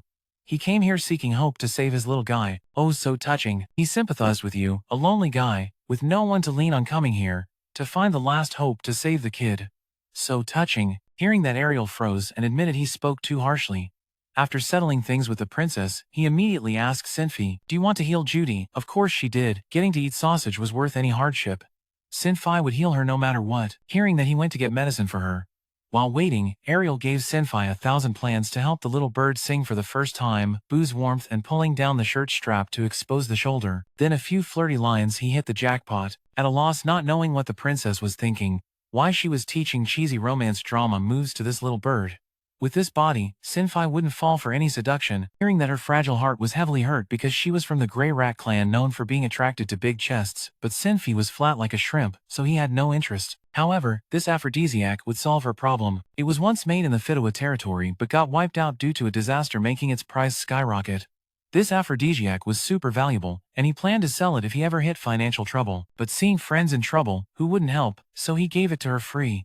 What a magical friendship, though if a guy uses it, he'd be fired up loving all night, so Sylphie also had to use it to keep up with the guy's pace. After drinking, she'd be disillusioned by her first spring night, so Sylphie asked him to think it through carefully. She'd do anything for Judy, even suffer pain herself. So Sylphie decided to drink it. After giving the gift, Princess Ariel gave Sylphie 2 gold coins to buy booze and food. With this spirit, if she didn't score, that'd be a disaster. That night Sylphie prepared all the drinks and met Judy. Inside was new lingerie chosen by the princess, and her bag had the aphrodisiac. With friendship power doubled, she had to succeed in winning Judy tonight. Sylphie knocked a few times and Judy opened the door to welcome her in. "You've worked hard all day but still came to hang out. What's up?" Judy asked. Sylphie straight up said she came to spend the night surprising him. He silently thought, the crippled guy's doing this, what's the point? Suddenly, Sylphie spotted a doll Judy carved and was very happy. On this reunion occasion, Sylphie prepared booze and snacks to drink with Judy. Hearing this, he poured cups for both. Sylphie toasted to their reunion, while Judy smooth talked about their future making her blush hard. The booze was strong, so Sylphie choked on the first sip. Seeing that Judy poured some out of her cup and added warm water to hers so she didn't choke again, this scene reminded Sylphie of when she was a kid. Judy saw her covered in mud and ran to get warm water to clean her. That time used warm water, and this time was the same. So nostalgic. When they were little they often played under the big tree where Judy taught her the art of void magic. Just chatting about childhood made them surprisingly happy. Right then Sylphie pulled out the aphrodisiac and said it could heal Judy's paralysis and told him to drink. Hearing that Judy gulped down a sip immediately, Sylphie quickly took off her shirt and said when the medicine worked they'd party hard. She also took a few more sips herself, teasing Judy to burn bright. Seeing Sylphie so fully prepared, Judy took her to bed and went all out. The next morning Dew woke up, but Sylphie was gone. He looked out the window gazing at the world, then suddenly remembered the aphrodisiac he drank last night was from Zoa. When the two reunited, Sylphie prepared wine and snacks to drink with Judy. Hearing this, he poured cups for both. Sylphie toasted to their reunion, the two Buena natives, while godly Judy smoothly toasted to their future together, making Sylphie blush hard. The wine was strong, so Sylphie took a sip and choked. Seeing that Judy poured some wine out of his cup and added warm water to Sylphie's cup so she didn't choke again. This scene reminded Sylphie of childhood when Judy saw her covered in mud and rushed to bring warm water to clean her. That time was with warm water, and this time was the same, so nostalgic. When they were kids, they often played under the big tree, which was also where Judy taught Sylphie the art of void magic. Just chatting about childhood made them unusually happy. Right then, Sylphie brought out an aphrodisiac and said it was medicine to cure Judy's limp little guy, telling him to drink it. Hearing this, Judy gulped it down. Seeing that, Sylphie quickly took off her shirt and said, when the medicine kicks in, let's party hard, okay? She also grabbed the medicine and took a few sips of rice wine. Seeing Sylphie's house perfectly set up, Judy took her to bed and went all out. The next morning when he woke up, Sylphie was already gone. He looked out the window gazing at the world, suddenly remembering that what he drank last night was the aphrodisiac from Zoa. Judy got into bed and touched a bloodstain there, heartbroken, recalling how he'd also been abandoned like this before. He tried to comfort himself that maybe she just went to protect the princess briefly and would come back. Just then, Sylphie returned, making Judy very happy. She went to see the princess and to thank her for what happened last night. If possible, next time Sylphie would take him to meet them. Suddenly, Judy hugged her tightly. Finally, the one he loved hadn't left. Now Judy was no longer lonely because Sylphie was by his side. More importantly, after all this time, searching for a cure, Judy's little bird had finally chirped. The next day, Judy went to meet Princess Ariel. He didn't understand why the arrogant god JD, who ruled the school, came to him first. JD announced he'd been healed by Sylphie, the princess's younger brother who helped Judy's wife carry out this mission. So, Judy came here to thank her. If the princess needed help, Judy would devote himself fully. When he heard Judy didn't want to join the power struggle, he supported that decision. Judy then realized Sylphie was the person he loved, and now he wasn't alone anymore because she was with him. More importantly, after so many days searching for a cure, Judy's little bird finally sang. The next day Judy went to meet Princess Ariel. He didn't understand why the mighty god, JD, who ruled this school, came to see him first. JD announced he was healed by Sylphie, the princess's younger brother, who helped Judy's wife carry out this mission. So Judy came here to thank her. If the princess needed help, Judy would give his all. When he found out Judy didn't want to join the battle for power, he supported that decision, the fight for the throne in Ashura Sao. Now he's doing a total 180. That's the old Judy. Now that I have a wife I have to follow and protect her.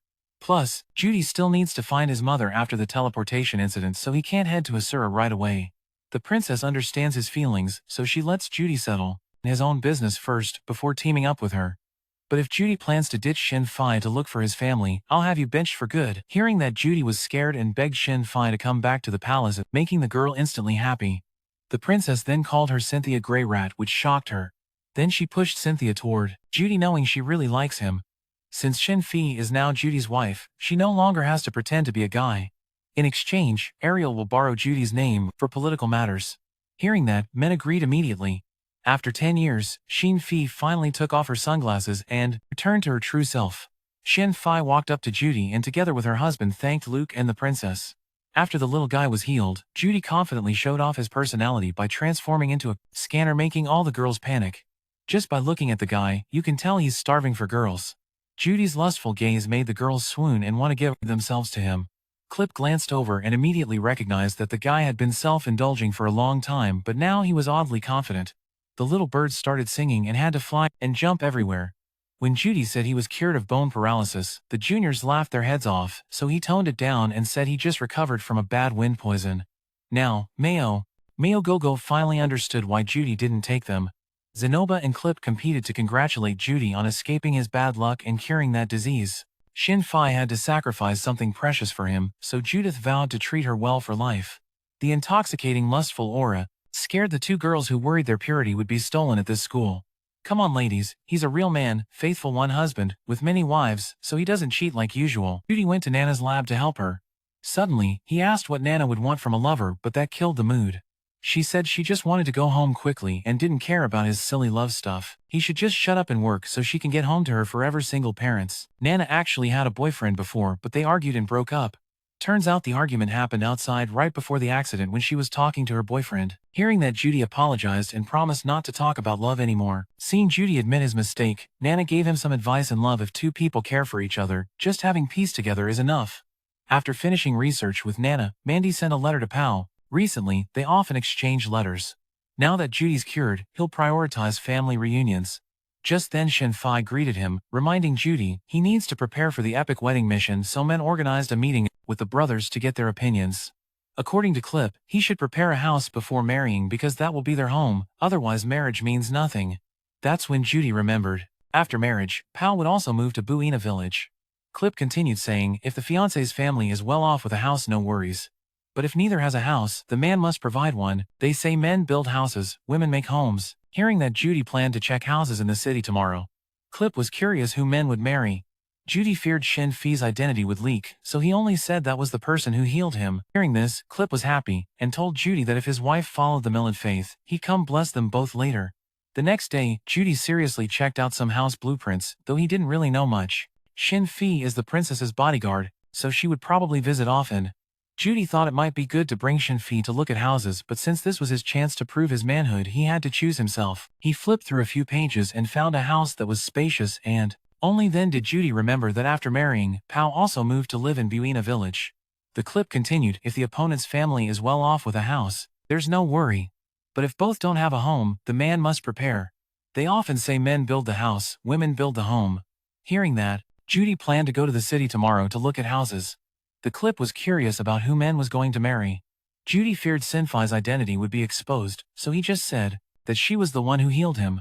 Hearing that, the clip was very happy and told Judy that if his wife followed the Millet religion, it would come to bless the couple the next day. Judy entered the city to check out the house sketches. He looked serious, but honestly didn't know much. Shin-Fi is the princess's bodyguard, so he'll probably visit often.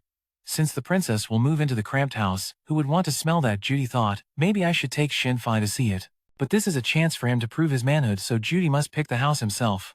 Flipping through pages, he found a house that's spacious and cheap just right. The next morning, Judy dragged his brothers to see the house. It looked good on the outside, but the clip said it was probably cursed to be so cheap. Judy heard strange sounds come from the house at night. The next morning, the people there were slaughtered. Since then, adventurers and the Magic Association have ignored this house. That's why Judy had to bring allies along to avoid fear. The house was so dilapidated that a slight push would collapse the door. Being pros, Judy told everyone to check every corner of the first floor first, and if they met monsters to wreck them without fear. True A-rank adventurers. Talk about skill. Difference from bots was clear. They went through every room together, but found no monsters here. So all three had to spend the night here since those monsters only come out at night. Judy hoped the monsters hiding in this house were weak enough for him to handle quickly and get back to his wife. Meanwhile, the brothers reunited and Judy announced he'd get married after buying the house. Zenoba got hyped, eager to get this over with and join the wedding party. Clip also volunteered to celebrate the new home and wedding. At night, when everyone was deep asleep, Clip heard strange noises and immediately woke Judy and Zenoba to hunt the monsters. Judy quietly opened the door but saw nothing, so they searched every corner together. After checking the first floor and the second, they found no strange creatures, so they went down to the basement to investigate.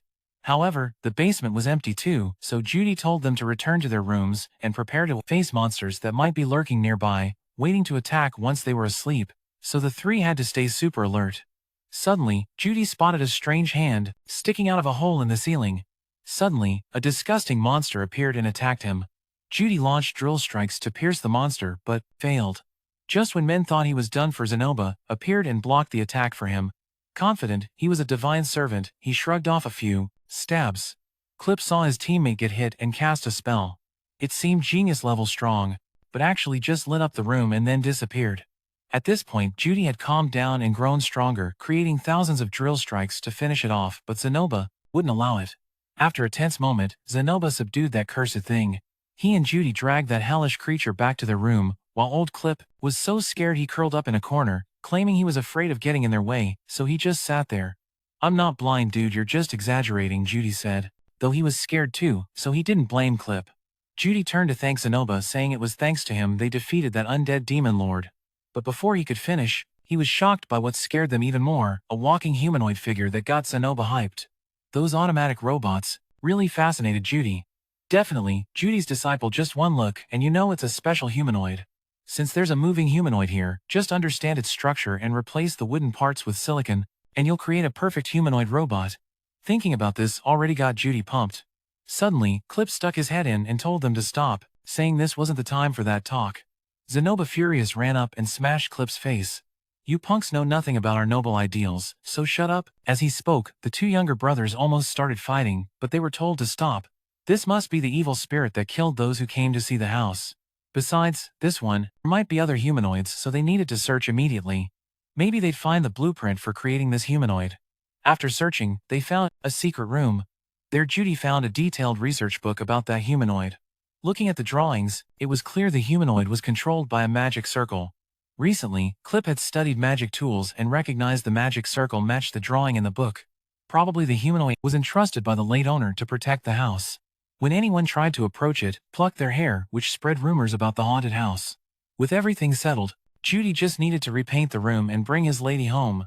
Clip asked, "What do you plan to do with that basement?" Men hadn't touched it yet, but planned to borrow a lab somewhere to study the humanoid first. Hearing this, Zenoba immediately asked Judy for permission to research the humanoid alone. He had limited mana, was clumsy, and often got in the way of the master and Judy, making the chained dragon humanoid, so Zenoba wanted to study this walking humanoid to prove his worth. Clip asked what he'd do if the humanoid went rogue during research. Zenoba, a divine servant, said he'd handle any number of these humanoids. "Don't worry, I got this." While researching, he asked how to handle Zenoba. "It's a god's servant, so how to kill it?" He reassured, "Don't worry, I got this. I'll take down Zenoba." He didn't want to be useless just throwing money around, so he begged Judy to let him research it. Seeing Zenoba's desperate plea, she kindly allowed it. However, Judy warned him to be careful, since this had once been a secret research topic. If it leaked, chaos would break out at school. Next day, Judy took Sylphie to see the house but didn't tell her what it was beforehand, making Sylphie very eager. When she saw the house, Sylphie was stunned. The roof matched her childhood hair color, plus the spacious house made her feel her husband was amazing. Then Judy guided his wife to tour the house. The thoughtful decoration and room arrangement made Sylphie very happy. Finally, he led her to the bedroom with a huge badass bed. Truly a man who planned to buy an epic bed to bring her comfort. After the tour, the two sat down and talked. Even though Judy said he would marry Sylphie, aside from buying the house, he still didn't know what to do next. So Judy wanted to discuss many things with Sylphie. Hearing this, she thought about having several kids quickly, but Sylphie was still protecting the princess, so how could she get pregnant now? She would stay here studying for 2 more years, and even after graduating, wouldn't return to Asura immediately, but would wander around a bit. Although Sylphie really wanted to stay home with Judy, she couldn't. To Judy, Sylphie was his healer and savior. She had given him her most precious gift. Yet that night he was so bold. Sylphie might have been scared, but instead she smiled at Judy, healing his heart. If Sylphie didn't become his wife, then who else would? Judy held her hand and said, "Marry me, please." Sylphie was moved and nodded in agreement. From now on, he wanted her to be herself, and if any problems came up, to share openly with each other. Hearing that, Sylphie grabbed Judy's hand and said, "Don't ever leave me." After their lovey-dovey moment, the two cuddled and looked at each other happy. A week after, moving into the new house, Judy and Sylphie planned their wedding. Judy made a guest list of many acquaintances of both him and Sylphie to invite to the party. He wanted to invite Pao too, but it was too far, so he gave up. Instead, Judy sent a letter to his father to announce his marriage, waiting for Sylphie to notice that Judy forgot to add Nana's name to the guest list. Judy thought she wouldn't come, so didn't invite her. But when his wife reminded him, he added her without hesitation. However, Judy worried that if he cooked too big a feast without enough guests, it would be sad. Sylphie reassured him that at least the princess and Zenoba would come. Very likely, the two animal clans would also show up, as beast tribes don't refuse invitations from higher-ranking people. She also told him to invite the guild, so they'd definitely be there. The guild wouldn't be complete without Alina. Sylphie wanted to meet her to ask a few things, which surprised Judy, because they rarely talked. He didn't understand why she wanted to see Alina. The next day, both went downtown to buy wedding supplies. However, Sylphie wanted to buy Judy's clothes first. Though attached to the outfit from his ex, it was too worn out, so it was time for a change. They turned the car around and went to a clothing store. Sylphie was going to coordinate his outfit, so she asked the owner if there were cloaks for water and fire mages. The owner showed him two options, a classy gentleman's and a colorful gorilla style. One was too plain, the other too flashy, so he gave the flashy one to Nick. After considering, Sylphie chose the elegant gray cloak. The owner said it was made from the leather of the lucky mouse species in the demon continent, resistant to poison and strong acids, top quality but expensive. Judy felt bad about the price and thought of switching to something else. The owner asked for Judy's name when he heard he'd been to the demon continent. When he learned his full name was Judy, Earth, Grey Rat, he upgraded Judy to a VIP customer and gave him a 20% discount because VIPs always get special treatment. After buying the cloak, they happily wandered the town, picking out food. By late afternoon, they carried all their groceries home. They had more than enough food. However, the house was so big, Judy didn't know what else to buy to fill the space. They needed a lot of stuff, but Judy was broke, so he planned to become an adventurer to earn money. The problem was, if he got taken back to the ancestors while on a mission, that'd be a lifetime regret. So Judy didn't know what to do next. Sylphie saw Judy sigh and knew he was worried about money. She told him that over the years she'd saved up bonuses from the princess, so Judy didn't have to stress about finances anymore. Sylphie had also learned to cook from Zenith and Lilia, so she'd take good care of him. Whatever it was, if his wife cooked, even dark fried chicken would taste amazing. Judy still praised it. Sylphie was the perfect wife, making Judy fear he wasn't worthy of her. For Sylphie, Judy was the ideal husband. In her heart, Sylphie said, "I love you," then kissed his cheek. The beast inside him surged up and he immediately carried her to bed and, well, Sylphie was helpless. A few days later the wedding was held, though some couldn't attend. Master Zenat was shy and didn't come. Sun was busy grinding missions for money, so he didn't show up. The biggest surprise was the Demon King, who seemed not busy at all. And if you're free, why not join the game again? Nana's coming to this party too. Judy thought she'd be busy with experiments and wouldn't come, but since a fellow hometown friend invites you and you don't show up, it's harder to meet later. So she's still going. Now only Demon Lord BA hasn't arrived yet. He's lived for thousands of years, so time doesn't matter to him. Elena guesses Demon Lord will arrive after the Mid-Autumn Festival full moon, so eat first or the food will get cold. Everyone. Judy officially announces that she and Sylphie will get married, but before she finishes, BA suddenly appears and disrupts the party. His clan has a tradition that when they meet the Demon Lord must show up unexpectedly. You have to accumulate blessings over generations to get a Demon Lord's congratulatory visit like this. Treasure it, young one. After BA's grand entrance, Judy continues her long wedding speech. Suddenly, she realizes her speech sounds way too formal, making everyone uncomfortable. Seeing that, BA tells Judy to ditch the formal talk. If you two love each other and want everyone to witness it, just say it straight. Why beat around the bush like that? Judy then speaks more warmly, announcing she will be joining Sylphie's family and asking everyone to support them if any trouble comes. The couple then share their happiness with everyone and start enjoying the party. Persina's munching on a delicious drumstick when she spots Linnea's tasty-looking meat and snatches it away. Immediately, the kitty starts crying, demanding Persina return her meat. They both fight over the food like it's a famine in 95. The princess sees this, making them both feel super embarrassed, like we're so lame. Nana stuffs chips into her mouth, leaving the clip viewers shocked by her gluttony. Meanwhile, BA is competing with Zenoba and Julie to see who's the biggest drunk. Julie looks like a tiny kid but drinks like a champ. The party ends with the princess and entourage saying goodbye to Sylphie as they leave first. Ariel stays behind to chat with Sylphie a bit. She asks if he thinks the guy and this house feel like a dream. Judy and the villa are even better than that. Hearing this, Ariel gives her a year's leave to live with her husband, but Sylphie declines, saving his leave days for having kids later.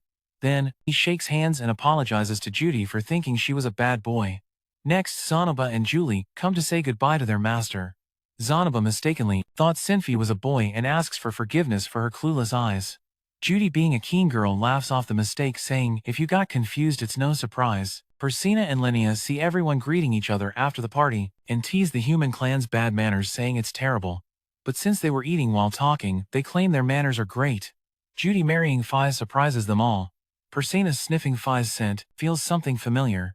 She's known he's a girl for a while but didn't dare say anything. Today's their happy day, so Persena and Linnea wish them a long life with kids. These two usually talk trash but are unusually well behaved today. When Nana says goodbye to the young couple to leave, Sylphie suddenly calls her back to ask about the last time. Nana said she's Judy's hometown friend, so Sylphie wants to clarify what that means. Nana quietly looks at Men and says it was a misunderstanding because Judy speaks their hometown language. After Nana leaves, the clip shows the blessing ceremony praying for Judy and Sylphie to be together forever. Alina, Judy's friend, is very happy that he's recovered.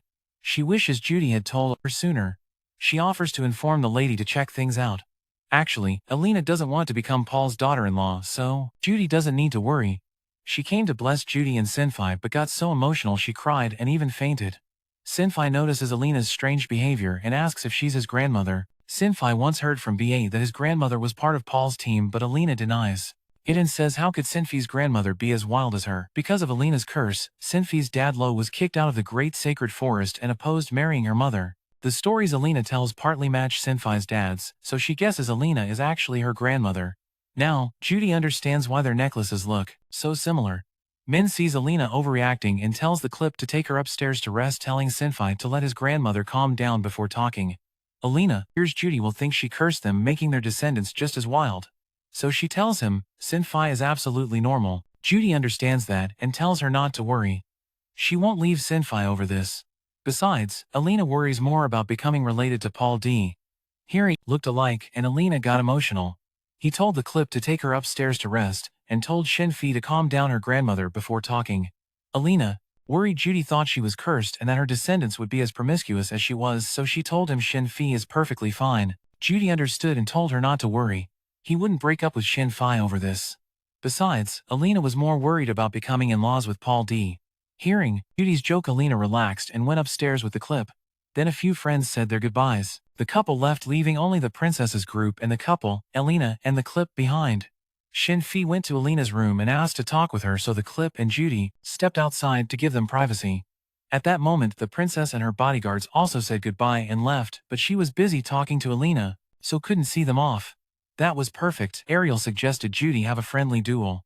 Since it was just a light match, the princess, but Judy just got married and worries about losing too soon, so he offers not to take it seriously. The princess, however, refuses to allow that. Judy doesn't get why he has to join this battle, but he still has to fight two opponents. The two swordsmen lock eyes in the freezing winter, burning with passion. At that moment, Ariel signals for the duel to start. Immediately, both sides charge at each other, like arrows shot from a bow. With one swing, Judy causes his opponent to drop his sword. As he reaches down to pick it up and continue, Ariel calls for a halt and orders the healers to assist him, signaling he accepts defeat. He hopes that from now on Judy will protect Sylphie. That's just what a true gentleman does. But Judy wonders why they had to fight at all. Ariel doesn't want to hand Sylphie over to a weakling, so he organized this duel to test Judy's strength. With power like this, Ariel has no reason to worry about his best friend anymore. Sooner or later, the princess must return to the Asura kingdom, where she has only two paths: become queen or fade away. Win and be queen, lose and become a warrior. That's why Ariel needs to thoroughly check if Sylphie's husband is strong enough to protect her. After all, Sylphie is just Ariel's guard, so Ariel doesn't want to drag Sylphie into this power struggle. From now on, the princess won't rely on Sylphie anymore, and will walk her own path. Ariel thinks once Cindy has a child, she won't follow him anymore. But if she insists on coming, the princess wants Judy to hold Cindy back. Hearing this, Judy wants to follow and support this honorable princess even more. Ariel's final words: if Judy doesn't cherish Sylphie, don't blame her for stealing her away. After the farewell, the princess and her guards depart. The duel between Judy and the other just ended as Sylphie finished her chat with Alina. The two officially acknowledge their relationship because Alina is cursed as a village woman, so when she gave birth she only cared for her children until they grew up before cutting ties to protect her reputation from affecting them. Seeing Cynthia, Alina realized she was her granddaughter but didn't dare admit it. Seeing Sylphie happy, Elena couldn't hold back her tears, which led to the incident as if no breakup had happened. Everyone thought after this clip Alina would be shocked and demand a breakup, but no, this guy saw her weakness and deep thoughts, so he decided to break the curse that haunted Alina for so long. Now even Sim, the fool, got hit by love's crazy curse.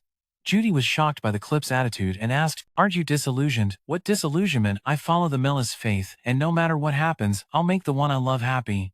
The clip's words felt like a light illuminating Judy's soul, inspiring him to do anything to help his friend fulfill his wish. After the talk, the couple went out to say goodbye to their grandparents. Sylphie looked into the distance and said she would grow her hair long because she wanted her husband to love her more. Hearing this, Judy was speechless with emotion. He took her hand, led his wife inside, and promised himself to treat her well. On the way home, Judy's mailman brought a letter.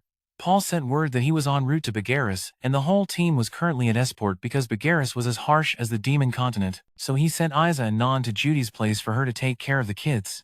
But letting the kids travel alone was too dangerous, so Paul decided to escort them. However, just as he was about to leave, he slipped and met an acquaintance who promised to escort the kids to Judy.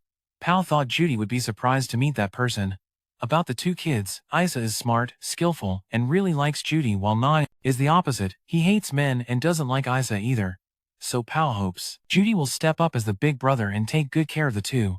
Through Paul's letter, he showed absolute trust in Judy, so Judy will do his best to care for the kids and repay Sylphie's father's trust. Sylphie was busy cooking when Judy came to inform her that his father had sent a letter saying he would bring the two younger siblings here. Hearing this, Sylphie was very happy because she was about to see the two chubby little ones again. Judy felt lucky to have bought a big house for his family to live in. Maybe in the future, Judy would live here with Paul's family too. Even useless Ned has finally become a decent guy. That night, Judy gathered to eat dinner with his wife daily. Having a meal with the person he loves is truly wonderful. He asked Sylphie if she wanted him to do anything to help. Sylphie replied, "Judy, teach me the distock magic trick you used to beat me last time, and in return I'll teach you healing magic since Sylphie has reached the advanced rank." After eating, the two of them kept teaching each other magic, but no matter how much Sylphie taught Judy, he couldn't get it. She thought it was probably because Judy couldn't sense the mana of the Holy Spirit, so he couldn't learn it. With offensive magic, Judy can feel the energy flowing inside his body. With healing magic, he just can't. Feeling powerless, next it was Judy's turn to teach Sylphie how to use distant magic.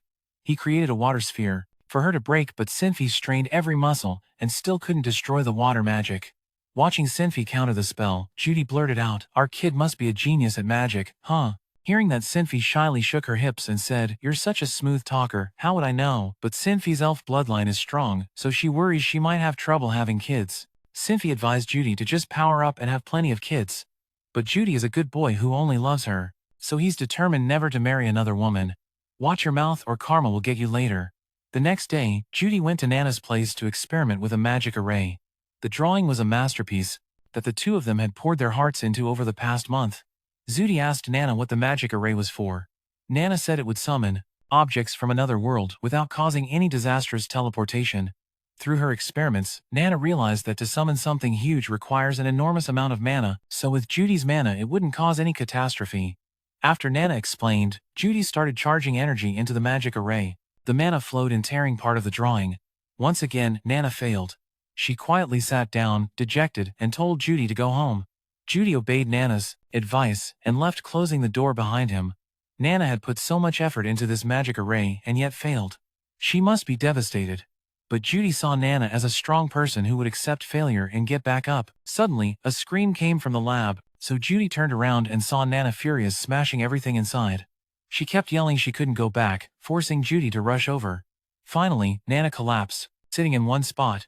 Seeing Nana's state wasn't good, Judy carried her to the medical room. Zenoba saw his master and helped carry Nana there.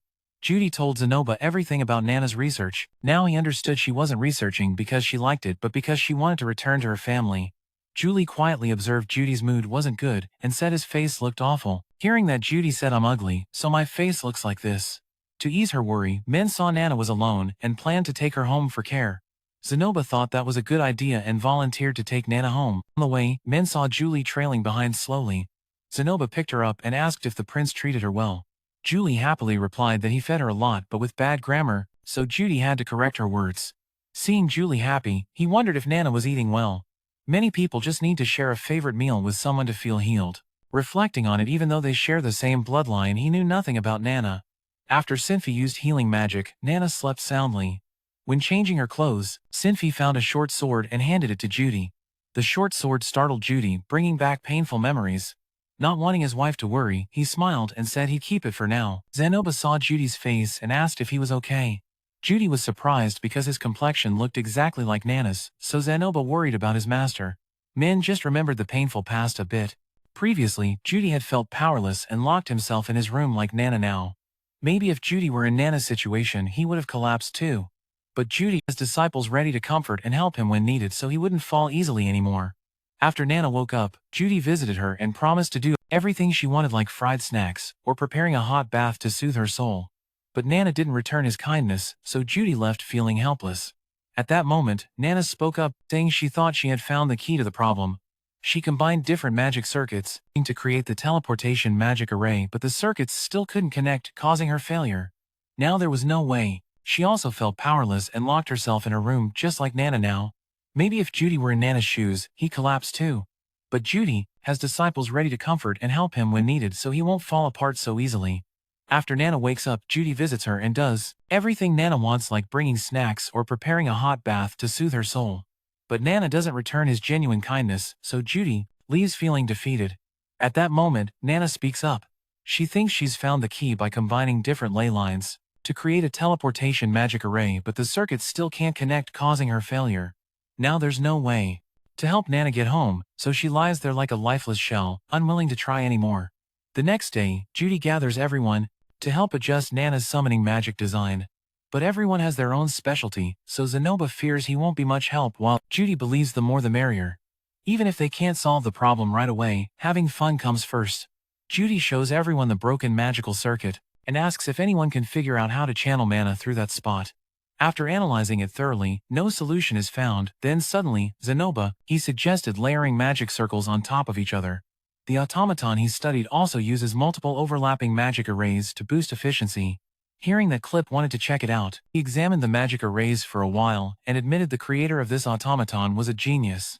Clip had never seen so many overlapping magic arrays before. Even when the automaton was shattered, it still worked. That's insane. During research, Zenoba only knew this magic array controlled the arm, but didn't know how to draw or operate it fully. Lena saw her little lover about to blow up over his shortcomings, so she hugged him and comforted the genius, saying he'd understand eventually. Alright then, Judy asked Clip, if I use the automaton's magic array technique, can it solve Nana's problem? Though unsure, Clip thought it might be possible. Judy had everyone piece together the magic arrays for Nana to see if it worked. She saw the stacked designs, and her eyes lit up. It's that simple, Nana thought. Just draw arrays and stack them and you can create a massive magic array. She happily got to work. With the help of Genius, Clip, after days of arguing and researching designs, Nana and her friends completed a huge magic array. Judy infused mana into the design and successfully summoned a plastic bottle. That meant Nana had succeeded and moved to the next stage. If she pursued multi-layered magic arrays, Nana would eventually find a way home. To celebrate their successful research, Nana threw a beer party as thanks. Everyone congratulated Nana for her initial success in her research project. Seeing this, Nana stood up to thank everyone for their help. In her past life, Judy hated crowds and never joined such parties, but when in trouble and helped by others, throwing a thank you party was only natural. Life's ups and downs, might as well enjoy the good moments. Next morning, Judy carried Sylphie home and saw two younger siblings causing chaos at the door. Isa happily ran to hug her big brother. At that moment, Zhu YZ appeared, surprising Judy. Judy and Zhu YZ had a heartfelt talk after 2 years apart. Thanks for escorting the kids to me. There really is no one more reliable than Zhu YZ. Judy was curious how he had been living these past 2 years. First, Zhu YZ went to the southern jungle, then to Eastport, and met Judy's father there. Paul asked him and Ginger to bring the kids to Judy. Now she was heading to Prince Zenoba. Zhu YZ also met Josie. Seeing the eye on his forehead, Josie freaked out, which was understandable since she had passed the Super Tribe's ballad to him. On the way here, Zhu YZ saw how resourceful Isa was. She suggested he ride with the trade caravan as an escort, helping them arrive faster. However, Zhu EZ had to do many tasks for the caravan and got a bit tired. Suddenly, he asked about EZ, causing him to fall into deep thought. He revealed Ez left Judy because he's not worthy of her. Hearing this, Judy thought she must be misunderstanding, but even if there was a misunderstanding, what Ez did hurt Judy deeply for 3 years, and was unforgivable. Judy's savior from that pain was Sylphie, so she didn't dwell on it.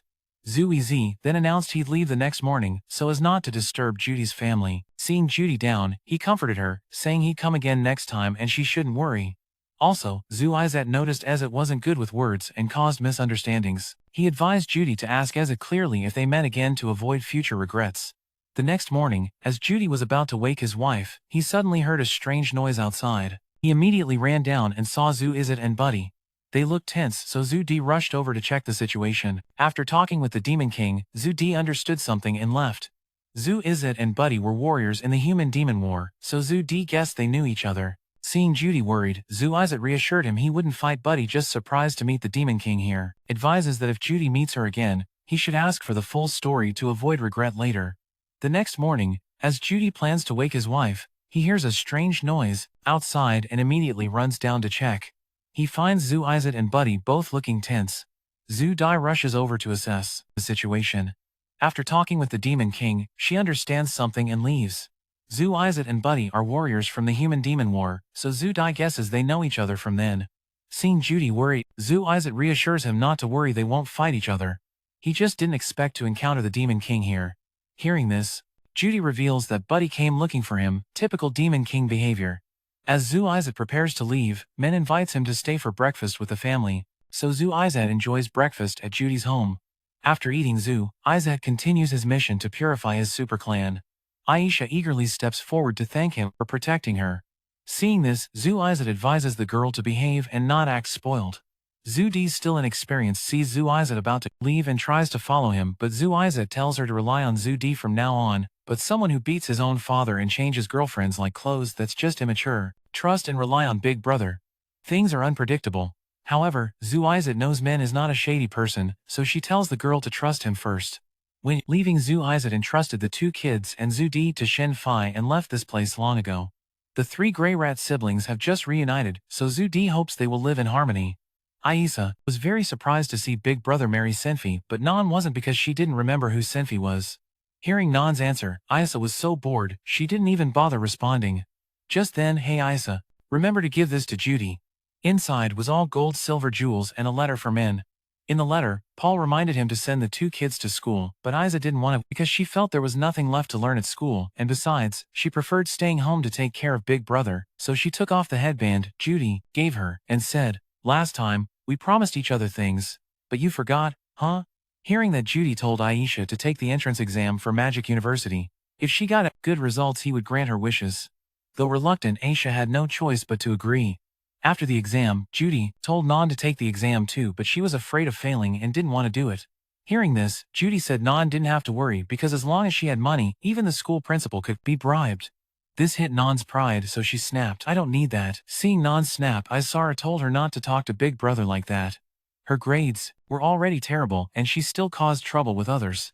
Hearing that, Nan got annoyed and said she would take the exam just to shut them both up. Kids these days have no respect for adults, growing up with a smart mouth and attitude. Seeing Asa speak so harshly, Zudi immediately told her not to talk to her sister like that again. Isa tried to justify it, saying Nan didn't want to study hard, so she spoke that way, but that's just her perspective. Still, Nan was doing her best in her own way. Hearing that, Isa said, "Be good and watch your words next time." That night, Judy confided in his wife that Isa didn't want to go to school and preferred to be a maid at home, so he asked Shin Fi's opinion to see what she thought. Actually, she was busy guarding the princess and couldn't manage the house well. Having Isa around was a relief. However, Judy thought differently. Even though they were both adults, he wanted Isa to go to school to unlock other potentials. Shin Fi saw Isa as very talented and probably fine even if she didn't go to school like her peers, so she advised him to let Isa follow her own wishes. The real issue was Nan. After leaving Sapao and ZYZ, it seemed the girl fell into depression, so they had to pay close attention to her care. Having a trustworthy wife like that, Judy thought, man, I must be reborn 10 times to get a wife like her. Zudi didn't really understand girls' feelings, so he would rely on his wife for help, a lot. As a married couple who have been through thick and thin, helping each other was natural. One winter day, Isa happily showed off her perfect score on the Magic University entrance exam. With this result, she wouldn't have to go to school anymore but would work at home with Sylphie. As for Nan, her grades were slightly below average, but she was still young and could improve. Judy stepped forward and asked Nan which department she wanted to enter. The school had many interesting classes, so he told his sister to research and tell him what she wanted to study. Suddenly, Nan said she wanted to live in the dorm, which made Judy fall into thought. Hearing this, Isa opposed it because their father had told them to live with Big Brother. One word from him meant no further discussion, but this was a brave request from Nan, so Judy had to think carefully to make the right decision. Maybe Nan being distant from the person she hated for a while would be better, so Judy agreed to let her live in the dorm. Hearing that, Asa objected, not understanding why someone with poor grades like Nan could easily get Big Brother's approval to live alone while she had to work hard and get perfect scores just to be allowed by Judy to stay at home. Judy explained that he thought Non would make new friends and live better in the dorm, so he agreed. However, Asa thought of herself as the second wife's daughter and felt she wasn't being favored like her sister. She felt she only shared half of Judy's blood, so Big Brother treated her that way. Hearing that, Judy quickly explained he never saw Lilia as their father's second wife, and always considered both girls as his own sisters. He made his decision for the good of both. Hearing that Asa behaved well and stopped causing trouble. From that day on, Asa happily helped with housework for Sylphie while Non prepared her things. Besides, she had to study hard and appreciate her friends, biased like his sister. She feels she only shares half her blood with Judy, so Big Brother treats her that way. Hearing this, Judy quickly explains he's never seen Lilia as his father's mistress. They both consider the two girls their sisters. Judy decided that for the good of both. Hearing that Asa behaves and stops causing trouble. From then on, Asa happily helps with chores for Sylphie while Non prepares to leave. Besides that, she must study hard and cherish her friends. If Non doesn't follow Judy's advice, he'll drag her back home himself. Also, if she faces difficulties at school, she can always talk to Big Brother or sister-in-law. Plus, she must visit home at least once every 10 days. Otherwise, Big Brother will worry a lot. The next day, Judy sees Non at school and wants to greet her, but stops when he notices her walking alone quietly. Non had been at school for a month, yet she still had no friends, which made Judy worried. Linnea and Persina saw Judy sighing, so they gave him a gift. They saw Judy about to open it and warned him to open it at home or somewhere private or it would all get messed up. Although their words were suspicious, he still accepted their kindness. Catching Judy holding a bag, they called him over and took him to the student council room. Everyone there was so tense it freaked Judy out. According to the princess, recently, in the girls' dorm, some cute girls had been forced to give their panties to Linnea and Persina. Hearing that, Judy remembered the smug faces of those two and got chills down his spine. According to Ariel's investigation, those two bitches said this would make the master happy and stuffed the underwear into a bag. Hearing this, Judy panicked, raised the bag and said Linnea and Persina had given it to him this morning. Though he hadn't opened it yet, Judy was sure the girl's underwear was inside. He kept insisting he was innocent and never ordered them to do such a thing. Judy just got married. How could he be that deprived? Ariel believed Judy because he was so honest and everything was cleared up. Sylphie sighed in relief. She was afraid she couldn't satisfy her husband. Even Ariel found it strange why someone who had such an intense night would still pay attention to other girls. Hearing that, Judy panicked and asked his wife, "Why would you tell that story?" Sylphie didn't really tell. It was just the princess testing them to see if their marriage was blissful. Back to the bizarre case, Judy stepped up to warn the two bitches not to repeat it, and handed the bag to the princess to return it to the victims. After checking and confirming the items were what she needed, Ariel let Judy go. On the way, Judy accidentally met Non and asked how she was, but she didn't answer him. Only when Non saw Ariel did she say she was looking for practice room 3. Hearing that the princess ordered Luke to take Non there, that afternoon, Judy called Linnea and Persina out for a serious scolding. Suddenly, when the two bitches saw Non staring at them, they planned to teach her a lesson, but when Judy said she was his sister, they backed off and praised her as cute and energetic. Judy threatened that if they dared bully his little sister behind his back again, they'd be locked up again. Watching Non's back as she walked away, Judy promised himself he would slowly get closer to her. Next day, classes went on as usual, but Non hid in the dorm and refused to go to school. Hearing that Non locked herself in, Judy quickly rushed to her room. He had once suffered school bullying and locked himself in his room before. If Non was going through the same hell, he'd take down every single bully. Even if she hated him, they were still family, so he'd fight for her justice. Judy pushed the door open and asked the teacher for some time to talk. He got straight to the point. "Whoever hurt my sister enough to make her afraid to come to class, step forward." After a moment of silence, no one dared to admit it. Seeing that Judy said he only wanted to know who hurt her, not to punish anyone, he said that but inside anyone who showed themselves was dead meat. Just then, a girl raised her hand, but got hit with his killer glare. She admitted she had talked to Non the other day. Judy was talented, but his sister was average, so she accidentally said, "You're different from him," which made Non angry. The teacher also remembered a similar incident when she assigned homework to Non, but before she could finish, Judy interrupted, saying she made Non stand naked in the admin office for not finishing her homework. But no, the teacher said Non should just follow her brother's example in studying. Yet Non looked like she was about to cry and promised to try harder. That's when Judy realized the pain Non felt was because of him. Poor girl, she'd always been compared to Isa, and now to her annoying big brother too. Seeing that Sylphie said it wasn't Judy's fault, so he shouldn't blame himself. Hearing that, Judy snapped back to reality and thanked Linnea and Persina for letting her know. "No need to thank me, master. What are you planning to do next?" Hearing that question, Judy could only ignore the girl, but Persina advised Judy to drag her to school because staying home too much makes you lose your mind. Men really didn't know what to do. Since he'd been in that situation himself, he understood the girl didn't want to go out, so even dragging Non out wouldn't solve anything. However, Judy couldn't just leave Non alone because sooner or later she'd regret it. Judy jumped up wanting to do something for Non but had no idea what to do. Seeing the master stuck, the servants volunteered to help. That night, the female students went to listen to Princess Ariel's speech, leaving the girls' dorm completely empty, except for Non. Meanwhile, Judy infiltrated the dorm to persuade her little sister. Bocina and Linnea helped Judy get close to Non's room. Shinfi felt guilty seeing everyone working so hard while she couldn't help. Earlier, she also tried talking to Non, but the girl refused. Hearing that Judy was helpless and said, "Then just try talking to Non and see what happens." Using a trick, she climbed to the second floor and hid in a laundry basket pushed by Linnea to Non's room. Meanwhile, Posina spilled water on the floor to distract the dorm manager. Judy knocked on the door calling Non, but there was no response inside. Non's situation now was no different from Judy's past. Judy saw her younger self, a useless net addict lost in obsession. Back then, the eldest brother entered his room to talk, analyzing right and wrong, telling Judy not to run away. He analyzed all sides, and told Judy not to avoid things. "If you don't want to go to school, just come out and eat with me." But Judy gave him the cold shoulder, thinking this guy didn't understand her at all. From that day on, he stopped coming to Judy. She didn't know what he was thinking then, but now if Judy left the room, she wouldn't come back. But if she did that, Non would trap herself here forever, so Judy couldn't just leave. Non looked at Judy outside, silently wondering when she started hating this person. The first time they met, Judy beat up Paul, the father whom Non deeply loved. She was furious and couldn't accept that arrogant man as her brother. Since then, Non hated her brother. When she saw Judy drunk and happy with another woman, while their father struggled to find their mother, Non's hatred for Judy grew even more bitter. But since she was staying at Judy's house, she had to avoid making her angry, otherwise she'd get kicked out.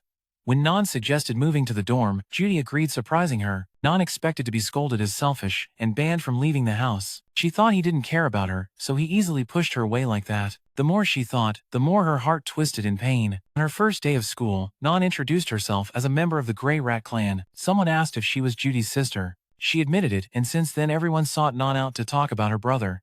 Everyone assumed Judy's sister must be a magic prodigy, which made Non feel more insecure. Friends who greeted and talked to Non all did so because of Judy. When she turned in homework, teachers also talked about her brother. Even her roommate did the same, making Non not want anyone to mention Judy or know anything about him anymore. One day, Non accidentally saw Linnea and Persena adjusting their underwear. Then she saw Judy lecturing them, wondering why this guy was so respected. That night, pain gripped Non again, making it hard to breathe.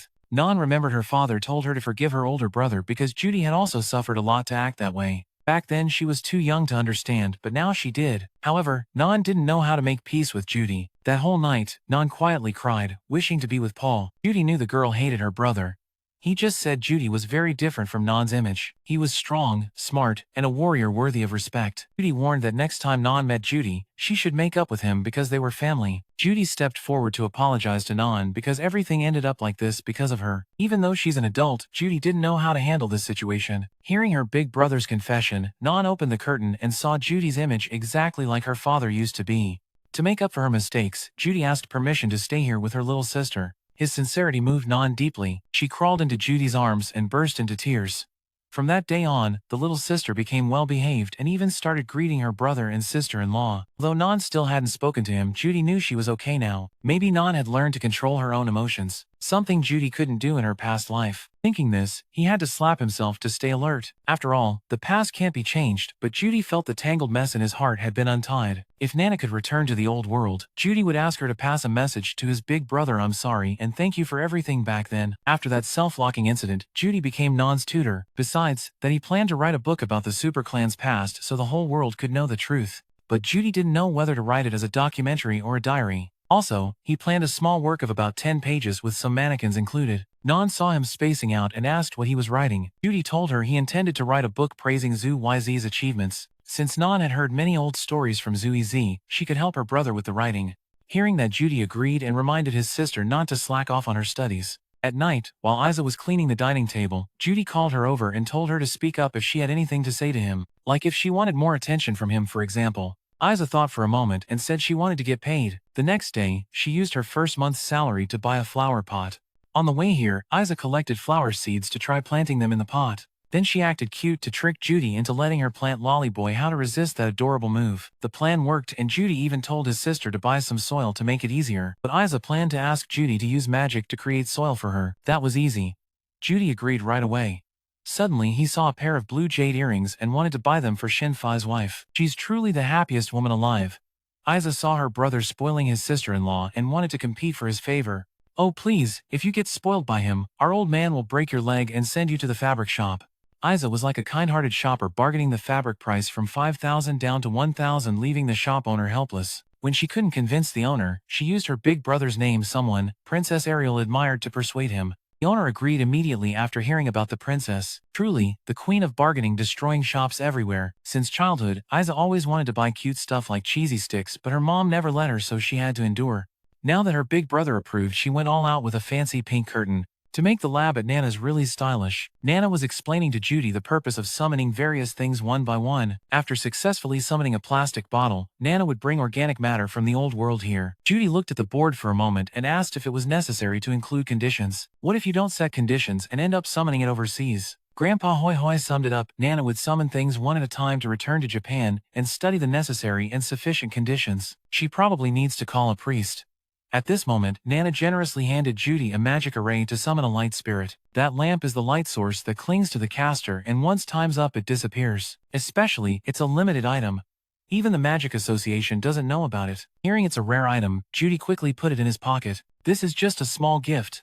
If Nana's next experiment succeeds, she'll give him an even cooler item. So you better help her with all you've got. After some time learning to make mannequins, Zenoba created a dragon and gifted it to Julie. Truly successful people have their own unique paths. After escorting the two kids home with Zu Ized, Ginger returned to serve Zenoba. Thanks to Ginger, Julie has mastered the human language and learned many social customs. Zinger noticed Judy staring at him and asked, "Do I look that good for you to be staring like that? Chill with the delusions, Granny.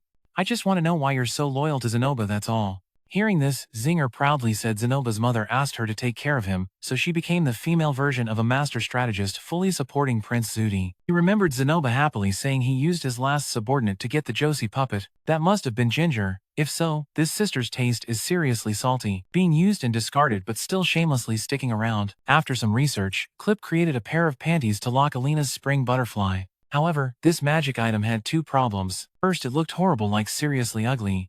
Even after Clip asked Nana and Zenoba to help fix it, it didn't get much better. The second problem was it consumed way too much mana. Clip used all his mana to test it, but could only maintain it for 1 hour. So Clip wanted to borrow Judy's mana to run experiments. Hearing this, Judy immediately agreed. The next morning, Judy put on his shoes to go jogging and practice swordsmanship. After sweating from training, he went home to eat breakfast and then attended class playing with the disciples. After class, Judy hurried to different spots to carry out experiments, then taught Julie how to make puppets and tutored Nan. Finally, he returned home to his loved ones. This was probably the happy life Judy never had in his past life, just like every day now. After training, Judy ran home to his wife and little sister. But this time Judy felt the atmosphere at home was kind of strange. Sylphie shyly told her husband that she hadn't had her period in 2 months and had been feeling unwell, so she went to see a traditional healer. Unexpectedly, she was officially pregnant with Judy's first child. Hearing this, he knelt down and gently touched Sylphie's belly. Isa saw her brother comforting the baby and reminded Judy to say sweet words to his wife. He looked at his wife and remembered all the happy moments they shared from childhood to now. Judy was so moved he couldn't speak and could only say thank you. He closed his eyes and gave Sylphie a passionate kiss. Seeing this, Isa had to stop the lovebirds. The lady's pregnant. Don't go causing trouble. That night, when Nan found out his sister-in-law was pregnant, he was very happy. Over at Ariel's place, they also heard Sylphie was pregnant and gave her 2 years of maternity leave. While Sylphie rested, Alina would take over her duty as bodyguard. Others would visit to congratulate Sylphie and Judy when they had the chance. Judy guessed Paul and Zenit would be really surprised if they knew he had a child. Paul adores his grandkids, so he'd be super happy since he went crazy when Nan and Aisha were born. The vision of the whole family reunited filled Judy's mind. If everything went smoothly like a dream, it'd be amazing, but life isn't a dream. The next morning, Judy got a message from Cheese asking him to come to the marketplace hospital because the mission to rescue Zenith was hitting a dead end. That night, Judy met the God-Man from his dreams again. Judy was very angry because the God-Man once said he'd regret going to the Bagaris continent. Now whether he goes or not, Judy regrets it anyway. What a bait and switch. Hearing this, the God-Man asked back, "By yesterday had I made you regret it? Judy has met many people and grown a lot. Your paralyzed dick has even been healed. You even have a happy family and a kid on the way. That's good enough. What more do you want, old man?" However, the God-Man still tricked him about not going to Bagaris, so Judy was so mad he felt like coughing up blood. He wanted to know what he'd regret if he went there, but the God-Man couldn't reveal it. Plus you've been helped so much yet still resist. What's up with that? The god-man saw Judy still wanted answers and told him to think again. Are you seriously going to leave your wife and kid behind to travel? What kind of father would be that terrible? After the god-man's lecture, Judy stopped acting out. He even asked for advice from him. Hitagami advised Judy to during the mating season take down either Persina or Linnea. That way you'll become happier and happier. Hearing this, Judy angrily resisted. He had sworn to love Sylphie alone for life, yet now he's cheating. It's like slapping himself in the face. Suddenly, he woke up to Sylphie's call. She saw her husband having a nightmare and called Judy to wake him up. Sylphie thought Judy was worried about the letter from the market and told him not to worry about her but to go save their parents. But he decided to stay by his wife's side instead of going. The next day, Judy was jogging while thinking about that letter. Though he didn't know what had happened, Judy believed everyone had successfully rescued his mother. Even so, he was still very worried about his parents. Judy told Alina about the letter and she also thought he should stay. Alina decided to go there to rescue them instead of Judy and take the chance to break up with Clip. He has the potential to become the future pope. It's best if Clip doesn't get involved with a notorious woman like Alina. Otherwise, she'll become a stumbling block on Clip's path to success. When Zenoba heard Judy was going to the Begarise continent, he told his master to go ahead, since the student wasn't used to traveling and would only be a burden. Besides, Julie was still a little kid, so Zenoba couldn't bring her along and stayed at the research school. Judy asked Zenoba if he should go there. He straightforwardly said that even if the father isn't around, the child still is born. If you're worried, then go to the Begarise continent. Leave the mother to Zenoba's protection. That night, Judy thought a lot. He knew Sylphie wasn't alone since those two kids were by her side. However, Judy was the family's pillar. He couldn't leave his wife alone. The next morning, while sitting on the porch, Nan suddenly grabbed a big pile of luggage ready to leave somewhere. But after a few steps, she tripped and fell flat on the ground. She said she absolutely had to go save their parents. The old man and old woman were in danger, and the strongest guy in the house was just sitting here, enjoying himself, sounding so weak. Hearing that, Judy awakened his family's strength and pushed aside his worries to head to the Begarise continent. He wondered if he could leave the house to Nan. I can handle a few houses easily. Hearing that, Judy hugged his sister and resolved to rescue Paul and Zenit. Determined to go to Begarise, Judy feared Sylphie's tears would shake him, so he discussed it with Alina first. As a son, Judy couldn't abandon his parents. Alina understood and agreed to go with him. She calculated that if they took the shortcut on the map, they'd reach Begarise in 8 months. Judy thought it'd take a year. Guess old Ginger really is spicier. However, Alina was cursed as a playgirl, so she feared trouble might come up on this trip. Hearing that, Judy boldly declared that on the way neither he nor Alina would do anything shady. That's it. Plus, Alina has Clip's props, so what's there to worry about? If she wanted to take them, she'd have to talk to her boyfriend first, but Alina didn't have the guts to break up with Clip. Seeing that, Judy advised her to talk it out with her boyfriend. It's not just about breaking up, but also about our kids. According to calculations, Judy would be gone for nearly 2 years, so he went to say goodbye to his friends. First, Judy went to Nana to inform her he would be traveling to Japan's Mage City on the Begarise continent, so he couldn't do experiments with her for 2 years. Hearing that, Nana got startled, standing up dumbfounded and staring at Judy. You have your reasons to go there. After the announcement, Judy apologized and left. Seeing this, Nana called him back and handed over a map marking the locations of magical teleportation arrays worldwide. She told him the teleportation array from Syria to the Begarise continent. Hearing this, Judy was totally shocked. Clearly this girl said she didn't know the location but now just gave it to him. What's going on? I have to keep quiet because I'm cursed. If you weren't leaving for a long time, I wouldn't say a word. According to Nana, near the teleportation point in Begarise, there's a marketplace. If you go north from there, you'll reach Japan's maze. For a month, Nana warned Judy not to spread rumors. The teleportation magic array is forbidden magic. If other countries discover it, they will destroy it right away. Judy nodded obediently, listening to her. Go early and come back early to continue researching with me, okay? That night, Judy gathered everyone at home to announce he was going to rescue his parents. Sylphie, understanding, told her husband to go save them without worry. Leave things at home to me. Judy revealed that thanks to Nana's teleportation magic, he would return in time to welcome the baby's birth. Hearing teleportation made Sylphie anxious immediately. Seeing this, Judy hugged Sylphie and reassured her he would be fine. He called Isa over and told her if things went wrong she should ask for help instead of handling everything alone. Next, Judy called Nan and told her to assist Isa and Sylphie if they ran into trouble. After assigning tasks, Judy told his wife to choose a name for the baby before he left. However, that was the unlucky part. Any hero who names their child before a journey will die early. I thought only some reckless guys believed that. Who knew people here were superstitious too? Suddenly, Isa suggested waiting for Judy to return before naming the baby, but if the baby is born before then, just call him Judy, Earth Jr. Hearing that, the young couple agreed and shared a passionate kiss. The next morning, Mindy greeted everyone before departure. Then Judy asked the vice principal for a leave of absence and borrowed some books on teleportation and the Begaris continent to read. To pass the time, Min and Alina planned the trip carefully. First they would go from school to the forest with the teleportation magic formation, then within a week, teleport to the Begaris continent and spend a month in Japan, finally rescue the family and drag the suitcase home. Next day, Judy and Alina prepared to depart. Their family and friends came to wish them a safe journey. Clip called Judy over and handed him a talisman to counter Alina's curse. I'm entrusting this to you. Watch your wife carefully, passing this responsibility to Judy. Then Clip hugged Alina and swore eternal promises. When she returns, I will marry her. Even if she can't break the curse, Clip will still marry this grandma. Hearing him say the house is ready and just waiting to bring her home moved Alina to say I love you baby. Sylphie saw the passionate couple and quietly hugged her husband. Judy hugged his wife and told the two younger siblings to watch over the house carefully with their sister-in-law. Hearing this, the two kids told Big Brother not to worry and wished Judy a safe journey. Seeing Sylphie worried, Alina reassured her that everything would be fine since she was here. Surely she will bring this guy back before the birth for her.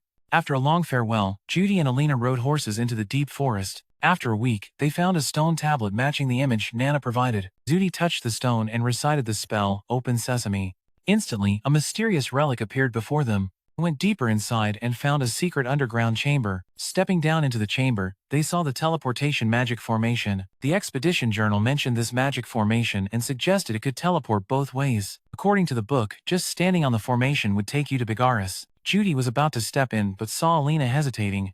In the past, this lady had sad memories with teleportation, so she was scared. Seeing this, Judy encouraged Alina and held her hand as they stepped into the formation together. In less than 30 seconds, they were in a different place. Judy wanted to test if the formation could bring him home but was stopped by Alina. She feared men would leave and never return, making it hard to report to Paul, so Alina volunteered to test it first. After waiting and not seeing her return, he circled around, exploring and found a stinky shirt left by some guy. Man who has such bad armpit smell, it's disgusting. After a wild roller coaster, Alina finally came back. The two went out of the relic and saw they were in a desert full of sand. Looks like they reached the Begaris continent.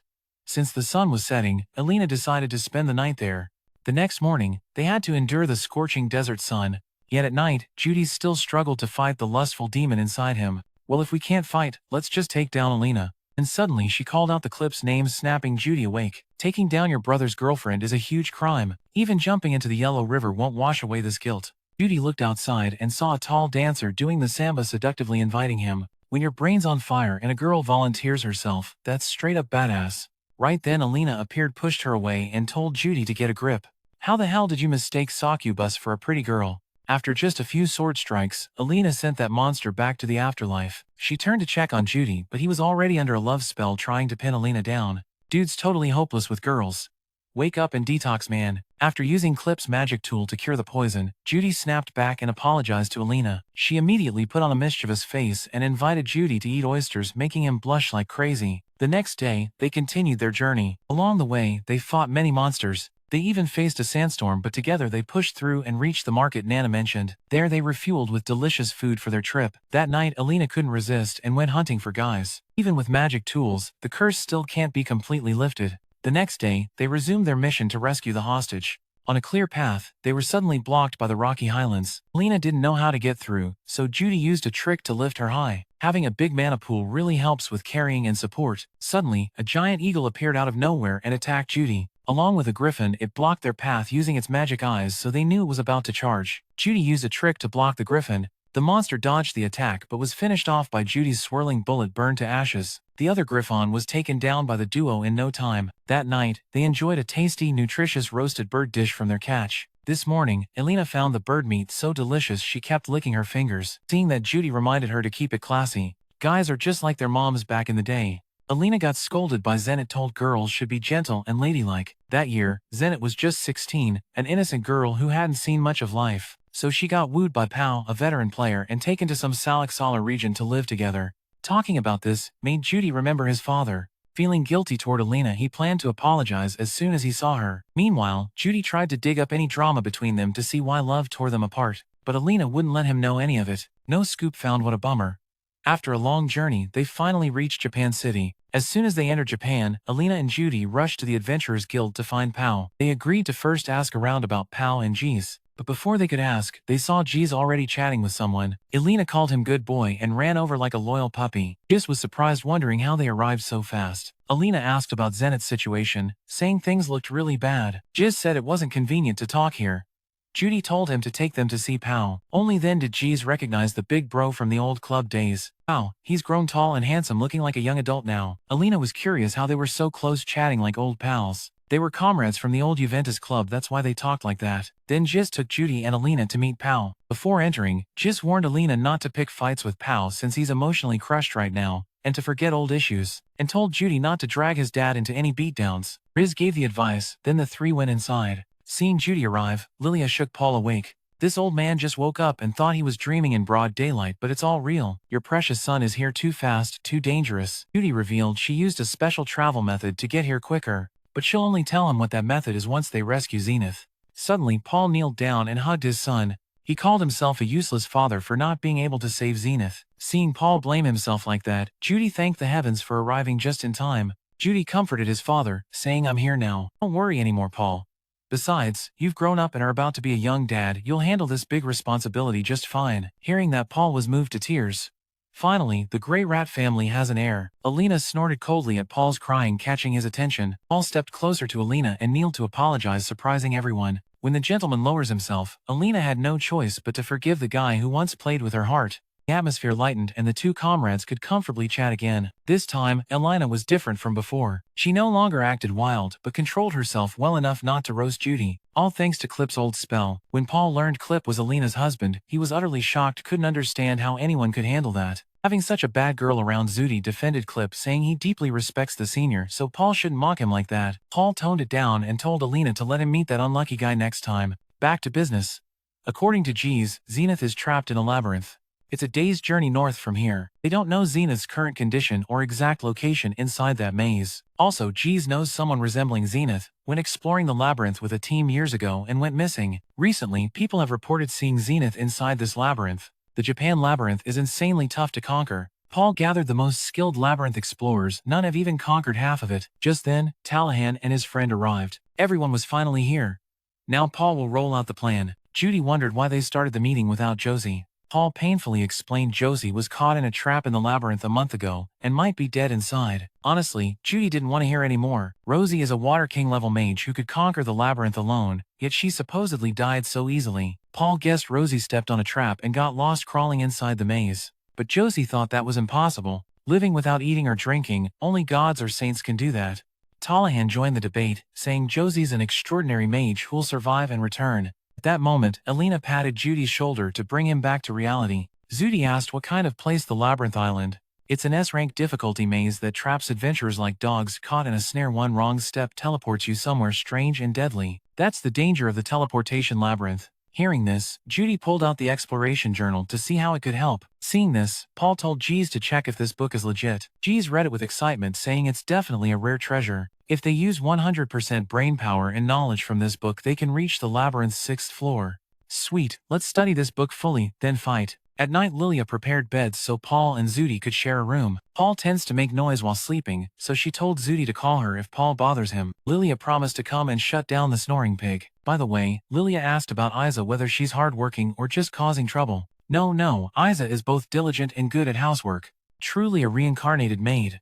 Hearing that, Lilia felt deeply comforted. Paul watched the two chatting and smiled to himself. Amazing how little Judy has grown up, married and soon to be a dad. Paul thought his son married Ezzy's, but the one sharing a bed with Judy was Sylphie. Hearing this, Lilia felt relieved that Sylphie was still alive. Meanwhile, Paul continued playing the villain by forcing his soon-to-be dad's son to be separated from his precious child. However, Judy took full responsibility for being selfish and only thinking of himself, leaving his father to suffer alone, searching for his mother. But Paul didn't mind. As long as father and son united to save mom, then partied hard to celebrate, it was all good. Now Judy had truly become a real man, so Paul wanted to talk about spelling class with his son. He confidently claimed he cleared out all the virgins since childhood, so he's got plenty of experience. Ask anything, and Paul will answer bluntly and honestly. Hearing that, Judy grabbed his book and pen to learn the secret tips right away. Lilia noticed the story was getting out of hand and reminded him not to go overboard, my lady. Back in the day, the maid also seduced the master, learning to spell, getting all fired up over revenge and making things intense. They stayed together chatting happily, forgetting the tough days they'd been through. The next day, the whole group reached the teleportation maze to continue rescuing the hostages. Thanks to Judy using the light spirit, the whole group was illuminated by PhD. People with connections always get to use the good stuff. Being super experienced, Judy warned everyone to avoid magic teleportation traps. Some traps don't glow, so they needed to be careful not to step on them. Jeez knew that and drew footprints on the path for everyone to follow. They just walked a bit when monsters blocked their way. Alina charged bravely, but Paul was quicker and wiped out the monsters with a single sword strike. With that badass stern look on Paul's face, Judy knew he wanted to show off for her. Alina got annoyed seeing Paul act like that, pulling him back to explain that she was leading, but he kept rushing ahead, which really bothered her. Hold your position properly to set an example or I'll turn you into a porcupine. Paul claimed it was just the first floor so he could casually stroll ahead, but deeper floors meant he'd behave and no more arguing. She knew he was just showing off for the kids, so she didn't dare argue back. About 2 seconds later, the grown man had to listen to this lady's scolding. That grandma must be ancient, Sir General. After a long path, they reached the second floor's magic trap area, but monsters surrounded the place so they had to deal with the bugs first. Before Judy fought, Tallahan warned him not to use fire because it would spread toxic gas, causing poisoning. Good thing he didn't drop his wand or it would have been game over. Also, they weren't allowed to attack the ceiling, or the cave might collapse. Using ice magic was the best move, so Judy unleashed an ice spell and wiped out the monsters in no time. After clearing the bugs blocking the path, they moved on to the next floor. Here they took a short break before continuing the fight. Judy noticed Paul had gone quiet. On the first floor, he bragged about going solo, but on the second floor, he was cold, calm, and careful with his attacks. They were about to descend to the third floor. Theoretically, teleport traps only transport within the same floor, so geez, hopefully they'll run into Rosie on the way. Just asked Judy if he could sense which direction Rosie was in. Judy said nothing, and activated his sixth sense to try his luck. Suddenly, he sensed a divine spirit's aura beyond the wall. Judy touched it and was amazed as if discovering something on the other side. Josie was struggling to fight the monster legion. She created a wall to block the Lomdom and then used ice magic to freeze them. Finally, Josie fired ice bullets to wipe out the monsters. But no matter how hard Josie tried, it was like bashing a sandcart. She killed some monsters only for more to appear from the teleportation traps, leaving her helpless. Exhausted, she could only sit still, unable to do anything. Watching them tear through her defenses, Josie swung her staff at the monsters in fear, but the little spiders sprayed silk that disabled her staff, leaving Josie completely crushed. She silently wished for someone to save her, and that wish came true. In an instant, all the bugs were frozen solid. From the ice stepped out Judy, just like the dream guy Josie always wished for, making her heart skip a beat. Since getting lost in the maze, Josie had been marking the walls. But no matter how many places she teleported to, she always ended up back at the starting point. She had a feeling she'd never escape this maze. She'd lived through a third of her life and still hadn't accomplished anything. She wished to become a teacher and enjoy happiness beside the one she loved. But maybe Josie would end up here never fulfilling that dream. Luckily, her fate wasn't sealed yet. As a knight from a romance story stepped out to rescue her, Judy sighed in relief when she saw her master. He ran up to hug her, soaking in the scent he hadn't smelled in ages. Then Josie pushed Judy away and apologized for smelling a bit bad since she hadn't showered for a month. Seizing the moment with the handsome guy, Josie asked to get close and personal with him. Judy was so shocked that her master didn't recognize her, she ended up puking her food out. After rescuing Josie, everyone took her home to rest and recover. Josie noticed Judy vomiting near her and asked Tallahan if the smell bothered him. But Judy puked because she was caught between the joy of reuniting with her master and the pain of being forgotten, not because of any body odor. Actually, Judy had matured and changed from the cute cheese stick she used to be, so Josie didn't recognize her. Hearing that, Judy happily stepped closer to her master, making Josie blush. When Josie returned home, Lilia was overjoyed and hugged her tight. No one could believe Josie had survived and come back, truly blessed by fate. To help Josie recover, everyone let her rest for a few days. The next morning, Josie felt better and went to have breakfast with everyone. She also apologized for causing trouble and making the team suffer while searching for her. Paul told Josie to thank Judy, since he was the one who sensed her presence and rushed to save her. Hearing that, she shyly thanked Judy Earth for rescuing her. When Josie spoke so politely, men told her to just call him Judy like before, because no matter how many years pass, she's still the teacher he respects. Hearing this, Josie dropped the formalities and called men Judy, making him feel super comfortable. Back to the maze conquest story. Although Rosie hadn't fully recovered, G suggested they start the maze expedition in 3 days due to a curse. If someone almost fails in the maze but doesn't return soon, they'll never enter again. This time, their next target was to conquer the 3rd level of the maze. If they could go deeper and find the magic formation to the 4th floor, that would be amazing. After discussing, Paul gave Josie the expedition journal to study, and told everyone to regroup in 3 days to explore the maze together. Josie was studying the book, but Judy kept hovering in front of her, making it impossible to focus.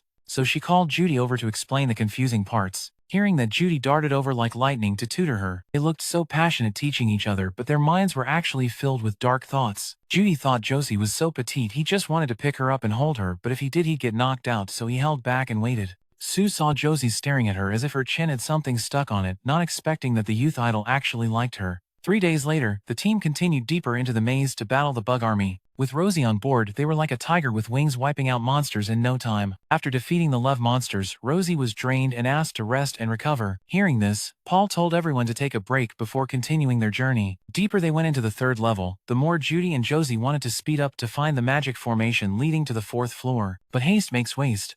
If they broke the wall and caused a cave-in, they'd be screwed. Josie leaned on Min's back and whispered, asking Judy if after rescuing Zenith they could explore an easier maze together. Despite being super busy, Judy agreed to explore with her. If his wife found out he was cheating, Judy would be doomed. Upon reaching the 4th level, their rescue team's food supply was nearly gone, so Pao ordered everyone to scout the 4th floor briefly and then return. At that moment, they were ambushed by a legion of warriors. Judy wanted to attack with magic but was stopped by Rosie.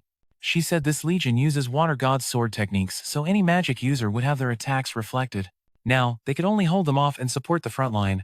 Judy followed her master's orders to use the swamp to slow them down. Meanwhile, Pao and Alina split up each, taking on a warrior to handle them more easily. However, A-rank monsters weren't that easy to deal with. Both Alina and Pao struggled hard to withstand their attacks. Seeing them in trouble, Josie called Judy to provide support. They teamed up master and student to clear the dungeon together. Alina and Pao successfully took down 2 warriors. Judy praised his dad for getting stronger, full of admiration. However, Pao switched to cold boy mode, claiming he's weaker than before. Actually, Pao was just pretending to be cool while secretly cheering wildly inside. After the battle, the whole team left the maze to rest and prepare for the next conquest. Judy knew it was right to go in and out of the maze to recover, but what about Zenith?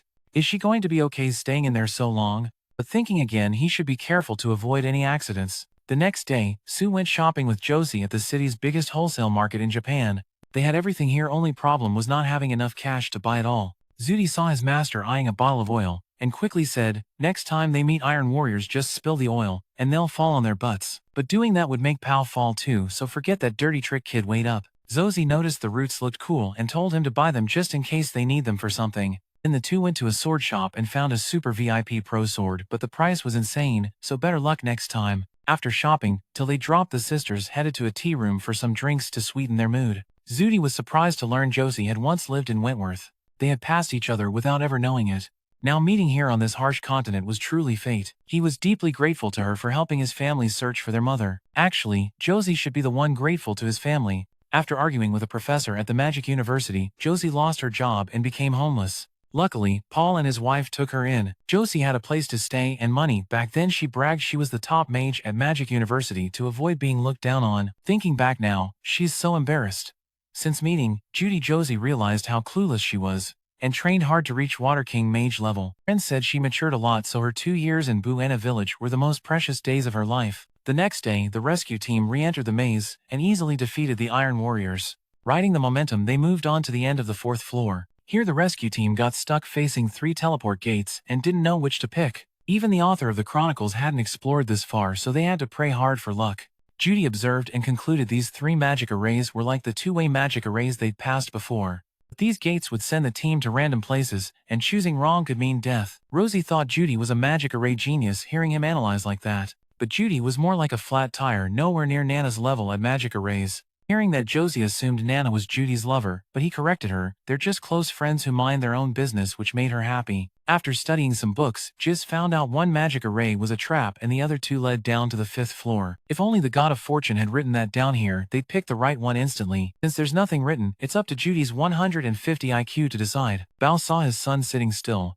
and asked if he was still breathing. After some thought, Judy leaned toward the idea that this room wasn't the end of the 4th floor but had another path. But Pao immediately rejected that, trusting his gut that this really was the end. Suddenly, Pao grabbed Du's shoulder, pulled him close, and mysteriously said he had a secret to share, but then stopped, making his son furious. If you've got something to say, just say it, stop hiding it. Paul feared spilling the secret would cause chaos, so he told it as a metaphor with a story about 2 swords. Before, Paul thought 1 sword was enough, but now he had to use 2 to feel satisfied. Now he loves both swords, and each has its own purpose. Enough acting for now. One day little Stronghold will understand. After talking with Paul, Judy noticed something strange. The structure of this room looked familiar but seemed to be missing something. Suddenly, the image of the ZT teleport magic array flashed in his mind. He immediately asked Jisoo to check if there was a secret basement here. Just after a few taps, he pinpointed the gap where the basement was. Judy immediately cast magic to break the floor and open the secret entrance. Seeing that everyone cheered and praised Judy non-stop, Jis feared traps below, so he told Judy to give him 3 rolls of magic paper to prepare.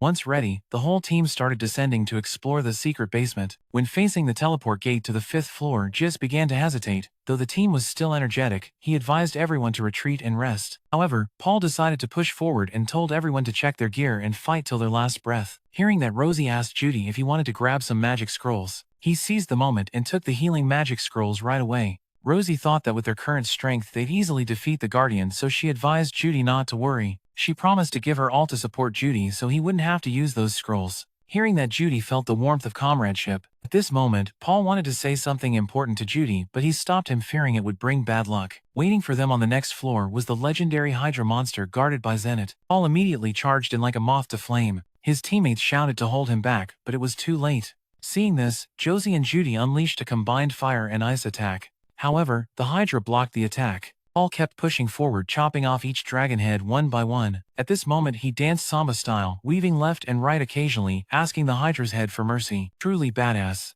Elena saw Paul was about to be eaten alive, so she rushed and pushed him away and stabbed the Hydra with her sword but couldn't cut off its head. Seeing Elena and Paul in danger, Rosie called the team to separate them from the monster. Talahan seized the opening and called down a meteor shower, but the barrier around the Hydra blocked it. At this point, Judy realized that when the dragon flock rises, magic gets nullified.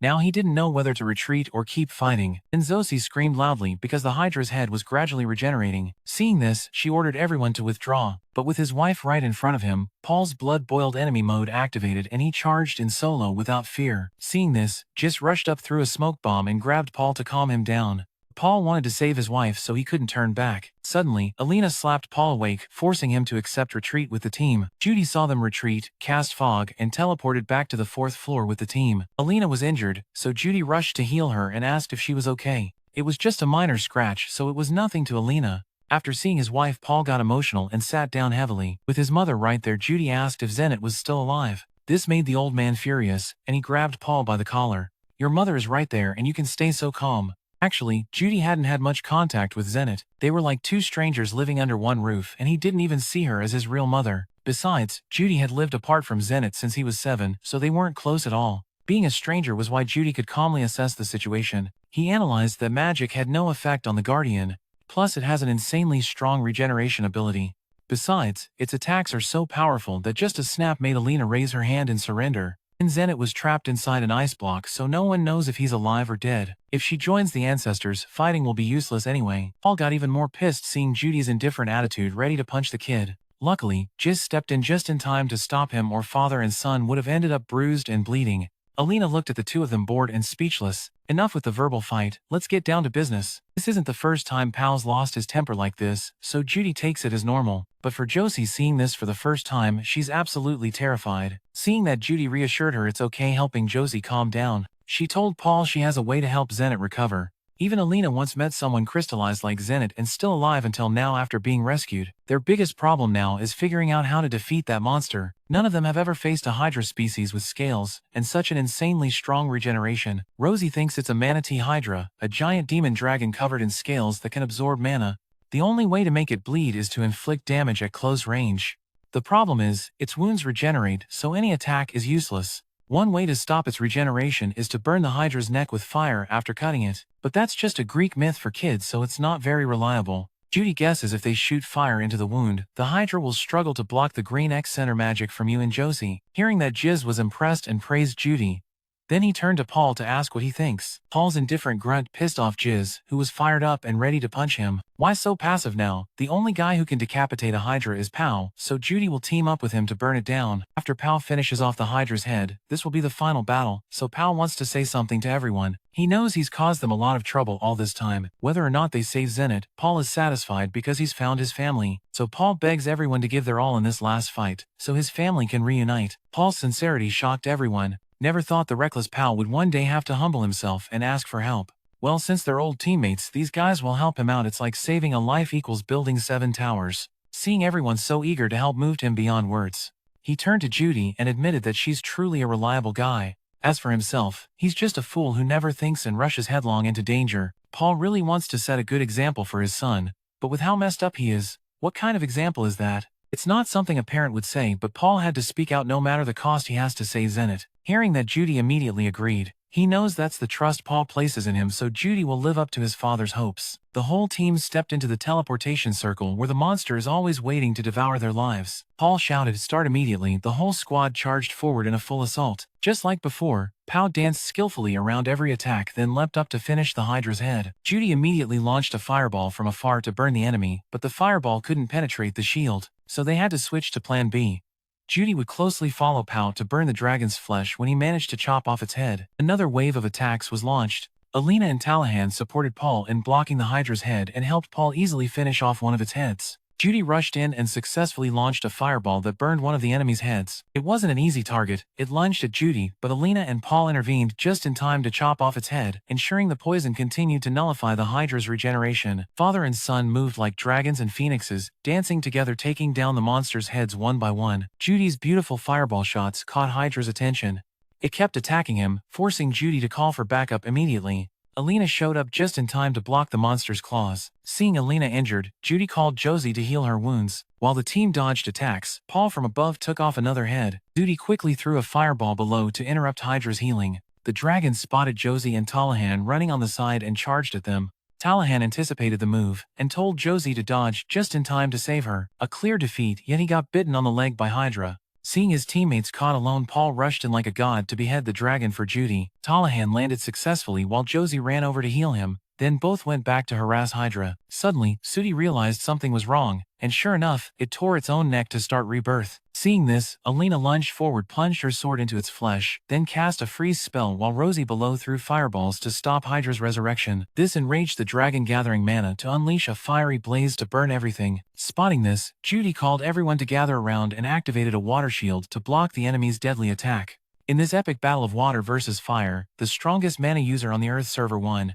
Paul immediately moved in to behead another head, and Judy reused the old trick to stop it from regenerating. He called on his father to grab the outside head of Hydra. Paul slid in quickly to cut off the head, so his son could shoot fire to burn the monster. Now Hydra had only one head left. In a moment of distraction, Judy's suite got brutally slammed by the dragon. Luckily, Paul reacted fast enough to save his son. Mistake after mistake again, Judy cared too much for his team and became Hydra's easy prey. In a flash, he pushed his son out and took the dragon's jaws instead. When Judy regained consciousness, the dragon was right in front, staring him down. After a second of fear, he bravely punched its eye and unleashed drills piercing through Hydra's skull. The monster in pain threw Judy away, costing him an arm. In that painful moment, Judy called out Rosie's name. She immediately understood and shot a fireball to finish off the legendary evil dragon. After defeating the enemy, Judy was stunned to realize his left arm was gone. He tried healing himself, but it only partially restored his injury, not the lost limb. Still fighting the legendary dragon and only losing one arm was a huge win. Without Paul, Judy probably would have been reincarnated a second time already. He turned to thank his father, but saw his teammates staring in shock at something. Following their gaze, Judy saw his father's body severed in two. He stood frozen helpless as Paul passed away right before his eyes. The Zenith's ceiling eyes shattered, returning her to her beloved family, but that family was no longer whole. The team silently returned home exhausted and no longer joyful like before. Lilia's group was happy to see the rescue team bring Zenith home safely, but their joy was crushed upon learning Paul had passed away. Everyone mourned the sudden loss of their brother. Lilia hugged Judy and said, "You've worked hard, young master. Leave the rest to me." Hearing that, he went back to his room, stretched out on the bed, and recalled his father's last moments. Judy stood there watching the flames consume Paul's remains. He tried to gather the fragments of his father's ashes, but couldn't. Now Paul had turned to dust, journeying to paradise, leaving Judy to silently grieve. 4 days passed, and Zenith still hadn't woken up. Lilia feared she would remain that way forever. Then Zenith finally awakened, bringing great relief. Seeing Zenith didn't recognize Judy, Lilia told her he was Judy Earth, her son. Zenith looked at Judy and uttered a few syllables, plunging Judy into a deep pit of despair. Judy returned while he was still in the old world. Back then, his parents must have worried a lot about him, but Judy never knew what they thought of him on their deathbed. That day, he chose not to attend their funeral to collect their ashes. Now Judy has no idea what the hell he was thinking back then. At that time, he didn't love his parents, but if he could go back, Judy would attend the funeral to see them one last time. Judy whispered, "If you want, protect Non and Ayasa instead of protecting a cuckoo like me. If Pal leaves them behind, what is Judy supposed to do now?" He wanted Pao to tell him what to do, but he couldn't anymore with him. Judy was the guy Pao trusted the most, which is why he entrusted them to him. But Judy never saw Paul as his father. However, there's one undeniable truth: Paul is still his father in this world. At dusk, Josie came to find Judy inviting him out for a walk to cheer up, but he wasn't in the mood to go with her. Even after being rejected, Josie was determined to stay with Judy. She sat on the bed and confided how deeply sorry she felt about Paul's death and Zenith's memory loss. For her, the time living in Buena was the happiest days of her life. Rosie held his hand and said that losing a family member who was an adventurer on a mission isn't uncommon, so she understands that pain. Hearing that Judy told her to stop lying, Rosie's parents are still alive and well. How could she understand the pain Judy has to bear? Now Judy has realized that every time things seem to go smoothly, he runs away from precious things, avoids family conflicts, and ends up with bitter defeats. Judy thought he had grown up, but in the end nothing really changed.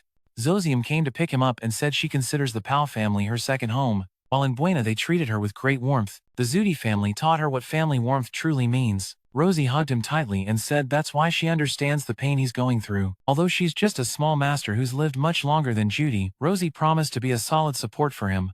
But Judy ignored her and struggled out of her arms to stand up. Seeing this, Rosie pulled him back and pushed him down onto the bed. She told Judy to relax and not worry because she would handle everything for him. Then she kissed Judy and started teaching him spelling with a buzz. The next morning, Judy woke up reflecting on his mistake last night, having an affair with his master. A little later, Rosie woke up too.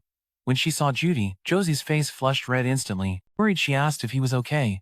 After slurping down a delicious oyster, how could he not be fine? After Pao's death, Judy felt lost about his future, so he asked Josie how he should live from now on. When they left the room, Alina caught them.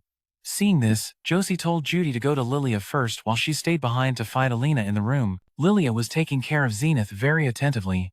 Seeing her struggle, Josie apologized for having Lilia serve her mother, but Lilia saw it as her duty and didn't mind at all. Judy looked at Zenith and asked how she was doing. Although she doesn't remember anything, her body is extremely healthy. So she only lost her memory, not her mind. From Sierra's point of view, this is the effect caused by magic power when Zenith was trapped in the magic crystallization block, and it seems there's no cure. Now that Paul is gone, Lilia decided to take over caring for Zenith. Judy wanted to help take care of Zenith too, but Lilia said she didn't need him. She just wanted him to focus on his own work. Taking care of the lady is Lilia's responsibility. Judy hesitated, but then decided to bring them all back to Saria City the next day. The whole group traveled through the desert to reach the magic array. On the journey they encountered many monsters and defeated them all together. At night, Judy and Josie sat close by the fire like a real couple. He truly loved her, but this love was forbidden. While loving Sylphie, his heart belonged to Josie. Judy got involved. Hearing this, Judy decided to bring them all back to Saria City the next day. The group crossed the desert to reach the magic formation. During the journey they encountered many monsters and defeated them all together. At night, Judy and Josie sat close warming by the fire like a real couple. He truly loved her, but this love was forbidden. While in love with Sylphie, his whole heart was given to Josie. He didn't know who to choose now. However, Judy was determined to keep his dignity for his wife and couldn't betray her. He confessed to Josie that he was married and his wife was about to give birth. Judy couldn't love his master. Actually, Josie had known this from the start. After Pao died, Alina told everyone about Judy being married. She just took advantage of Judy's moment of weakness to mess with him. Josie told men not to worry, and just go home to care for his wife and child. She was just his right-hand woman on this trip. Hearing that Judy wanted to do something to repay her instead of just words, immediately, Josie told him to be silent and listen as she justified her actions. Actually, Josie fell in love at first sight when Judy saved her in the maze. Her heart fluttered. Judy made her say, "This is my dream lover." So during the exploration, Rosie kept sneaking glances at his face, then shyly looked away. When Judy was down, both Alina and Giz said he could stand on his own, but since she had been with Judy since he was a kid, she knew that wasn't possible. Alina and Giz ignored men, and Lilia had to care for Zenith, so no one was there to comfort Judy. His beloved was far away, so the only one to lift Judy up now was Josie. It's so cruel, her heart just started beating, and Judy already had someone else. Seeing his master cry, Judy grabbed her hand. Immediately, Rosie pushed his hand away and lightly slapped his cheek. She told Judy not to do anything that would give him false hope about their love. Obediently, he listened to his master. After just 1 month they reached Saria town. Now Giz understood how Judy got to Zapana so fast because it was forbidden magic. Men hopes everyone keeps this secret. That night they rested together in the forest. Alina and Judy were outside warming up when she asked a strange question. Neither men nor Sylphie follow the Milad faith, right? Judy said he never followed any religion since birth. Alina explained that her family uses the Milad faith, which mandates one wife, one husband. But Judy doesn't follow any religion, so loving and marrying many people isn't a problem. She encouraged him to marry Josie boldly. Actually, she couldn't accept Josie's on-again off-again situation anymore. They met at the wrong time, causing this mess, though she still hoped Josie would be happy with the one she loves. Judy objected, saying he already has Sylphie, so he can't cheat. Hearing this, Alina asked Josie how she felt. Judy wants her to be happy, and if possible for both Josie and Sylphie to be happy. But that's selfish, since he already has Sylphie and a child yet wants another daughter. Back in the day, Dad couldn't control his own sword, now he's slapping himself. Alina told him to remember after Paul married Lilia was Zenith unhappy, though she cried at first she ended up happy with her husband and his second wife. Alina believes Paul's son will love both Sylphie and Josie. But Judy fears his wife will be hurt and shocked by this sudden change in her husband's attitude. Judy knows Rosie only wants his love. Maybe in the future, men will be left behind by both. Still, Judy wants them both to be happy. But he worries that his wife and mistress won't agree to live together. Hearing this, Alina went to wake Josie so Judy could have an important talk. Though determined to propose to Josie, Judy beat around the bush and took forever to get to the point. After some small talk, he confessed his love, deeply moving Josie. Though thrilled, Josie worried Sylphie wouldn't accept this, so she told Judy to discuss it with his wife, and then let her know. After a night where sunlight broke through, Judy had to face his wife's wrath. Just like father like son rushing home, he blamed himself for not realizing sooner. Hitagami said if Zu went to Bagheera's continent he'd regret it. The truth is Paul was gone, but that was pain, not regret. He also said Judy planned to leave his wife behind alone. Thinking of this, Judy ran home at full speed, opened the door, but no one was there. He searched every corner and stopped in front of the empty kitchen. Fear of being abandoned crushed him. At that moment Asa appeared. Judy ran to her and asked if she was okay leaving. Asa, confused, she was peacefully cleaning. Judy kept asking where Nan and Sylphie were, making her panic. It's lost, but that's just pain, not regret. He even said you plan to leave Bagheera's and abandon your wife alone. Thinking of this, Judy ran home desperately. He burst in, but no one was home. Judy searched every nook and cranny and stopped in front of the empty kitchen. The fear of being abandoned crept into Judy's mind. It made him unable to breathe. At that moment, Asa appeared immediately. Judy went to her and asked if she was okay, which left Asa confused. Everything was peaceful while cleaning, but then Big Brother said some nonsense. Judy kept asking where Nan and Sylphie were, making the girl panic and say Nan was at school, while Sylphie had just mentioned that she was holding some pieces of wood and appeared in front of the door. Judy slowly approached Sylphie and asked if his wife was okay. She replied that she was doing fine, because someone named Saw, along with others, was taking care of her. Judy then asked about the little brothers and Clip, learning they were all safe. Hearing this, Judy felt relieved and collapsed beside his wife. Seeing this, Sylphie gently knelt and hugged him. Later, Isa brought Nan home. The girl quickly greeted her big brother but soon realized Pao wasn't there. When everyone gathered, Judy officially announced that Pao had passed away to Nan, who, upon hearing, Pao wasn't here. Once everyone was gathered, Judy officially announced that Pao had passed away. When Nan heard this, she was shocked to the point of dropping her bag. Judy brought out the relics and the box containing her brother's remains one by one. Nan was about to blame Judy for not saving their father when her injured arm caught her eye. Seeing this, Nan stopped blaming Judy and turned back to sob uncontrollably. After hearing Judy explain everything, Nan felt even more helpless. Someone as talented as Judy, who gave it her all, still couldn't save their father. Anyone would feel the same no matter what Pao chose to end his life, she said. At this point, the girl's pain deepened and she cried even louder. Anyone would be heartbroken by those sorrowful cries. After she finished crying, Shinsuke asked to take her father's sword. Nan agreed and reminded her sister not to use it recklessly. When holding that sword, she must be ready to protect what's most important to her. Don't think having that sword makes you Superman instantly. Nan followed her brother's advice, and suddenly Zenith grabbed Paul's gloves and hugged them to her chest, surprising everyone who thought she'd recovered. But her eyes were still empty, unchanged. Seeing this, Judy planned to let the mother live here, and with Lilia and her husband they would take care of Zenith daily. So Sylphie and Isa only needed to handle things at home. Isa and Lilia then divided the house chores.